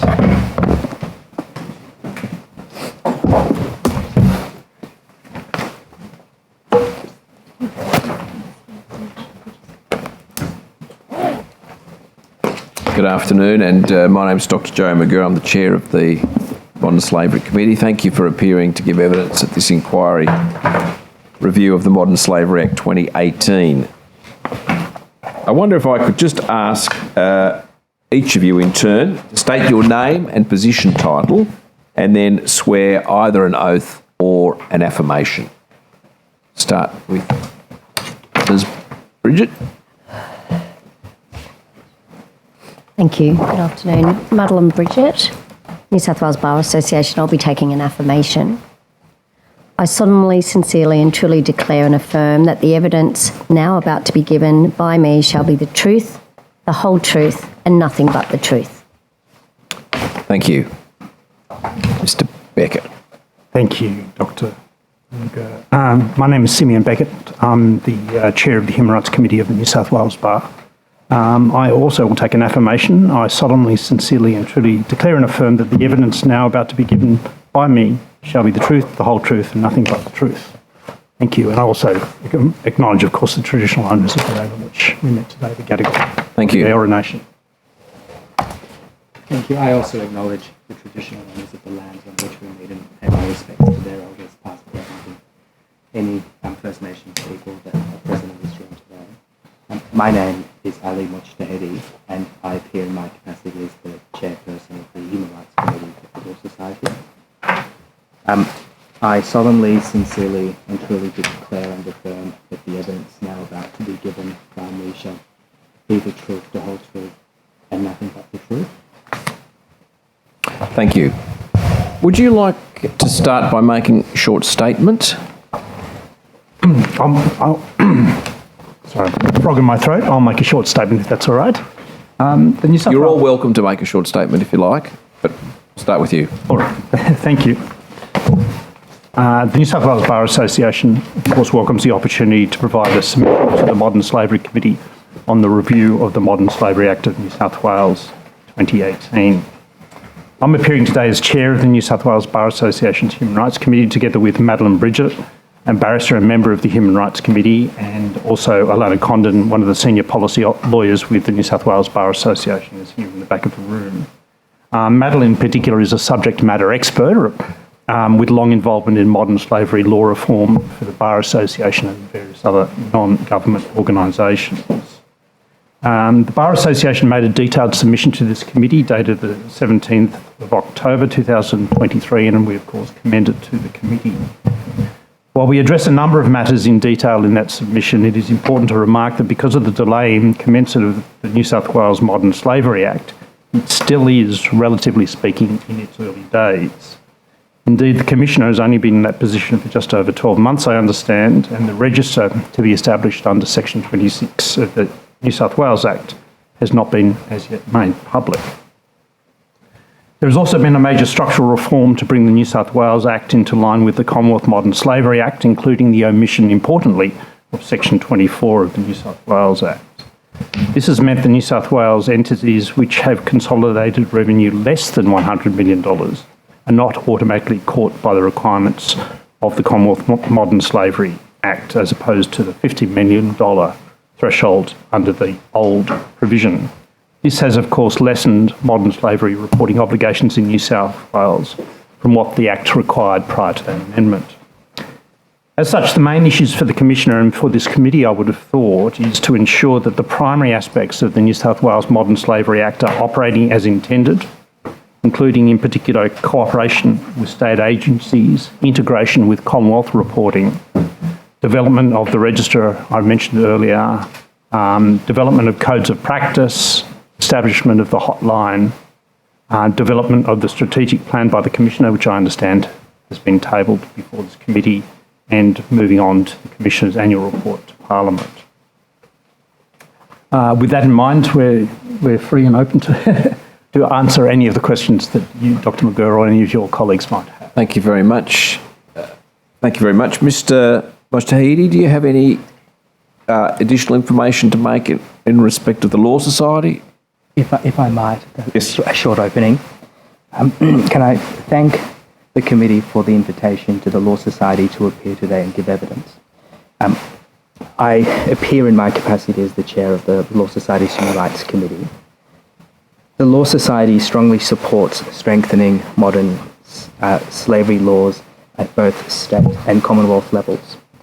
As Professor Macmillan wrote in the report to the statutory review of the Commonwealth Modern Slavery Act, it is a universal truth that slavery is abhorrent and intolerable. All levels of society bear a collective responsibility to combat slavery. The Global Slavery Index, published by Walk Free earlier this year, found that Australia, along with the United Kingdom and the Netherlands, had one of the strongest government responses to modern slavery. However, it is clear from recent reports by Professor Macmillan, as well as other research, for example, that conducted by the Human Rights Law Centre and others, that progress towards meaningful change to address the risks of modern slavery has nevertheless been very slow. The Law Society acknowledges, given the interconnectedness of our world, that modern slavery is a complex problem which demands cross-cutting interventions led through a partnership of public and private sector actors.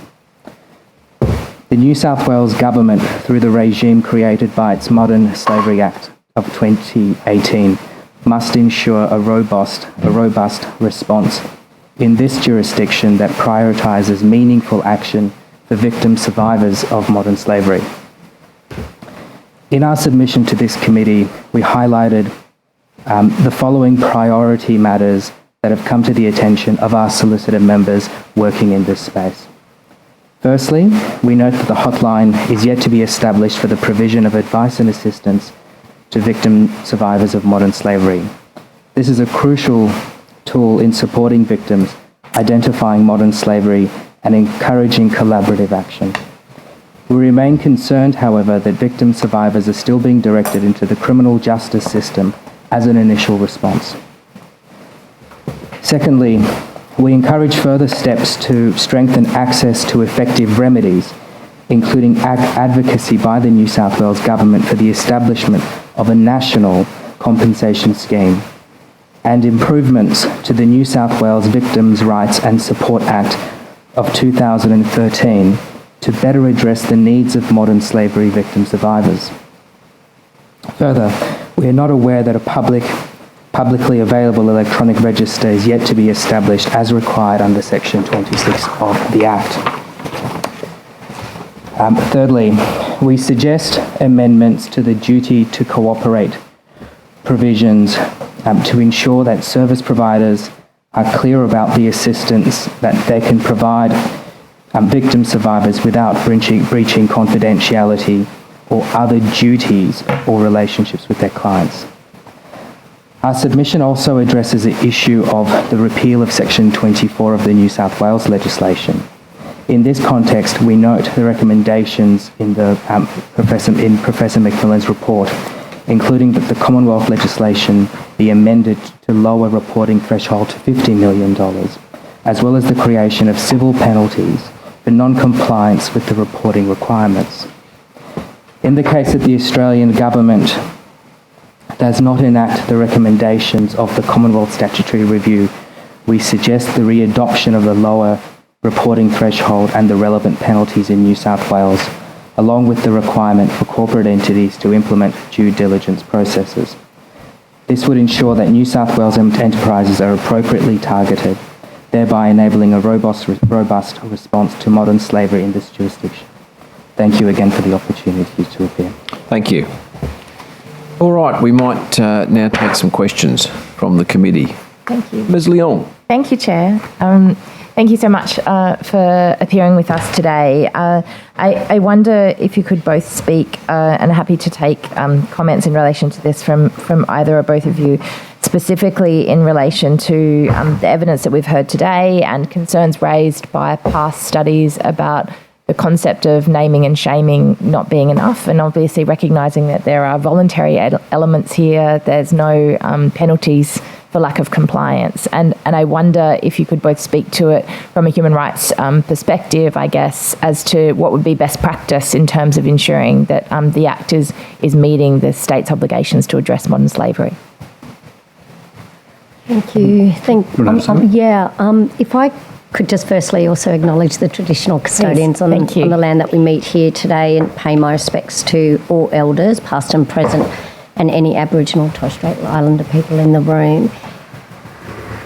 I don't want to ever answer a question with a question, but was there, so that I can answer the question properly, just what particular part you were referring to? So basically there's a concern that has been raised that the changes in the Act that occurred that removed penalties and also increased the threshold for compliance, and that evidence that we heard earlier suggested that in other jurisdictions, because there are no penalties, it means that then people's ticker box exercise in how they're complying, the kind of statements they're providing are not there. But also that the argument is made that the market will determine that this is a higher risk and then it will all be fine and those companies will start complying, was the general view. I wonder if we were wanting to strengthen the New South Wales Act to ensure that there was adequate compliance, how you would think would be the best approach to go about that. Thank you. That's really helpful. So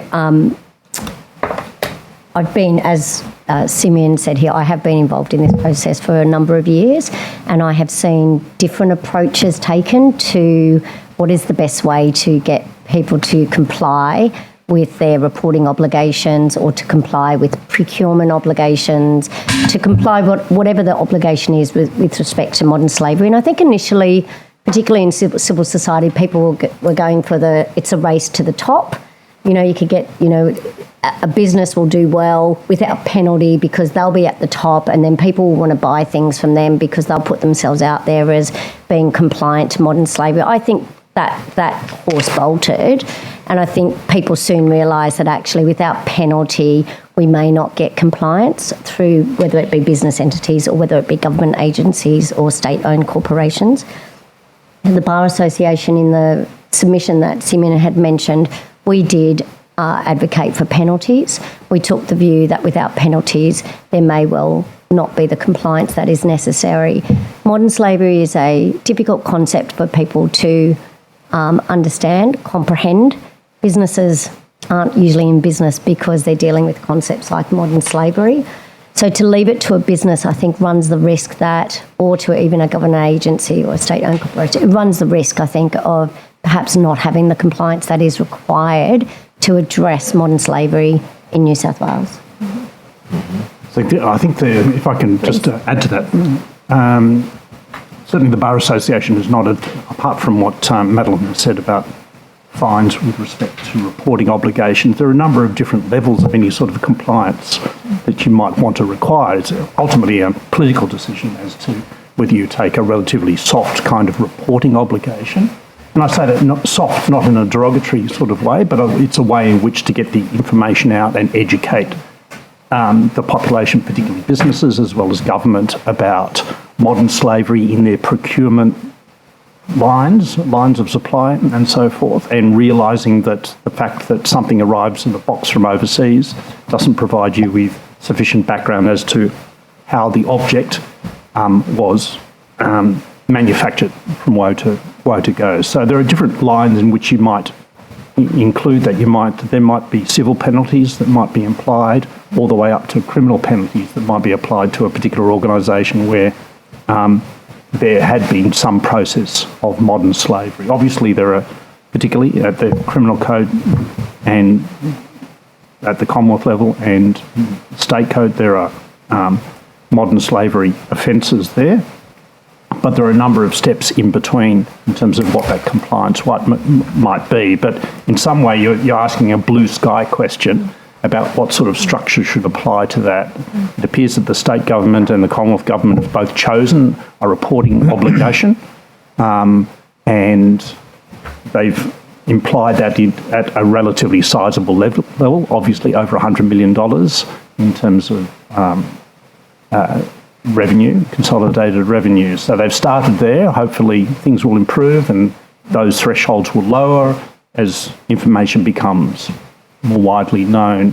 Whether that's the appropriate way in which to approach this issue is, again, ultimately a political question, I think. Thank you, appreciate that. Sorry, can I just be clear, just clarify? Yes, that's where it is at the moment.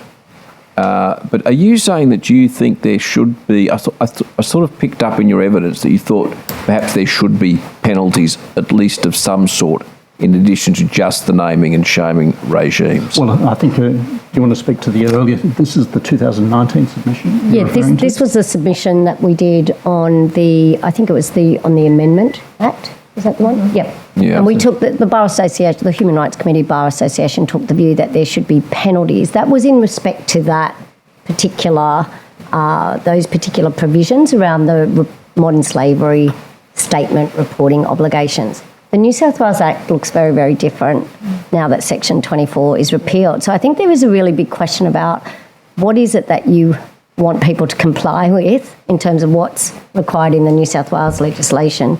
There's not that much left. Yes. If I could be crude, there's not much left. And there is a slight lacuna in the law, and we were discussing this earlier, about capturing people who might actually be real organisations, government agencies that actually might be, without even perhaps knowing it, engaging in risks of modern slavery. So it really, and that's why I asked your question about what particular part of this legislation, because so much has actually now been stripped out.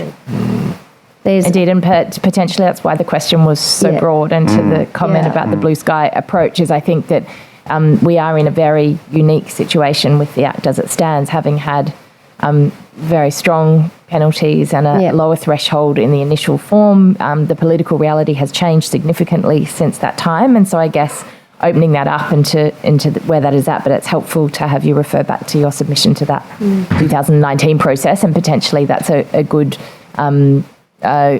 insertion into consideration thank you. in the report.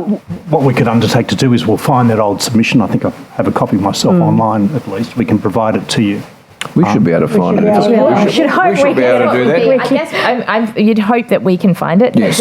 But I guess what would be helpful is to, if there's a chance to look at those recommendations and see whether they would hold and whether there is any update on those given the federal laws advancement now, that may be of use.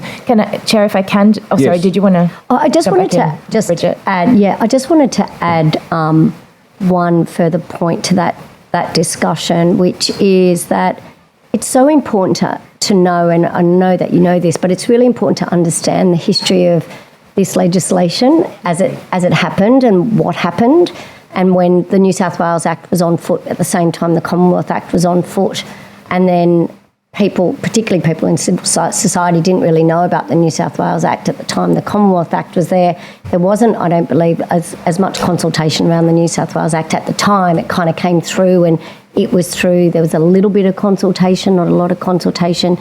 So, and now the Commonwealth seems to be, Section 24 has been taken out. There may be a question around, well, what does that mean for New South Wales? And who is not being captured now? Let's just say that Professor McMillan's recommendations go ahead about lowering the threshold and doing penalties. Let's just assume that, but let's just take that as a hypothesis. There still may well be gaps. And so it's about thinking about where are those gaps going to be, and are they in high risk industries? For example, are they in agriculture? Are they in manufacturing? Could it be that an organisation or a government agency that has an annual income of $10 million, let's say, actually has, say, some of the highest risks of modern slavery? So money doesn't equate risk, and risk doesn't equate money. So it's really about really understanding what does it look like in New South Wales, and I don't think we really do know what that landscape looks like. Thank you. And I think the issue of the Commonwealth what that will look like is also a relevant factor, because of course we need to make sure that we've got an alignment there. Thank you for that. I might go to Dr. Kane now. Maybe if we can, we'll have time for Mr. Machahidi to have you afterwards. That's fine. You go Yes. and then I'll come back. Sorry, Dr. Kane, I think. No, I just had one question, but you go and then we'll go back around. It might come off anyway. It might. Thanks, Dr. Kane. Thank you. Mr. Mujahidi, I have a question about the duty to cooperate that you mentioned in your opening, but also in the submission. And we had some earlier evidence today by the Commissioner about this in particular. So I wanted to just understand a bit more the concerns that you articulate about this potentially unreasonable burden. And you give an example, but I wondered, has that come from service providers themselves? Have you got further examples? I'm just trying to understand how urgent this kind of, or how significant this issue is. Thank you for the question. That viewpoint has come from members, the committee members of the Law Society who practice in the space. The concern around the duty to operate really goes to creating greater clarification as to what that duty requires, and I suspect largely arising from I think there's a Section 35 which applies to the Commissioner of Police, where examples are raised around circumstances where compliance is not required, one of which includes legal professional privilege. Mm-hmm.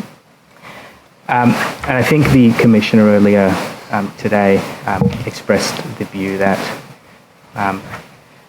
surely legal professional privilege would apply to Section 14, and I suspect that's probably right, but given the inconsistencies of drafting between the two sections, it would help for there to be some clarity about, firstly, what are the obligations, what are the circumstances in which they arise, when do they not arise, particularly for organisations who might not have the expertise of statutory construction understanding.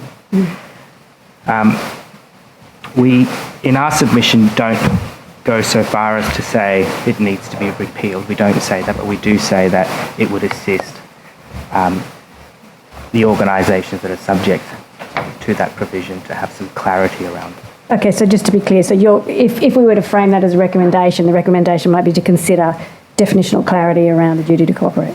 Indeed, either through regulation or otherwise. Okay, thank you very much. And for Mr. Beckett and Bridget, my apologies. In your submission, you talk about attrition of cases through the criminal justice system, I understand. And I just wondered if you could tell us a bit more about that, and if there's anything, again, trying to be as practical as possible about what we're doing here, if there's anything relevant to our considerations in terms of the Act. Have I not got the right? Could you You have got that. That's a reference to another report. Okay. Is there a particular paragraph in our submission?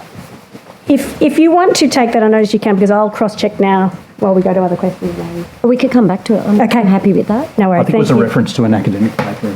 Yeah, maybe the criminology restraint. Can I pick up the Section 14 issue? Because I think this is quite an important one, and I must say that the Bar Association has not addressed it in its submission, but it is an important one, because I think what my colleague from the Law Society has said is that there's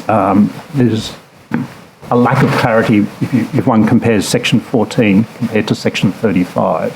Obviously, with respect to the Commissioner of Police, the Commissioner's lawyers were all over that and introduced a very wide power indeed, and a very low bar upon which the Commissioner could refuse to provide that material to the Commissioner. Now, in terms of power under Section 14, first of all, it's an extraordinary power. It would be a very sizable power in terms of a government agency. It's even wider power in terms of a private organisation. So, for example, the individuals who might be going to a support agency, which would be privately funded, it might be a non-government organisation, a private organisation. I mean, arguably, that might include people providing counselling services to victims of modern slavery, for example. And all of the committee members, I would be sure, would be aware of sexual assault consultation privilege, for example, under the Evidence Act, and those sorts of privileges which are not set out in any detail at all in Section 14. Other powers, such as legal professional privilege, that's a rolled gold basis, I would have thought, upon which to tell the Commissioner that you would not be providing that information because it's a common law privilege, which is not abrogated by Section 14, subsection 2. And so that's my personal opinion. That's not something that's been through the Bar Association, but it's an area in which I practice and which I can very confidently say that would be the case.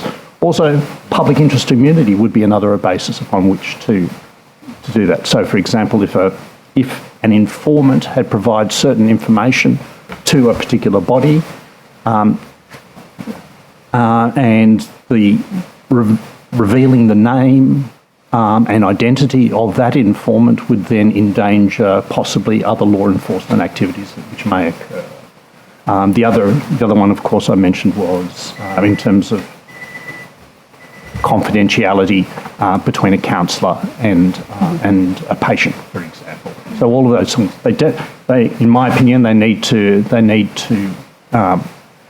be certainly considered.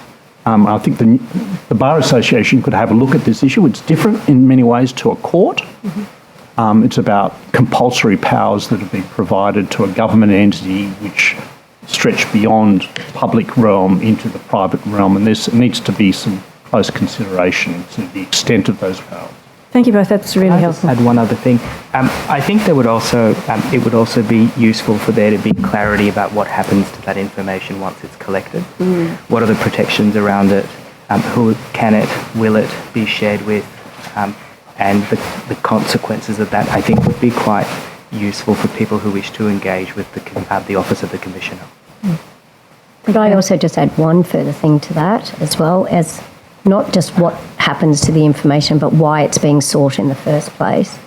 So if it is, as subsection 5 would have it, which is a very broad, it's basically saying that the information needs to be provided despite your privacy,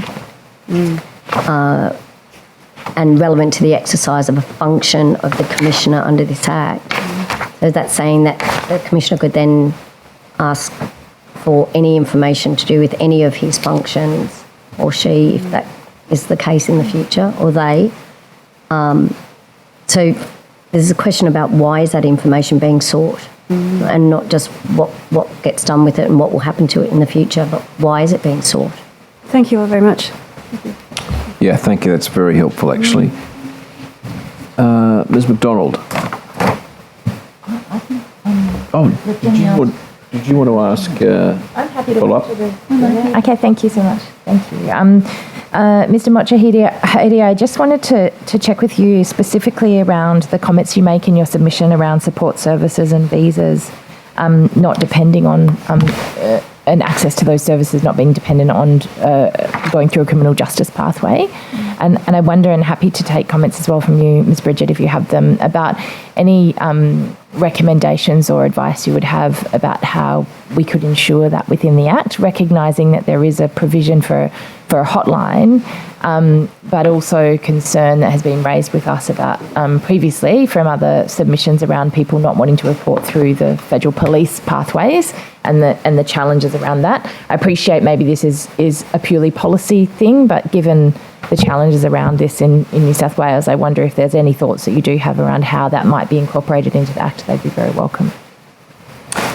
How it might be incorporated into the Act, I might have to take that on notice. But thank you. Deputy Chair, you raised earlier with other witnesses the question of access to housing, and I know the Commissioner also, in giving his evidence, talked about the importance of healthcare providers and them being able to identify modern slavery. So much of that is connected with immigration status and visas. One cannot access public housing if one is not a permanent resident or a citizen. One cannot access Medicare if the visa doesn't allow them to.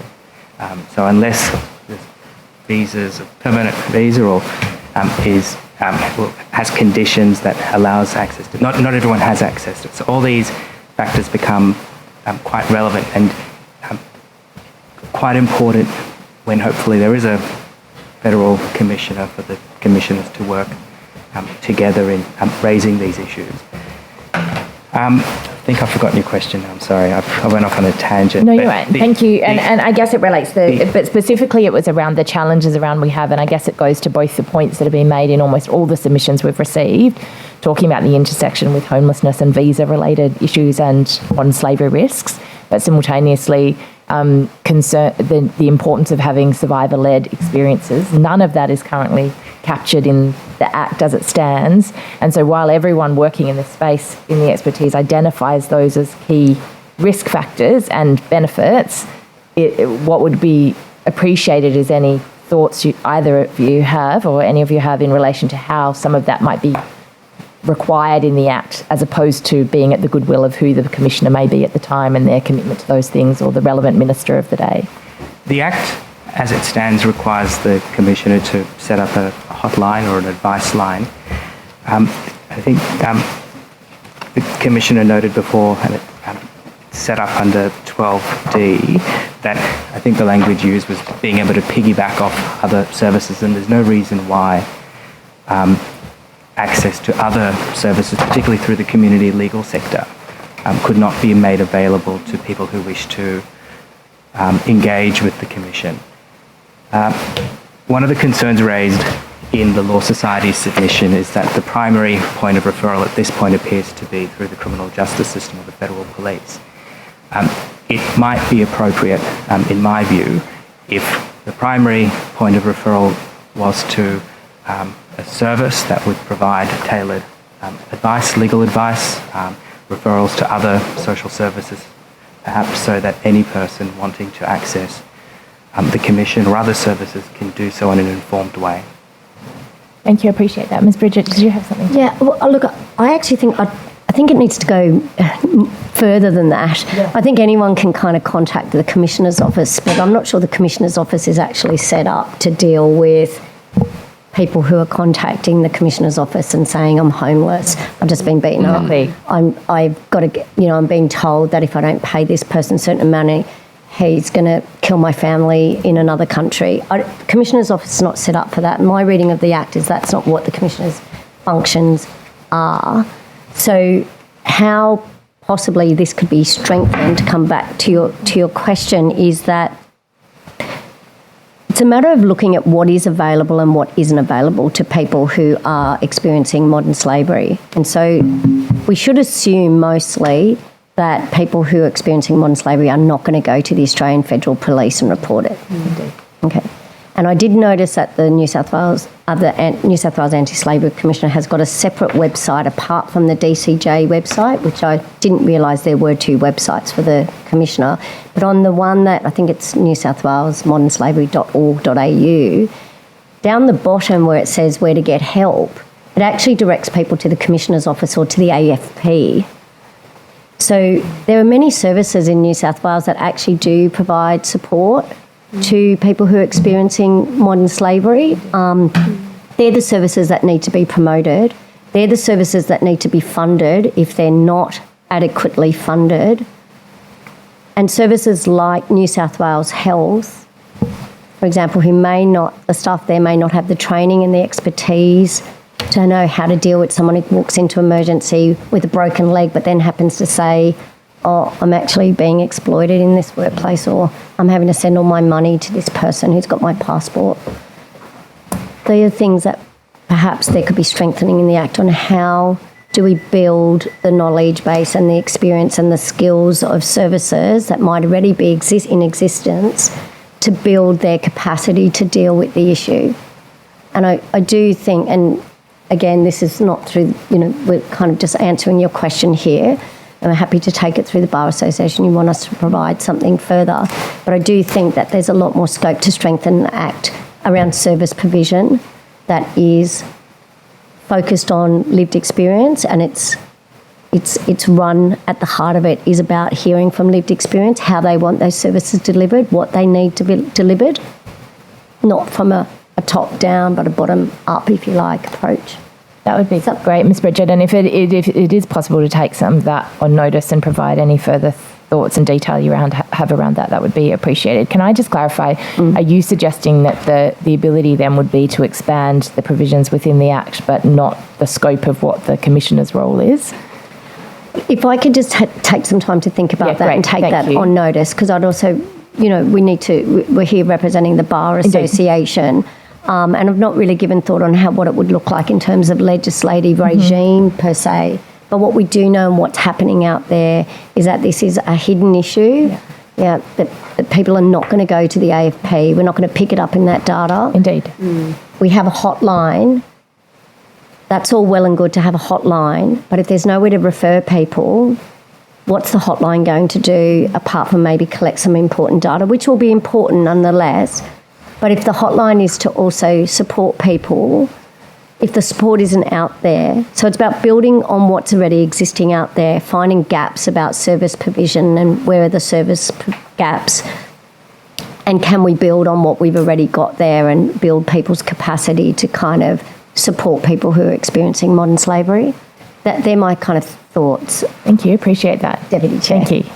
Thank you very much. Ms. McDonald. Okay, so from what I can gather, and thank you, the Act remains relevant. The timeline's relatively new, so it's hard to provide a review when we're so new into it. And it could be strengthened by bringing back penalties, or not bringing back, but having the penalties. But the hotline is a priority, but in implementing that hotline, it should be trauma informed with a victim survivor focus. Is that sort of in a nutshell? Not that I like to put things in a nutshell, but yeah. I think so. Can I just say, first of all, that the role of the Commissioner and the regulatory environment that is set up by the Modern Slavery Act in New South Wales and, of course, by the Commonwealth is relatively limited in all of those things. It's essentially about reporting obligations, about from individual entities, public and private, and then just putting all of that, this is the name and shame component of it, on a register that's publicly accessible. And then a process by which the Commissioner engages in research and consultation about how that's working and how other elements of modern slavery might be better improved in terms of particularly knowledge of individual companies and so forth. So it's restricted to that, and then there's reporting obligations obviously to this Parliament about how that would work. What that's doing, and I think what Madeline has very eloquently said, is that you're just scratching the surface. That there are a number of people who are living in the Australian community who are victims of modern slavery. Do the mechanisms within New South Wales, for example, work in terms of supporting those people, whichever way it might go? It might be through in terms of getting health and housing and so forth. That's one particularly social justice aspect to it. Another one might be a legal process and different legal processes in terms of their any civil claim that they might have, or whether they are victims in terms of a criminal process.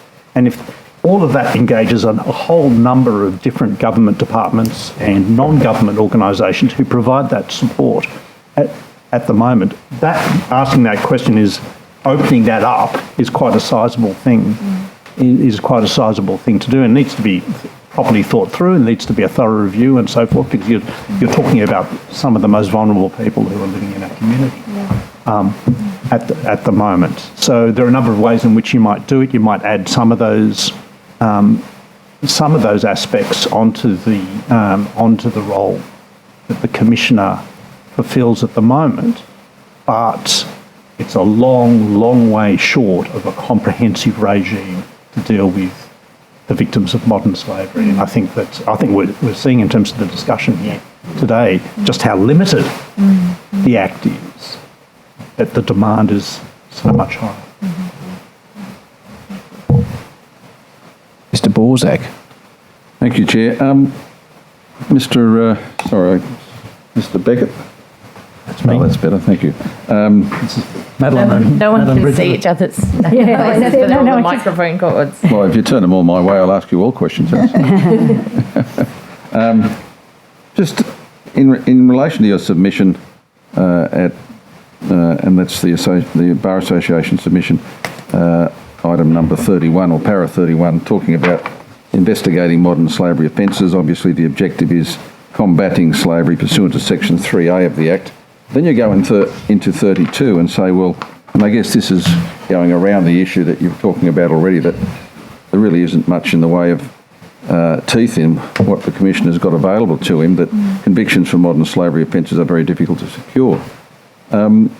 Obviously, then the name and shame is not going to be enough. Is it right to say that? I'm happy to have a go. Yeah, have a go, Madeline. You want to have a go at it? Yeah. Well, I think it's really important not to conflate certain issues. So there's the individual who might go to the police and report or not report. And then there's the obligations of organisations, government agencies, state-owned corporations. So it's important to kind of separate those. So the New South Wales Modern Slavery Act as it stands now is really about two things as I understand it: the functions of the Commissioner and the obligations for state-owned corporations. That's how I understand it in a very, very small sort of simplified Well, I'm reading from way. this submission here. Yes. And so what's the problem with, how is that conflating one or the other? It's simply saying convictions for modern slavery offences are difficult to secure. Yes. I'm just asking the question why individuals shouldn't be prosecuted and why it is difficult. Right, okay. That's not what I heard before, but I can answer that question. So I thought you were asking me about the obligations and what that had to do with prosecutions. Why are there not many prosecutions? Well, first thing is that most people will not go and report it, including the individual or including someone who might know someone who's a perpetrator, because there's just so many risks to reporting it. For example, someone will be put on a plane the next day and have to go back home because of the visa issues. I think evidence is sometimes also difficult. So whether police are sort of investigating these when the allegation is made and what investigations are being undertaken, it's a fairly hidden. It's a little bit in the realm of sort of trying to get guilty convictions in sexual assault cases. The evidence could be one person's word against another, and that makes it quite difficult. Exposing it, people don't want to expose it because there's just so much at risk. Does that sort of answer your question? I think that's sort of going to what the question is, but I mean it also surely does relate to the organisations that may be inadvertently sponsoring these activities by they're not doing proper reporting. That's really where I was coming from before, bringing the two things together. How do you see that working? Because at the moment we're being told today that all that can really be done is he can look at the problem and he can identify the problem, but there's not much more that he can do. What more should be done if we're going to get successful prosecutions? Because we also had evidence today that people will start to take notice when you start putting people in jail. Yeah, but it's not just a matter. I mean, my view is it's not just a matter for the Commissioner to do that. That's where his role around educating and raising awareness and training people is so important. So to get prosecutions, first of all, you have to recognise that it's modern slavery. Someone has to recognise that that is actually modern slavery. So, Honourable Borsak, if you're working in I hope I pronounced your surname correctly there. If you're working in an organisation... You just left the first part out, Robert. Right. If you're working Some people say I'm not honourable, but that's okay. If you're working for an organisation, and you're working with a whole group of people, and you might be working with some workers who have to go out in the field and pick apples. I'm just going to say that as an example. And there might be some exploitation happening, but you don't actually see it as exploitation or you don't recognise it as exploitation, then it's going to be really difficult for it to get from where you are to the New South Wales Police or the Australian Federal Police, depending on what kind of crime's being committed, to actually investigate that.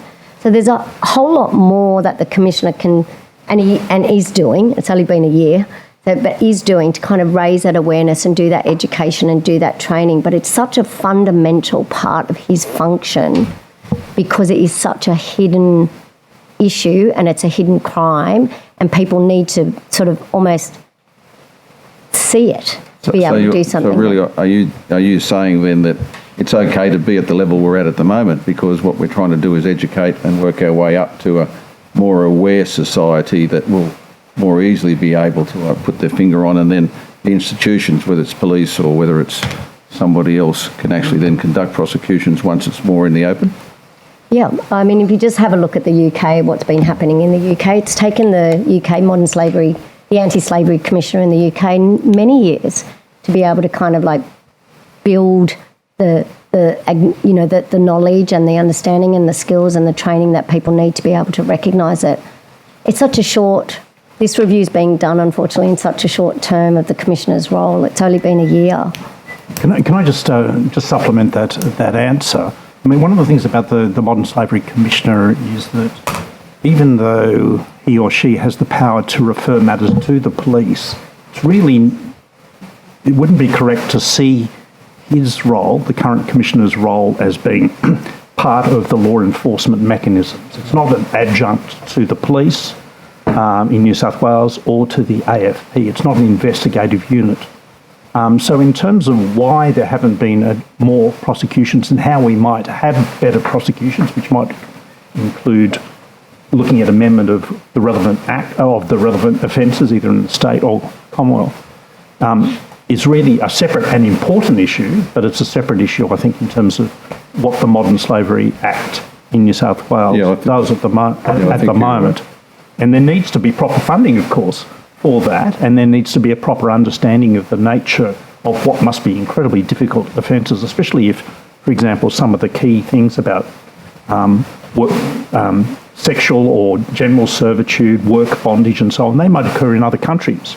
And the person arrives on the plane, all of those parts, all of those elements of the offence having occurred offshore, and then the person is working for a particular labour hire firm who's then picking the apples in the field. So you're a long way down that chain before it comes to in Australia, but it may be the result of a criminal act that has occurred in some other jurisdiction. So there are super difficulties in all of that. Yeah, well, I mean, if you look at the suggestion of slavery in the lithium mines, for example, in Africa, those sorts of things, and we're the beneficiaries of large amounts of that renewable technology coming to Australia via China or somewhere else. How do we address that in the current circumstances when it's not a matter of educating the Chinese to do it? They're going to do it anyway. Yeah. How do we deal with that? Well, at the moment, it's about that reporting obligations and compliance with Section 16 of the Commonwealth Modern Slavery Act and the relevant New South Wales requirements. The Australian government should say, don't buy this stuff. It's got slave products in it. Well, let's see the examples before we get there. I don't know. Okay, thanks.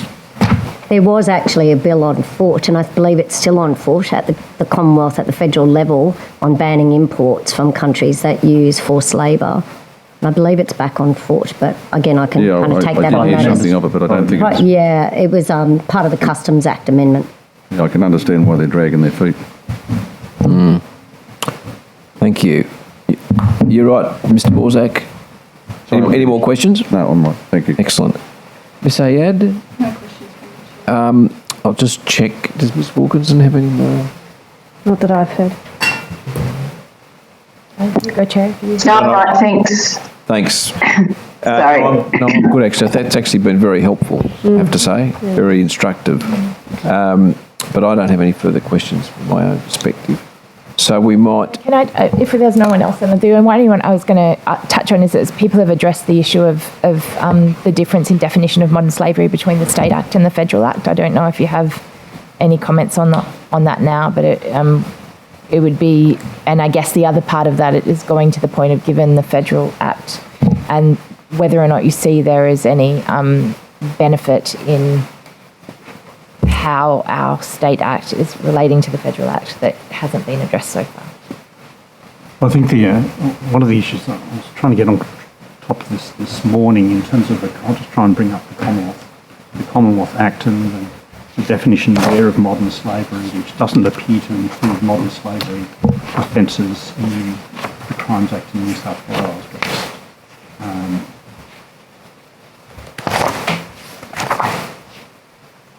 Yes, that's right. So there's no provision to include within the definition of modern slavery under the Modern Slavery Act of the Commonwealth those offences under the New South Wales Crimes Act, which are, and under the New South Wales Act, are termed to be modern slavery. They set out in the schedule, and in fact the New South Wales schedule helpfully includes both New South Wales and Commonwealth provisions.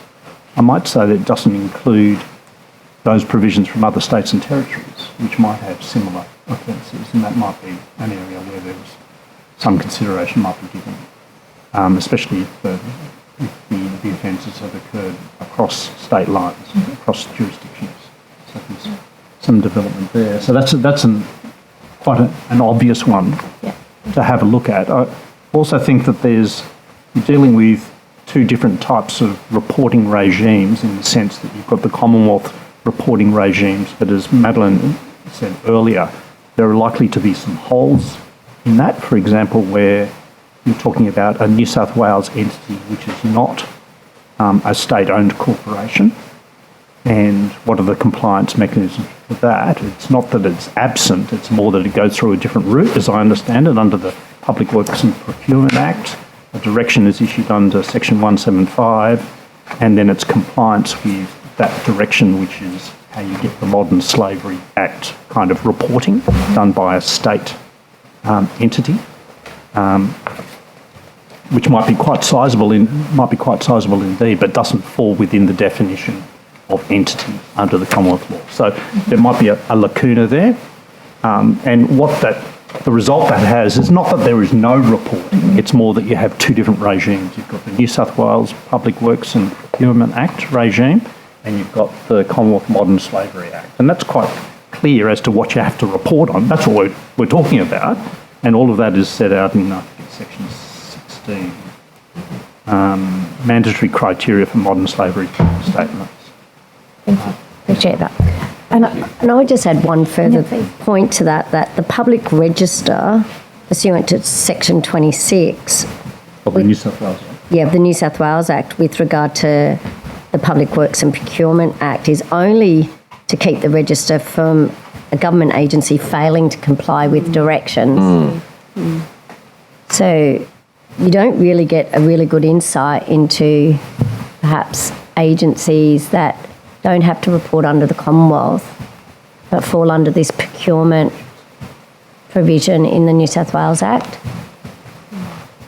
It's just an observation. There's a gap because the importance of a public registry is this, that people can go on, although my attempt this morning to get onto the Commonwealth Modern Slavery Public Registry showed about 1,700 statements when I put in 2 words in there. But search engine issues aside... It wasn't the best user experience. It wasn't the best user experience, exactly, Deputy Chair. But the point is to be able to go on there and actually look up and say, I wonder if I should go and buy something from this person tomorrow, this shop, or should I, access this service? How good are they on modern slavery? Well, we're not going to find that under Section 26. It's not that kind of public registry. Thank you. I just want to follow up. It was paragraph 35, but I think you can make me go and do my own homework because you provide the reference and the link in the paper to those barriers and challenges. So I'm happy to go and do my own homework on that one. So just rounding that out for you. Oh yes, it's a good article. It's a good article. Thank you. So just on the public register, you're just basically what you're saying there is that there might be a gap there in information that would be available that we ought to clarify. Yes. All right.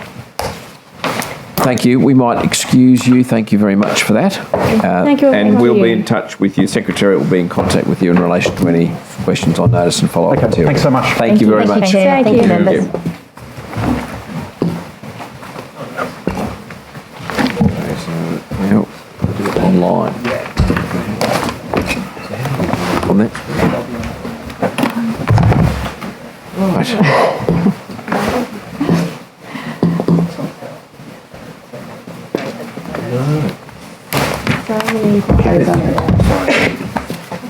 Yeah,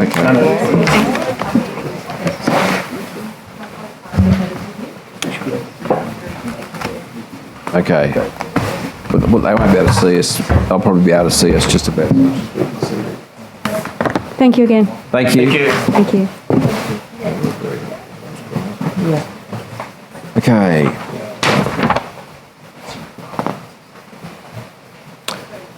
So we're just going to go, well, it's 1:15 we're starting, I think, with Ms. Sheehan and Ms. Finney, who are from the Attorney General's Department Federal. I think we're just going to get that set up if people want to stand up and stretch their legs. Oh, they're on the machine. Yeah, it's video. That's not my business. And there we go. That's very modern of you. They're They're on the machine. They're on the webinet. Sure. Good afternoon, Ms. Sheehan and Ms. Finney. I presume that's you. You're on half of, actually no, actually a third of a screen at some distance from me, so I apologise if I'm squinting, but we're just doing a sound check at the moment. Can you hear me? We can. Thank you, Chair. We can hear you loud and clear. Can you hear us? Yes, absolutely. You'll see Ms. Wilkinson also online there, and the rest of the committee here is in the room. We're due to start at 1:15. Start. Yeah, we're here. Oh, man. Yeah, Let's dive in. So welcome. Good afternoon. Thank you for joining us by video. Are you comfortable if we start now? Yes, yeah, that's fine with us. Okay, my name's Joe Magura. I'm the chair of the committee, and as I say, welcome. What I'll and thank you for making time to give evidence. Now, I wonder if each of you could state your name and position title and swear either an oath or an affirmation. I presume you've got the wording there for you. We do, thank you. My name is Anne Sheehan. I'm First Assistant Secretary of International Law and Human Rights Division in the Commonwealth Attorney General's Department. And I solemnly, sincerely and truly declare and affirm that the evidence now about to be given by me shall be the truth, the whole truth and nothing but the truth.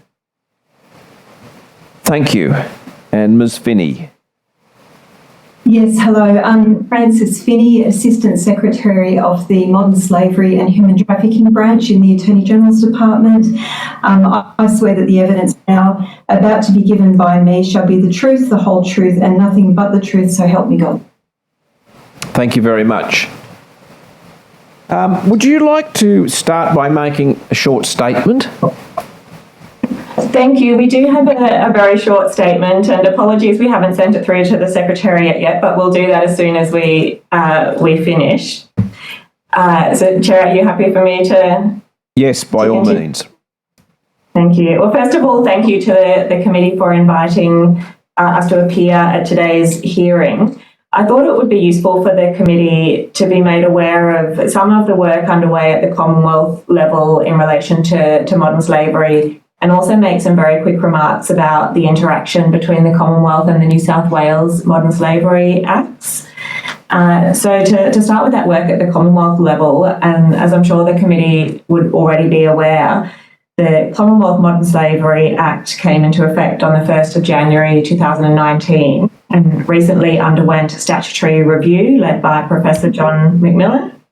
The review's 30 recommendations are extensive and include a number of significant and complex proposals for reform. The government is in the process of considering those review recommendations at the moment. Another key priority for the Australian government is to establish a federal anti-slavery commissioner to further enhance Australia's response to combat modern slavery. It is expected that the commissioner would work across government, industry and civil society to support compliance with the Act, to improve transparency in supply chains and to help counter modern slavery in Australia and abroad. The department is currently working on, or currently undertaking preparatory work for the establishment of that federal anti-slavery commissioner. In terms of the intersection between the Commonwealth and the New South Wales Act, I think the key points that we wanted to make there were in relation to, I guess, two key areas of intersection. And these include the requirement in the New South Wales legislation that state-owned corporations must volunteer to comply with the Commonwealth Modern Slavery Act and provide modern slavery statements to the Minister.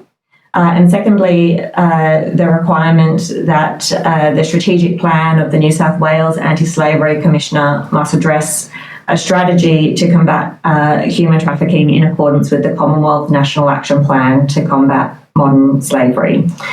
And of course, I just wanted to finish by saying that we engage closely with the New South Wales Anti-Slavery Commissioner on efforts to combat modern slavery, and very much looking forward to continuing to do so.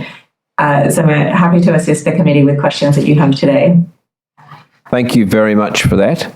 We might move now to questions, and Ms. Leong, are you happy to commence? Thank you, Chair, and thank you both for appearing in front of us today.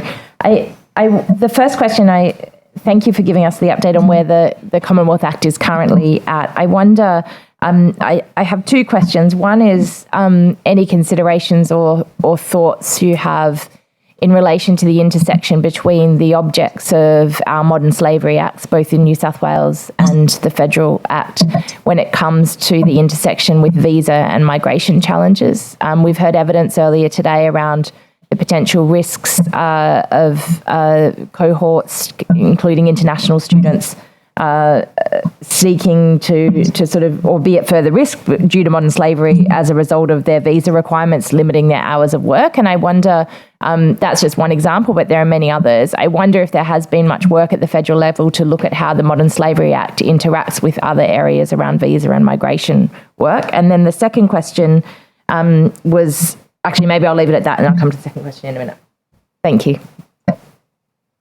Thank you for the question. I think probably the best way for me to answer is it's not so much in consideration of the Commonwealth Modern Slavery Act, where visa and migration and international students settings are included. It's what we have in terms of the broader framework for combating modern slavery is quite a comprehensive whole of government approach where those settings relating to visas and international students and other groups migrating to Australia or visiting Australia or studying in Australia would be captured under the Migration Act and migration regulations.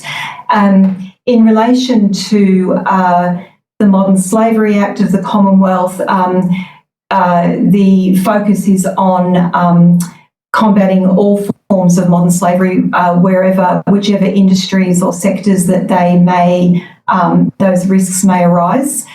So that's how the focus is captured under the Commonwealth Modern Slavery Act.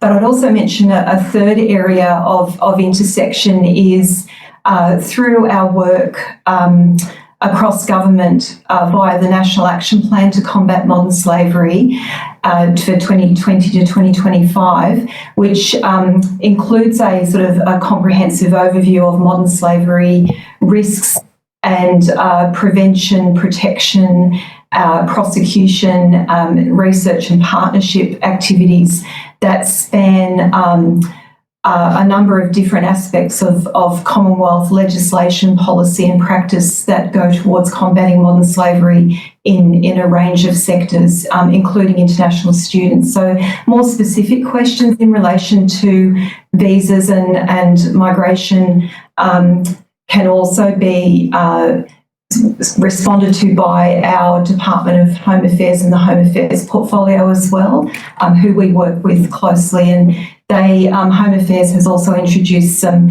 relevant legislative amendments to help combat risks of exploitation in these sectors. Thank you. I'm conscious of time, and if you couldn't hear, the timer just went off then for the end of my time. But I guess to just say if there are any policy frameworks or any policy guidelines that indicate how the intersection between the Modern Slavery Act at a federal level and the migration laws and other things are are addressed, that would be helpful, particularly, I guess, to give the example in New South Wales on the issue of homelessness and housing. Obviously, people on certain visa statuses are not able to access certain homelessness services and other services, but that we wouldn't want to see that as a reason for why people are not reporting. And so I think what we're trying to get at is if there are any examples where at a federal level there's good coordination happening between different agencies, recognising where the risk factors are, that would be useful. Chair, I've got another question, but I'm happy to go around and we can go from there. Thank you. And can I just add to that comment? You've mentioned housing, but health's also critical. And we've had evidence today about the importance of, well, probably health is the one area where people with experience of modern slavery might interact with, let's put it this way, non-criminal, non-judicial, non-police actors and be inclined to reveal perhaps if we train that workforce appropriately, might be able to reveal and have their concerns recognised. But the issue I think Ms Leong is getting at is that for many people here working on different classes of visas, they don't, of course, have access to necessarily to public healthcare services. So any information on that interaction would be helpful. So I'll just leave that as a comment and go to Dr. Kane next.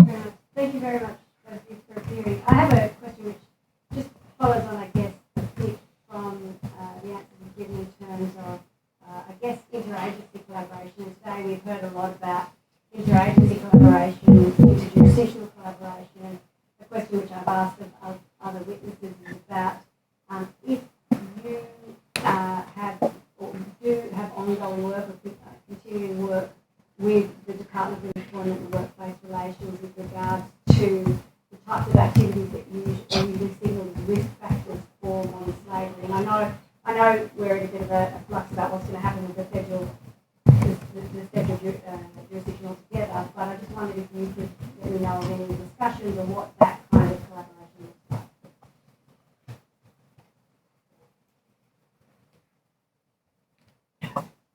Yes, sorry, we just had a couple of audio issues there, but I think I've understood your question. And in terms of the interactions with the Department of Employment and Workplace Relations, they are a member of our Interdepartmental Committee on Human Trafficking and Slavery, and they're also a member of our National Roundtable on Human Trafficking and Slavery, which includes broader government and non-government members. So they and Department of Employment and Workplace Relations also has specific action items under the National Action Plan that I mentioned earlier, which to ensure that they are part of that joined up approach and that their efforts to combat exploitation before those practices go to the more serious end of modern slavery, that their efforts are also captured in the broader plan as well. Thank you. Ms McDonald? No. Ms Ayad? Mr Borzak? No questions. Ms Leong? Thank you, Chair. I wonder if it's possible for you to give us details on what, if any, obligations there are for commercial organisations under $100 million in annual revenue to ensure they're addressing modern slavery risks. I appreciate the various mechanisms are currently set at 100 million, but whether or not there are any requirements as you see it for business organisations below 100 million, ensuring that they're assessing and managing their potential risks around modern slavery. So in relation to the Commonwealth Act, as you've said, there are currently no reporting requirements for those entities doing business in Australia under the 100 million consolidated revenue threshold. However, there are impacts, if you like, on some of those entities where they are part of supply chains of those reporting entities, where they might be reaching in to seek assurances around their modern slavery practices and risks. And then thirdly, I'll just mention that as part of the review of the Commonwealth Act, that was one of the recommendations that Professor McMillan made in terms of the threshold for reporting that government is considering. Great, and thank you. I appreciate that. The other question was just given the report and the timing of the review and the New South Wales review, I wonder if you have thoughts on and I appreciate this may be difficult to answer, but the challenge we have is we're undertaking review of our Act in a timeframe where the Commonwealth Act is also being reviewed. And so there is a need, I think everyone would agree, to have a further review of the New South Wales Act at some point in the future, subject to the Commonwealth Act. Do you have thoughts around the timing of when that review might happen? And I guess the other part is whether or not we should be considering specific amendments at this stage to the New South Wales Act to ensure connection and interaction between the New South Wales Commissioner and the Federal Commissioner. You're right, but I think it's probably a little bit difficult for us to answer that in terms of the advice to the New South Wales government on when it should conduct another review, or and it's of course not for us to be suggesting what amendments might be made in the future to the New South Wales Act. But I think just from a general perspective, I think it is very useful to look at both acts and look at how they do align with each other. So I think that probably would be a valuable thing to continue to review both acts with that in mind. So I think there might have been another part to your question that I didn't address. That's all right. I think that's fine. I'm happy to leave it at there. Jeff. So, I might just follow that on a touch. So, in New South Wales, we obviously have an Act. And look, currently the way it seems to me to sort of fit with the Commonwealth is that there are obligations under the New South Wales Act for government agencies and procurement within the government to have systems put in place. And given the size of the New South Wales government and its procurement exercises, that is both of value in and of itself and an important signal to the market more generally. So that's number one. And number two, the Anti-Slavery Commissioner has a task around raising public awareness, but also, importantly, harnessing, I think, government agencies that provide important social support. And we mentioned health and housing as two examples of that. I'm just interested, so that seems to me to be both very useful actions to be happening at the New South Wales level that would complement the Commonwealth Act. I'm just interested what happens in other states and whether Professor McMillan or the Commonwealth have bent their minds to similar sorts of actions being required of other states or negotiated with other states, again in relation to their government entities reporting and the support services for victims. I wouldn't speak to other jurisdictions in terms of their settings and their policies and priorities, but what I can say is that we do engage regularly across all jurisdictions, all state and territory governments with respect to modern slavery in public sector procurement. So we do have a forum where we engage with them, and recently the New South Wales Office of the Anti-Slavery Commissioner has joined that forum. The idea is to promote that best practice and awareness and where we have learnings and we have resources and tools that we can share across jurisdictions, we're definitely doing that. More broadly, in relation to other jurisdictions, there are a number of intersections across law enforcement and policy and in some legislative settings as well, such as in enforced marriage, where we are working with the various agencies across the jurisdictions, again, to try and promote that, firstly, awareness, secondly, action, and thirdly, consistency. Thank you. Right. Have we got any other questions? I'm good. You're good? Any other questions? No. Dr. Kane, Ms. Wilkinson. All right. Well, thank you very much. We don't have any more questions for you, so that's we're going to bring that to a close a little bit earlier than we'd anticipated. Thank you very much for making yourselves available. If there's anything that we need to follow up on, the Secretariat will be in touch with you. Thank you very much.